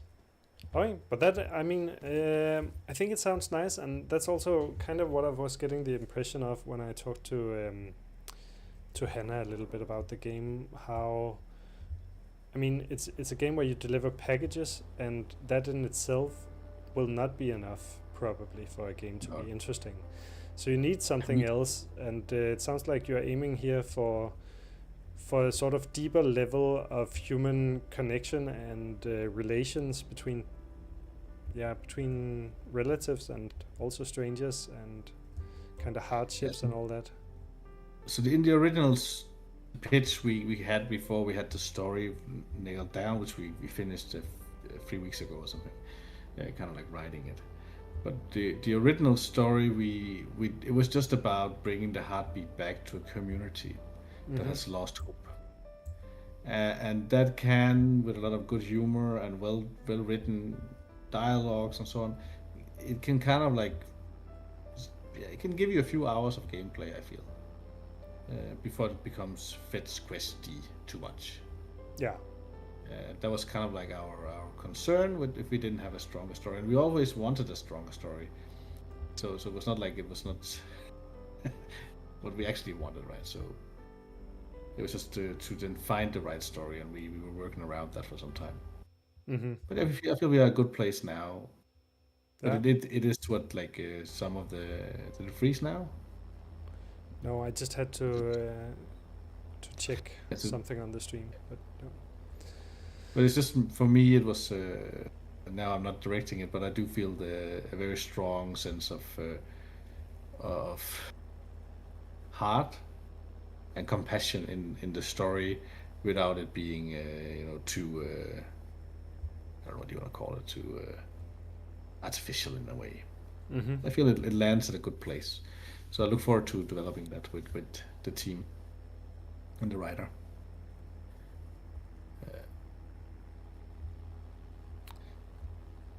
I'm getting lost in the fog, I think. This is the right place, right? It should be in there somewhere. I saw blinking lights, and I think Scabs, the guy, told me to search for the blinking lights. There were some. Follow them. There's but the version of this game is with now we have day and night cycles with the sky and the sun and moon. And when we made the level, we didn't have that. So now the way that these blinking lights works can be a little bit challenging sometimes to see them from a certain angle. so yeah, in a very good version of the game. I was playing it in Germany, and I got lost several times when I was trying to find the ending of it. So, but it's not like that now in the back end. We're gonna make a new update soon as well, coming out for the people who have the key, like you.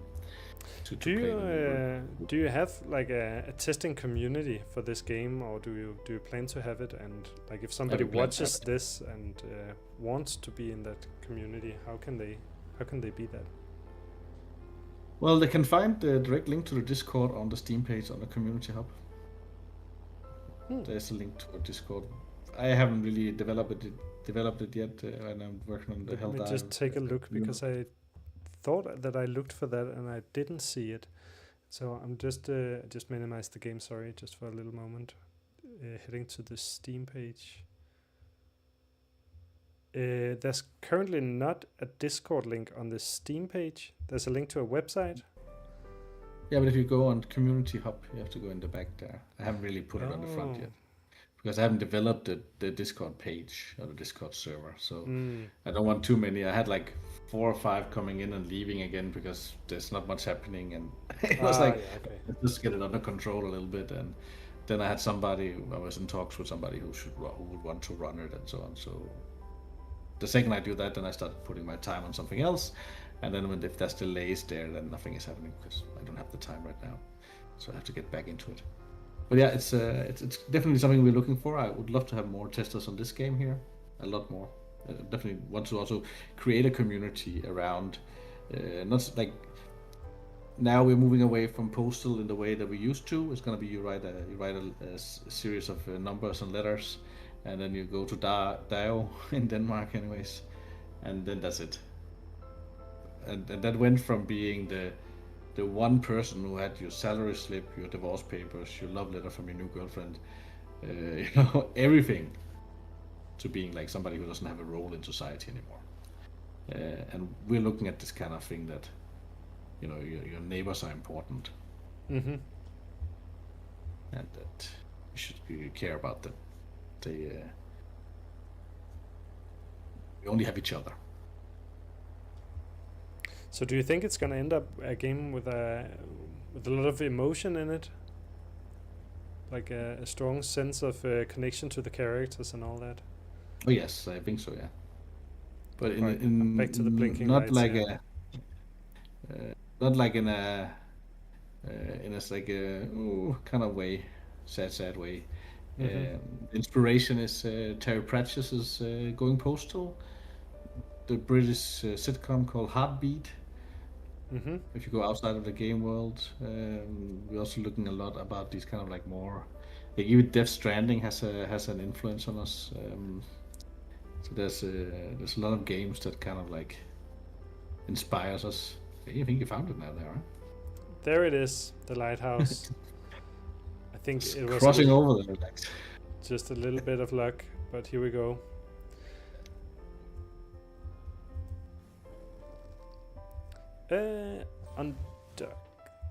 Okay, time to find the lighthouse keeper.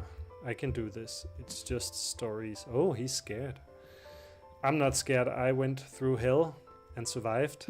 Oh, well, I actually didn't survive, right? Because we saw something happen in the cutscene. So I don't think I survived what happened there. Drop. Don't fall. Okay, there we go. Talk. Grim Malkin. Well, what do we have here? Yeah, right now there's nothing that kind of makes you know that the package is there, so you have to hold it. Wanders into the cat's den. So into... Oh. Wait, talk again. Well. A little hatchling, that's the same. Proceed. Oh, there we go. Hello, ma'am. Are you Grimalkin, the lighthouse keeper? Or aren't you, precious? Have the locals been talking again? Told tall tales of the scary keeper, how she hunts pigeons for sport. Are there actually going to be pigeons in the game, like the animal pigeons, or are all the pigeons going to be post-humans? No, every post ship has a pigeon. So Jules has a pigeon. Right now it's Pigeon Pete, but we can't call him that because of turtles.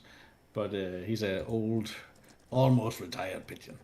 So he has like a scar over his eye and so on. He's been a warrior in the storms. So he has a lot of stories to tell. He's there. Pigeon Pete. Yes. So there are pigeons in this world. It's kind of like when the ships are being built, the shipyard is on an island with pigeons, and the pigeon who sits on the ship is then now part of the ship. So it's kind of like a law thing. So there's always been a pigeon following the ship until it retires or dies, and then a new pigeon comes and follows the ship. Are they going to be any kind of like companions, those pigeons? Will you be able to control them, or will they just be be kind of there a little bit on the side for the fluff of it, or I guess that also depends No. on the whole money situation and how well the scope They- creeps and all that. We haven't looked at we haven't decided to take them out of the scope in that sense. So they're still developing, like where we just open processing it. So they will be, as it is now, Pigeon Pete will be on the boat down in the house, like in his little caboose, and then it has its like a nest, or it's kind of like its little cage, and you can talk to it and feed it and so on, and it will give you. It also is the one that flies ahead of you, so if you don't know where to go, it will fly off into the horizon ahead of you. Oh, that's then a disappear. very nice kind of, you have those games where they have this golden path lighting up where you need to go. But that's actually a very nice in-world way of having a guide. Yeah, and then it disappears, and then a little bit later it comes back again, and it has intel. There's a storm ahead, Jules, or whatever it will say. We'll see. And they can talk, the pigeons? Yes. Hmm. So now you can see a little bit for the level of style we are aiming for in the game. It's in the beautiful corner.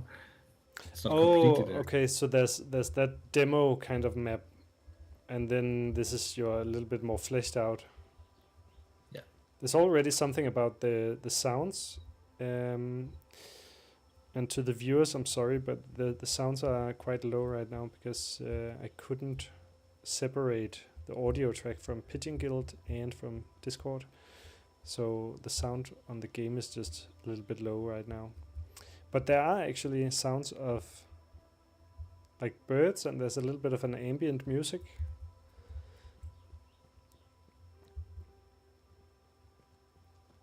So and here, for example, the grass has not been developed. So we like normally when you would do nice grass, you have like dead grass at the bottom, because it's how, and then you have middle-sized grass and high grass, and this is only high grass. So this is very basic grass compared to how we're gonna build it. Also, you do like, for example, you don't know this now, but we have rain. So the way that the rain hits the ground and the wind will make the grass fall and the tree become more wild. That's all in the, we all have that in the version that comes out now. But it's not in the one you can see here. So we are quite a step further. Also, right now, if you it jump, looks very nice. Like the art style of it is very nice. Just it gives a sense that it's gonna be a comfy kind of game. It's gonna be a relaxed game. It's gonna be a game where there's not a lot of pressure. Is that the case? Are there gonna be timers, for example, on all those missions, or will you be able to just take your time? in the unflushed version of the game, I'll call it, or the kind of like where we want to go. We have a concept for a story where we have time. So in that one, I'm not sure that's gonna be how it's gonna be in the game. There you have to bring a package that has a ticking sound. Yes. And when you deliver the package, he doesn't want it because he thinks it's a bomb from the neighbor. Because they're having a neighbor war. Okay. So you don't have to take. That's quite a neighbor war if it's escalated to actually bringing bombs to each other. You can kind of imagine visually how funny that could look with two neighbors having war. Like if you think about funny movies about neighbor wars. So you go to the center of it, and he's like, no, it's just a clock because I think it's about time that we talk to each other. And then you kind of like set up so they kind of get a resolution, but now you have a clock. That clock is not there to kind of like push you like something that you have to do within 3 hours. That's goodbye. No, there's actually colliders on it. Okay, well, no, I wouldn't think there was a collider on it. So that's that clock is more like if you have to, let's say you have like a vampire, but he's only awake at night. So you have to wait until it's night to go there. So you need to have a time to know what time it is during the day, and that's where the clock then works. So then you get time-based packages, but they're not gonna be. There's not colliders everywhere. Huh? No, apparently not. And it's a much deeper rock than I thought. But it's also just like this is just visually distant, so the islands are also lighter in the graphics because they're supposed to be further away. So but yeah, there was some colliders on the houses there at least. Yeah, I thought I was gonna be able to land on some of it. Oh, there we go. On the house itself. Yeah, and in the demo you can definitely land on islands like this. And many players that have tested it, they just went to directly up to Eltonius with the boat and just jumped off. And then how do they get back? Then they jump. When they start realizing how the balloon works, they start playing a lot with the balloon. Yeah. It's part of our Yes. systemic gameplay is not to tell you how to play the boat or how to play the how you move forward. Because if you decide to upgrade your ship in a way that benefits you with rain, then you don't care if it rains. But that has maybe an impact that you didn't upgrade with storm first, right? So there's kind of like these different choices you make in the game, and that's the RPG part of it. So it's not a big RPG; it's like the light-hearted RPG, and antagonist weather, Mm. and but some funny puzzles here and there on your missions. How is what's rain gonna do? How can rain be an obstacle? Well, rain generally will be an obstacle for packages that can get wet. So you have a paper package, Cardboard. and then cardboard packages. So in one of the ideas we were playing with story-wise there is, for example, that you have to deliver this package, this tall package to a wedding, but it cannot get wet. So then when you deliver it, but you went through the rain, or it got wet, then you find out that was the wedding dress, and now it's wet. So now the wedding, in some ways, you think is ruined, and you then of course say sorry, and you go off your merry way. I don't know if you get invited to the wedding, but anyway, so let's say you just sail off. Then we have kind of like an update, like in Life is Strange, where you get like after a certain amount of packages, you get information back on what has happened. But you've also seen it in the game, and then we get into these kind of like gray zones that Hannah is talking about. So let's say you deliver the package wet, and suddenly when you come back, before you get the weekly, you start seeing everybody walking around in wet clothing. Yeah. Then you get in the news in, and the news says in the newspaper says that this new fashion after this huge wedding, this wet dress created this whole fashion of wet dressing. So everybody's walking around in wet dresses, right? Because of that. But if you had delivered it dry, you won't get that outcome. For example, then there's also a person that dies because you're late. So because you didn't bring it in time, you're going to a funeral. Okay, well that's quite heavy. A person that Yeah. dies because you're late with the package. That's reality. Yes. Well, So- yeah. If But it's then, an important but package. because it was like a 105-year-old creature, so he's gonna die in the game of age anyways, but it's a little bit later. These are just ideas and concepts that we are working on to kind of like motivate our writing. And so if you then get to you go to the funeral because you were late with the heart medicine. These three sisters that hasn't spoken forever, they now meet each other again, and then they can get like you get like some mission out of that, and they're very happy that they finally got to talk again. So it's not this all negative just because of a funeral. You know? He was old anyways. He should have been dead 10 years ago. So kind of like there are consequences, but we don't want to make the game too heavy because of it. Yeah. That's why it's not a wholesome game. It's not in that sense a cozy game. It's a light-hearted entry to RPGs with no combat. So yeah, we were inspired early on by Lo-Fi Girl and just sitting there in your ship, rain hitting the house, and just like enjoying yourself with some music or an Oh, audiobook. That would be. Can we have that in the? Can we have where you're sitting in the ship and because when you're away, I can't enter the ship now because I haven't unlocked it. I just restarted. But you could change the camera, right? That's an option already. If you press, I think try and press. I'll write you. Yeah. But Now that it's going into the surface, then I won't give our short codes away. if the camera then just goes to the side of him and he's sitting there in the same pose as the lo-fi girl. Yeah, but actually we are gonna make, I don't know yet, but I think we're gonna make a lo-fi channel as well with our own music live and with music from artists around the world. I think it's cool for like a lo-fi channel on YouTube that we will then also be able to play in the game. It's kind of like also part of the structure of what we're doing right now. So this universe, on the other hand, is very far out in the, let's say, in the east, very like 1,000 kilometers away from the main game, the big game we wanted to make. So this is in the same universe, same visual style. And the old postman there, he's a wrinkle, and the mentor of our main character in the other game is a wrinkle. So they're the same class, same monster type. And that's so basically like a humanoid with horns. Yeah, he's a more humanoid here than originally. He used to be a real monster with big hands, but he turned more, as the more we concepted it, it more became a humanoid with horns, yes, and gold legs. Yeah. We're still not decided on that. I think this is the director's design, and we had an older design, so I'm curious when we talk where we're gonna land, because he had a little bit of a different feel before. But it's up to the director what direction he wants to take it. But yeah, that's how he looks right now.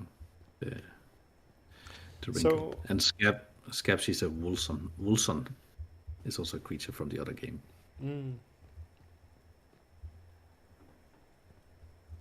So you've been kind of you've been in the process of creating these worlds, but you're not going to be directing them. So well, it might be. I don't know yet where we're gonna go. Like right now, we take one game at a time. So this game, Jan is directing. I don't know if I'm gonna direct the big game. Depends also where the director wants to go. If he wants to direct it, or we co-direct it together. That's also where I don't know where I'm in 2 years, right? So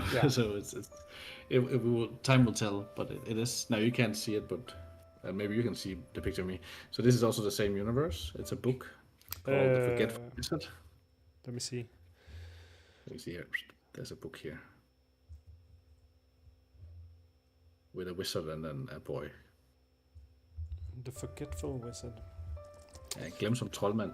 So this is a book that's out, and there's another book on the way out. We also made a tea, so kind of like there's a different feels into this little universe that inspires us, and I'm in charge of the business, so we'll see where I end. I would love to direct another, like one of the games in this universe.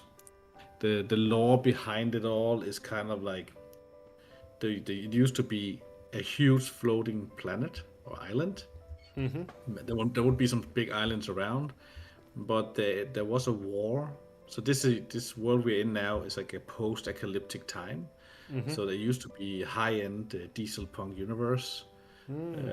With monsters, and there's a certain clan of monsters that are in the other game, and that war, that darkness had to be stopped. So a group of wizards, and if you can see on my Twitch, my name is Tangle King. The wizards and witches in our world, or warlocks, are called Tangle Weavers, and they got together and they broke up the world to stop the evil forces to take over. And this is the time we are in now, and we don't know why they didn't collect the world again after the war, but that's so you don't have to dig deep in this world to find all kind of like war material. But yeah, this area we are in Pigeon Guild is like right now we are in an old British park where they build on top of that. It's so far away from the main area that there's no villainy here, and if you are born with magical abilities, you seek to the city, so you're not even around. There might be a single magical creature or two here, but they would leave. And you're definitely not a Pigeon Guild. Like, it's very prestigious for non-magical creatures to be a Pigeon Guild, because it's a very important role in society. But for magical creatures, that's not that important. Well, magical humans, because you can only be magical if you're human, not if you're a monster. Alright, so it sounds like you do have quite a lot of like background story for the world, but that makes sense. You said you've been talking about this bigger game a lot of times, but then how does it feel to you that the first part of this world that you have in mind is going to be this little corner? Because then the people who experience it, their first steps into it will be this little corner, and then maybe later you'll make the bigger game. Yeah, we definitely plan on making the bigger game, but I just don't know how and who's gonna direct it and so on. But we're definitely gonna make it. This game here is gonna be 6-7 hours long. I feel that's where we're gonna end with it. What the bigger game is gonna Pigeon Guild is gonna be 6-7 hours. Yeah, that's the aim. 5 to 10 if you want to be more broad. Whereas the other game is a little bit longer. But we don't aim for these huge games because I'm at a certain age now and I have kids, so I don't really have those long times to play anymore. And a lot of people don't really have that 100-hour investment that we now live in a world where games have to be 100 hours long. Yes. So, and I think the market is also shifting of people's interest in doing that. And the friends that I have that do that, they take a weekend off or a week off, and they agree with their wives or husbands or partners. I said, okay, this week I'm just gonna play Baldur's Gate, or I'm just gonna play the new Creed or whatever they feel like, right? Yeah. And then they complete it, and then they've done it. And then 2 years later, a big DLC comes out, and then they do the same again. And that's fine, but we don't. I don't want to be there with the games we are making. So it should be something you can pick up fairly simply and have fun. I think me and my friends are also kind of hitting into that time in our lives where we can't play those games that are 100 hours. Or well, we can play them, but we'll play them and we won't get very far in them. So for me, it's such a relief sometimes when there's a really nice game that's just very short, like something like Journey, for example, was a great game. It took, I don't know, it took 2 hours to play or something. And some criticize those smaller games for being too short. It's not worth my money because I could have this other game that's so huge and takes so much time and all that. But I don't know, to me, I really enjoy sometimes when a game is actually a small, contained little experience. So I don't know if the market could shift towards that. I think also the gamer market is... Yeah. Yeah, I'm not so concerned about that part of it, but it is, if you have a game like doesn't matter what name, but if you have games where you kind of like procedural generate levels as you play it again and again, and you have sessions of 20 minutes, 30 minutes, 10 minutes, whatever, then you can keep the player in a loop of dopamine and interest for 10-15 hours. But it's not so much the game, it's more just as much the community of their friends playing with them. Let's take one more round. It's like playing a good game instead of Ludo, but it's kind of like, let's take one more, play of 500 or whatever you play, right?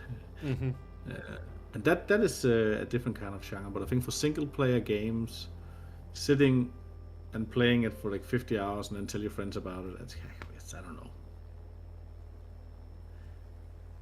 I feel that definitely in the world now where people are a little bit more isolated from each other, and because the digital world keeps you more home, you're more busy with work, you write emails, it's very professional, everything. We don't talk about our emotions because we can hurt other people. Some people are a little more afraid of doing that. I think these long single player games are not, they have a harder time stand the ground. Personally, I think so. Yeah. Might be wrong. Well, maybe, but there's so many of them coming out, and they seem to be quite successful in a commercial aspect. And I agree. But I think maybe also the gamer market now will have a lot of gamers who are entering their 40s, who will not have time for those. But then, like, we're entering a time where there will be maybe like 2 or 3 generations of gamers, whereas like previously there has really only been one big generation of gamers in a way. And then I would like to challenge the whole notion of too many games being out there. Yeah. When you go from 1 to 3 different generations of gamers, and Then that's there super should be interesting plenty. concept. Yeah, I think there's plenty, and it's super interesting. Like the whole idea of the ones who are 13, 14 now. Mm-hmm. What world do they live in when they play games? What is it that they're looking for? Compared to when I had the computer, so we have our friends coming over to our place to play the PlayStation or Nintendo or whatever. Oh god, I miss those days. It was so nice. You go to visit a friend and it's like, what games do you have? And then sometimes you would even at school you would say, can we go to your place because you have this or that? I thought there was some kind of thing here, but now it's not there anymore. Picked it up. It's not really. I think you picked it up because there's also ES pickup. But it's and that time is still there. But how does it work now compared to back then? And what is the like? I don't know. When I was a kid, we had like very few channels and we didn't watch anything really. Now they have HBO, Netflix just for films. They have TikTok, Instagram, Snapchat, whatever else comes up now. They have big gaming services where they can sit and do their own games, and it's a completely it was hard. Everything was hard to do. We went out and made caves in the nature back then. We didn't have any. My parents were like, you can sit 10 minutes more at the computer, or if you want to go on the internet, it's like you have half an hour. It costs money, so it's not the it's not the generations are very different. Yeah. And I think that and the younger generation, because also that's good and bad with multicultural thinking, but there's also some division in it. So we had in my school we only had old school Danes. I think we had one black kid. Mm-hmm. I think there was like a Turkish family living in the other end of town. So it's kind of like it's now it's a completely different world. So what is it that they're looking for as well, also emotionally to develop? This is going to be interesting because it's very different from the 40-year-old or 50-year-old what they grew up in and they what the kind of games they play. It's and. Yeah, so I really believe that I'm but just looking at our target is also 13-year-olds. So for this game. Well, yeah. So it's, of course also like 30 or 25-year-old kids should also think this is a very cool, interesting game. Mm-hmm. But the tempo of it, I'm always aiming for a faster tempo. So traversal, I would like me and Jan is talking a lot about the traversal parts of it and the movements and so on, because it cannot just be you sitting in the boat and doing a postal. This is not gonna. It's gonna be very. I would imagine for the 13-year-old age group that won't fly. You need it to be much faster. It's not gonna work at all. So maybe for a smaller audience group, right? So that's some of the things that when you look at the younger, how do you make it interesting? How do you make it systemic? Because they would definitely want that. They don't like this narrative, linear storytelling. They might also like that. But that you can choose how you play the game and nobody tells you how to play it. And we even promote it. So let's say you jump off the cliffside just on purpose just to kind of like take the balloon up to the top of the house and go into the chimney. What if we make a little funny animation that you fall through the chimney and then we make a cut or a camera movement and then Jules is standing outside fully sodded like like they kind of like make appreciation of the freedom choices you can make, and constantly looking how people play and give them like updates and small nuggets of small fun that is worth talking about. I think a 45-year-old is less interested in that kind of like exploration.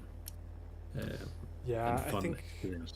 I think you have that when you enter it for the first time. Is my at least once you've played enough, then you don't have time for it maybe. So you don't have just the careless free time to just walk around and watch.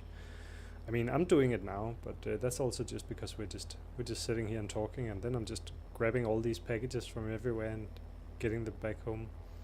But yeah, when you get into, you said you already had players who were just kind of testing what they could do with the balloon. So have you already seen someone jump into the chimney?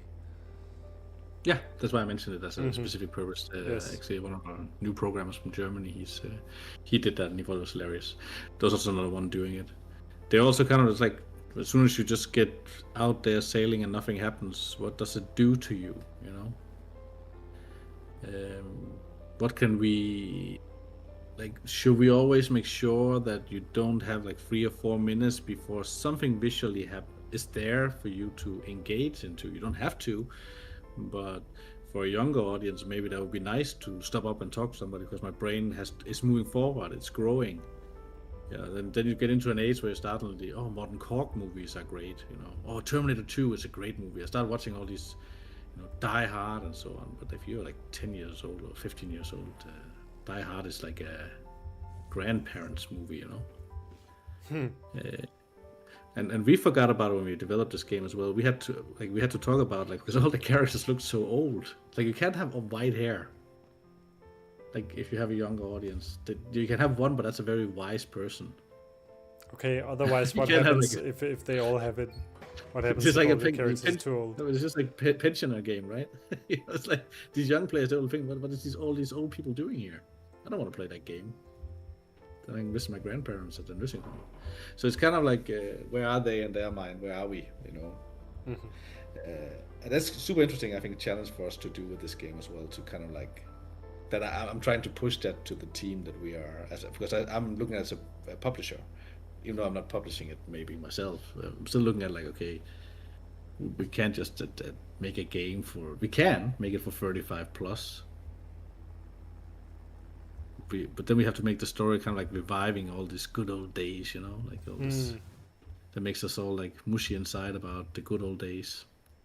But that's not really what we want. We want young people to get a feeling that it's important to talk to each other and to listen, because these are tools for your future.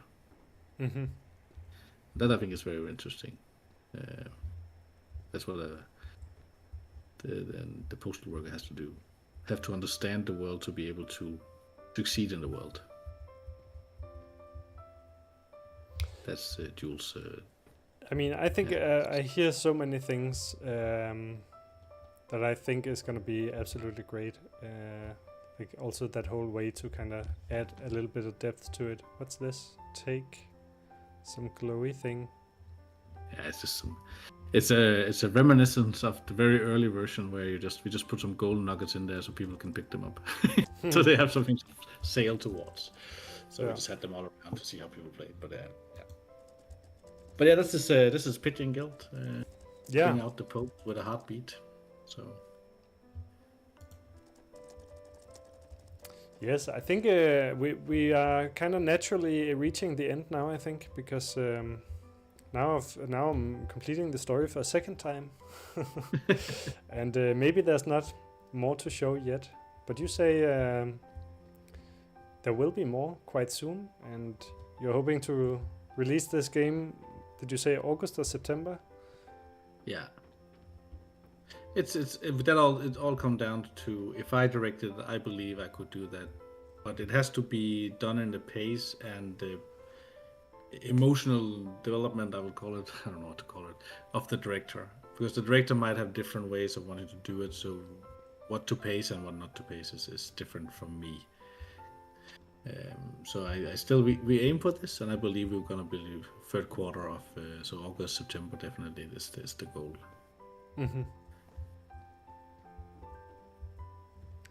Well, and I think we can do that. So now I'm just curious what I haven't seen, what's there in your version of the game. But I don't know. I wish you luck with this. I think it could be a very nice game. Now I'm 32, and I think I could enjoy it. It is a game that naturally will create enjoyment in that age category, and because we grew up with it, but we know the we know the postman still. Oh yeah, you're gonna struggle with that. Maybe you're targeting 13-year-olds. Like in Denmark, you can no longer send a letter. That's not you can't just send a letter. You can still send packages, but a letter is simply out. And kids growing up now, well, those that are 13, they might have sent a letter, but why would they ever? Maybe they received some from some of their family because they thought it was important, right? You must see that it's possible to send letters, but and that is and that's true. No, we do mostly packages in the game, and he does also have a post, but it's a broken world, so it makes sense. But it is true that there can be some kind of struggle in that kind of communication. Why is it relevant? Don't think that the young players will think so much about it if the story is fun and you could be whatever you bring there. But I do see a revival of authentic lives in this kind of like division that we are having now in societies. You know, breaking up of alliances, and that's a whole can of worms itself. This whole talk. I don't think you can do it that way right now with that boat. I think he will bring you back to the boat. Yeah, he was teleported. Yeah. It's not the version we have on Unity is different, but I think this one had that kind of like issue. But there's a lot of things like how do we, like, do you help somebody that has a cat in a tree, the classic one? Oh, do you help each other? And we have this idea. I also kind of get it through the news or the TV that everybody's bullying each other in school. It's such a bully culture, and everybody's after each other. But that's not what I see in reality that much. So it's kind of like a lot of the young people have their own voices. There are problems in schools, definitely. But so I think that there's something there with this kind of a game where we kind of like, how do we connect with each other? How do we talk to each other? How do we listen? Because somebody who's bullying another one might not be doing it. Might not be bullying each other because they are mean-spirited. Yes. Bullying used to be, or at least I remember it as something. Some of my best friends later on were the ones who were bullies, because they're just trying to kind of align you into the herd. Like if there's a group that works but you don't fit within that, they're trying to get you to fit in or shun you out. So it's kind of like it's kind of like a web dynamic. I think it was I don't want to say this. He just died, unfortunately, a philosopher, a Danish one, who talked about this. I think he was the one saying it, so I don't want to say it if it wasn't him. Now that he's not here anymore, right now, it's a little bit too. Maybe I should wait coming up with that. But there's this whole idea that bullies are not there to hurt you; they're there to bring you back into the herd. And then you can discuss if the herd is the correct thing or the wrong thing. That's a different topic. But it's a lot of thoughts are going for me into this game here about these kind of like. Yeah, I can hear that there's actually a deeper level to it. Because I just know when I was a kid, we had these retired postal workers living opposite to this couple. They both were postal worker and they were both retired, and how they just like they were kind of like the glue that was binding everybody. Everybody knew them. So you grew up in a small town. Yeah, I grew up in a small town, but I don't think it was much different actually in Copenhagen back then. I still think that they had their areas and everybody knew them. I know it's different, of course, with the police. The police in my town knew everybody. So they knew who made the problems. But I think that if you went to Nørrebro or Amager in back then the police also knew who everybody was. Yeah, could be. And the postal just doesn't have that kind of like authority as the police. The negativity that comes along, they are basically just there. Yeah, they're just good guys, right? They're helping everybody. Yeah, you need some help. I can tell that to the person. The courier, they deliver the postal. That's. I can also recommend watching Going Postal or read the book by Terry Pratchett. The old system versus new system. So this whole new world versus postal. It's also actually it's an interesting thing to just make games about employment types that are no longer existing. Maybe like there's a whole player fantasy around that, right? What if you are a saddle maker or a carriage maker for horses? After cars got there, all the saddle makers got out of business, and could you make something around that? And then the postal is very nice because, as you say, they kind of connect communities and they go on adventures, right? When they go bring a package somewhere. It's like I think I was watching Legally Blonde. Mm-hmm. Because I recommended it to the household here. Because it's a very well story. I don't know if you've seen it, but it's a very well made, written story. It's silly. It is probably mostly for female thinking people. But the thing in that one is that she doesn't go to the hairdresser. She goes to the nail polisher. Mm-hmm. Because she's so sad, she needs to talk to somebody, so she goes to the nail polisher. That's not the same to go to a Vietnamese house here in Copenhagen, where there are like 50 of them sitting there. Or you go to the hairdresser, or you go to a little community of whatever little sport you do to talk about your things. You know, you're a wrestler or something, and you go to your wrestler community.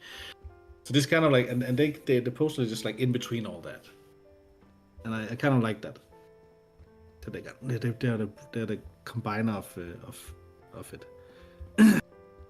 So he can also hear what the issues are and then try to mend it without actually being involved in that way, you know.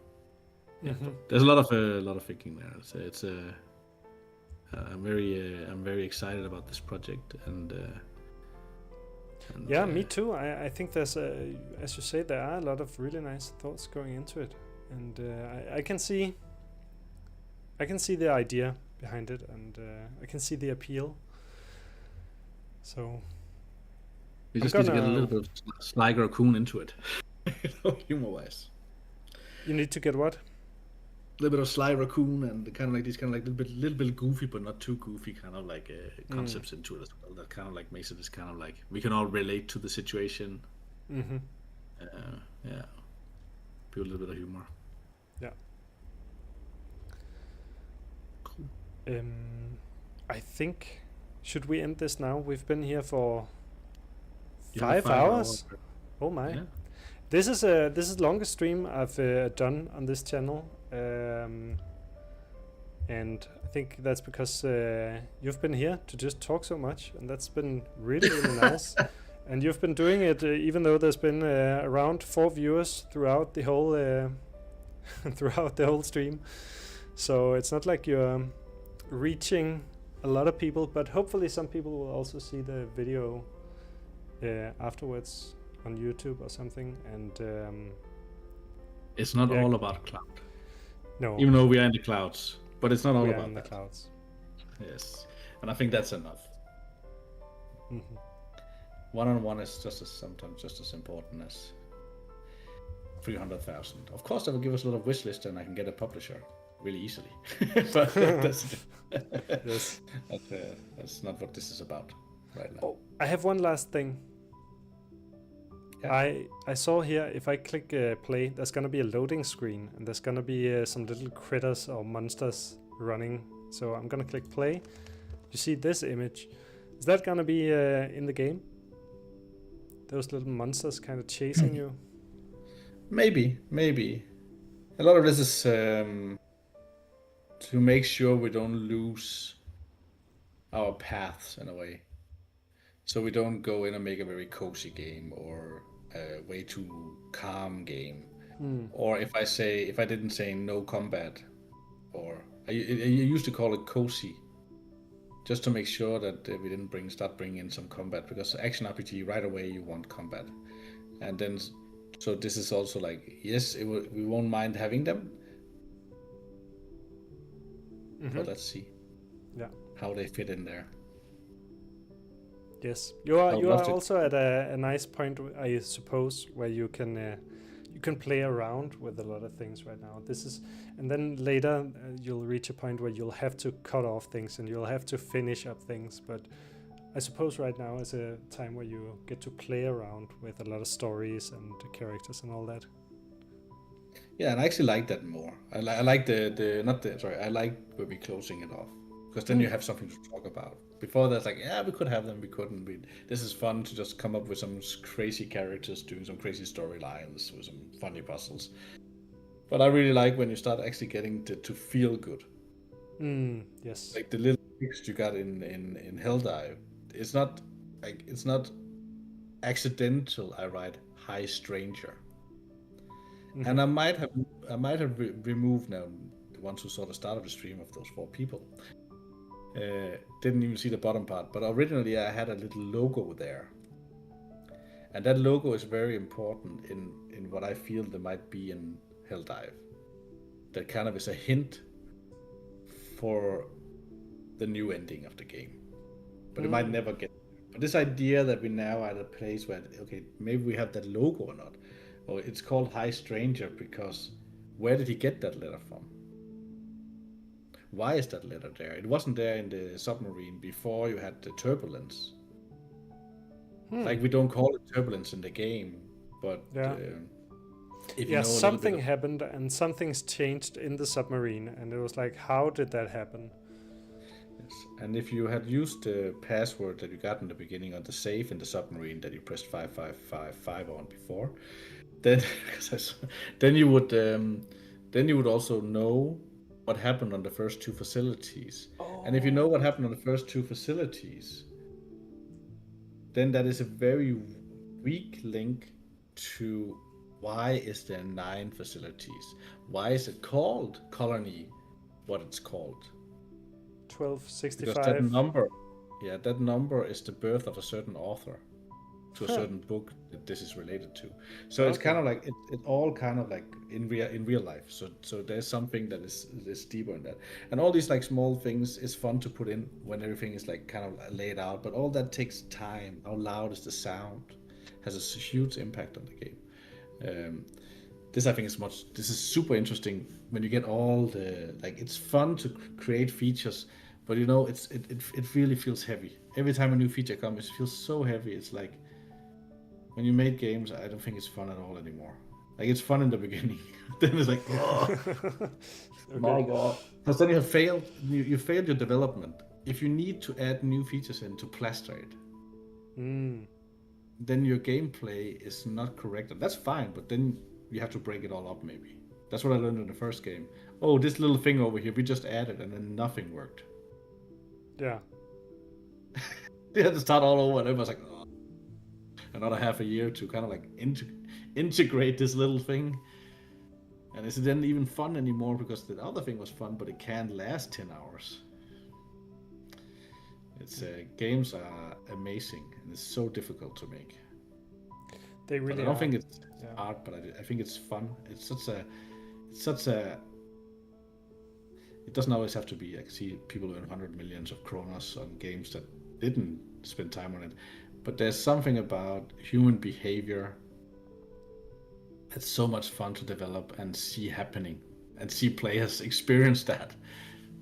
That is just. It can't really be compared. I come from film, and film doesn't do it. We talk about films afterwards, and they stay with us for a lifetime. But games, they just like they can go that level deeper because you are doing it in the game, and I think that's they are an interactive story in a way that we haven't really seen other places. There are those books where you can choose which page to go to, right? Or you can roll dice in some books. But I think games are one of the only and certainly the best kind of interactive story.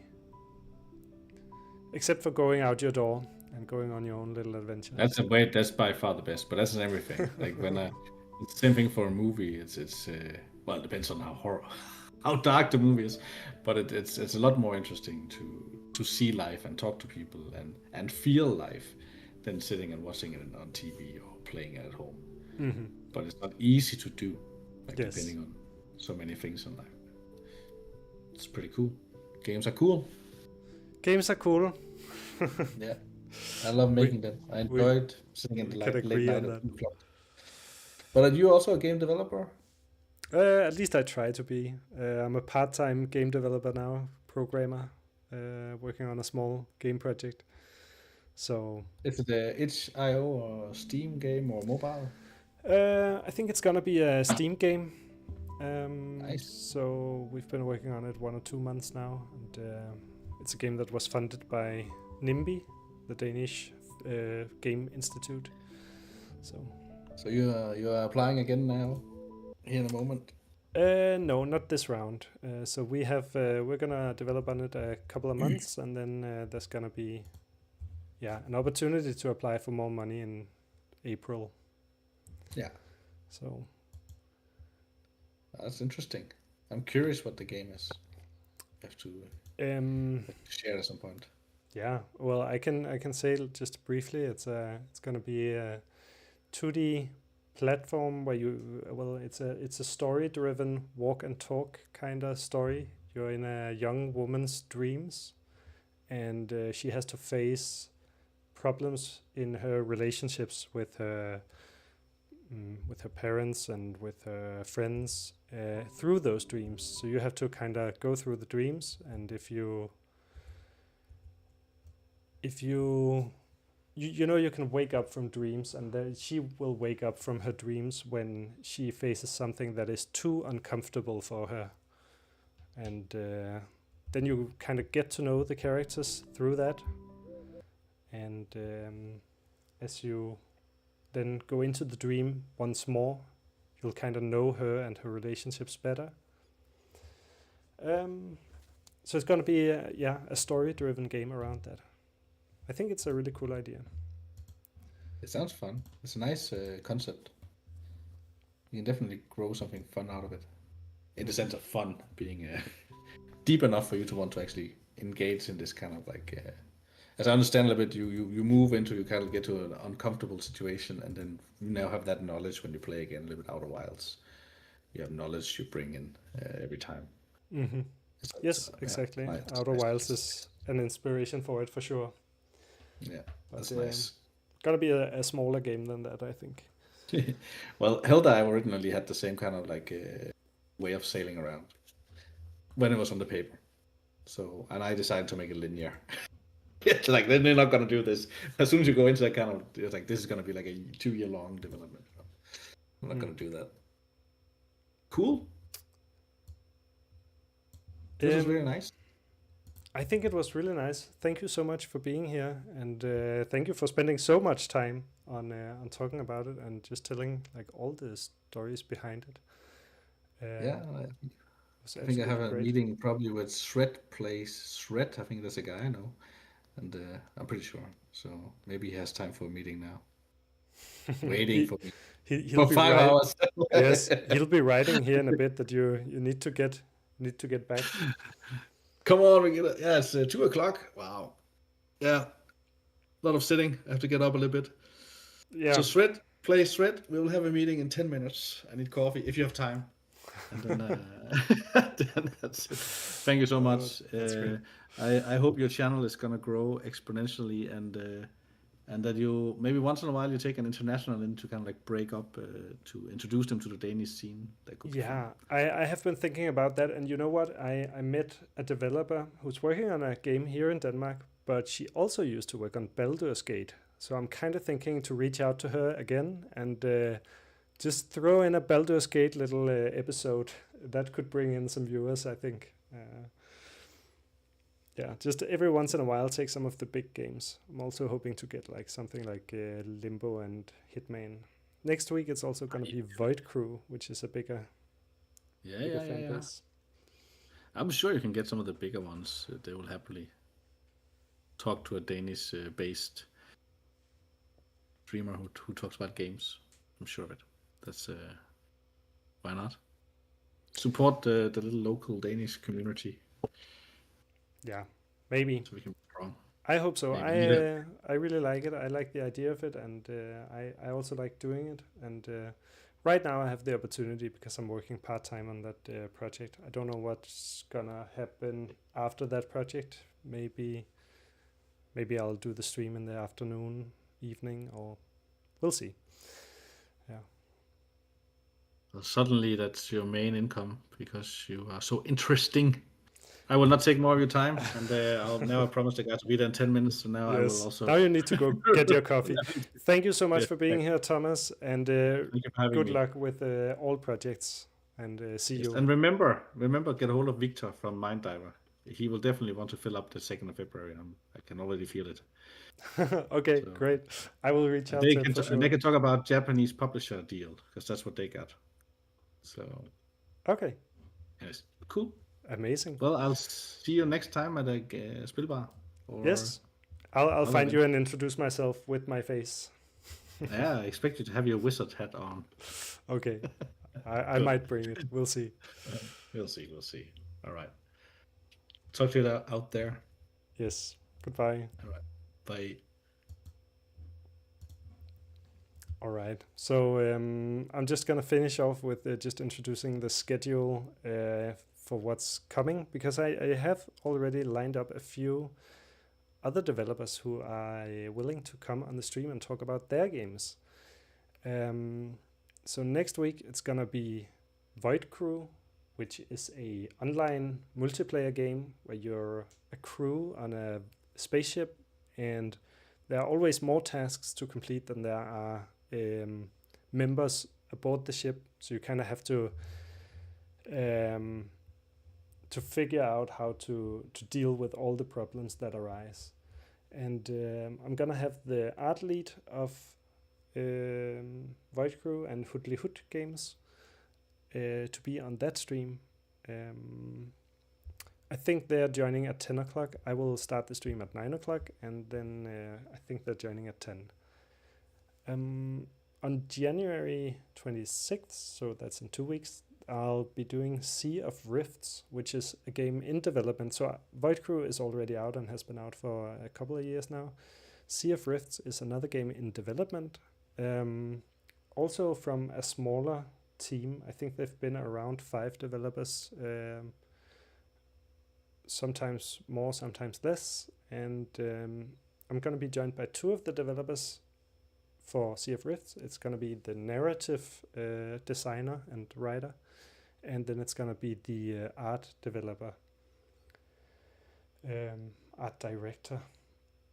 It's a game where you have a ship and a crew, and it's a very story-driven game, I think. And I think they have a demo out that is available to all.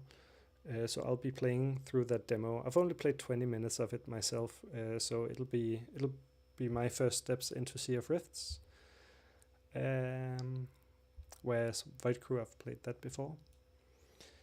February 2nd, I'll need to find someone for that date. And the 9th, there's a playtest of Vault Breakers, which I did already cover. So I think I'll only do that if I can get some of the developers on the stream this time. But that is an amazing game as well. I really enjoyed that one.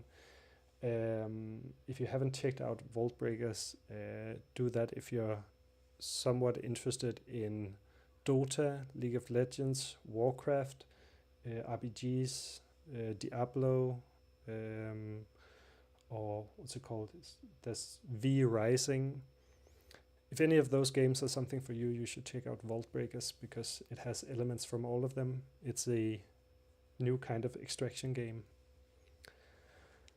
And then on the 16th, I'm gonna do my favorite mobile game, Planet Life. You can play it on both PC and mobile, and it's by far my favorite mobile game. It's a sort of idle game, but it's also very story driven. And it has a nice story, it has a funny story, it has interesting characters, it has changing game mechanics. So most mobile games to me tend to be very boring quite soon, because they're just going over and over the same thing. And many idle games, for example, they want you to gather wood so you can construct something, so you can gather wood faster. And Planet Life just did it really well, broke up this idle game into something that also had an interesting story, and then also changed the game mechanics throughout the game. And I'm being joined by one of the developers there, which I'm also looking forward to because we used to work together. So that'll be really fun no matter what. And I think that's all. I don't think I have anything more that I need to remember to say. So hopefully see you some other time. And if you can't wait, by now I have about 8 streams already that are available both on Twitch and YouTube if you wanna just watch back. And about half of them had a developer on board, some of them in voice chat and some of them in text chat. And yeah, come join another stream if you want to, and if you want to have the opportunity to ask a streamer or ask a developer any questions about their games and how they make games.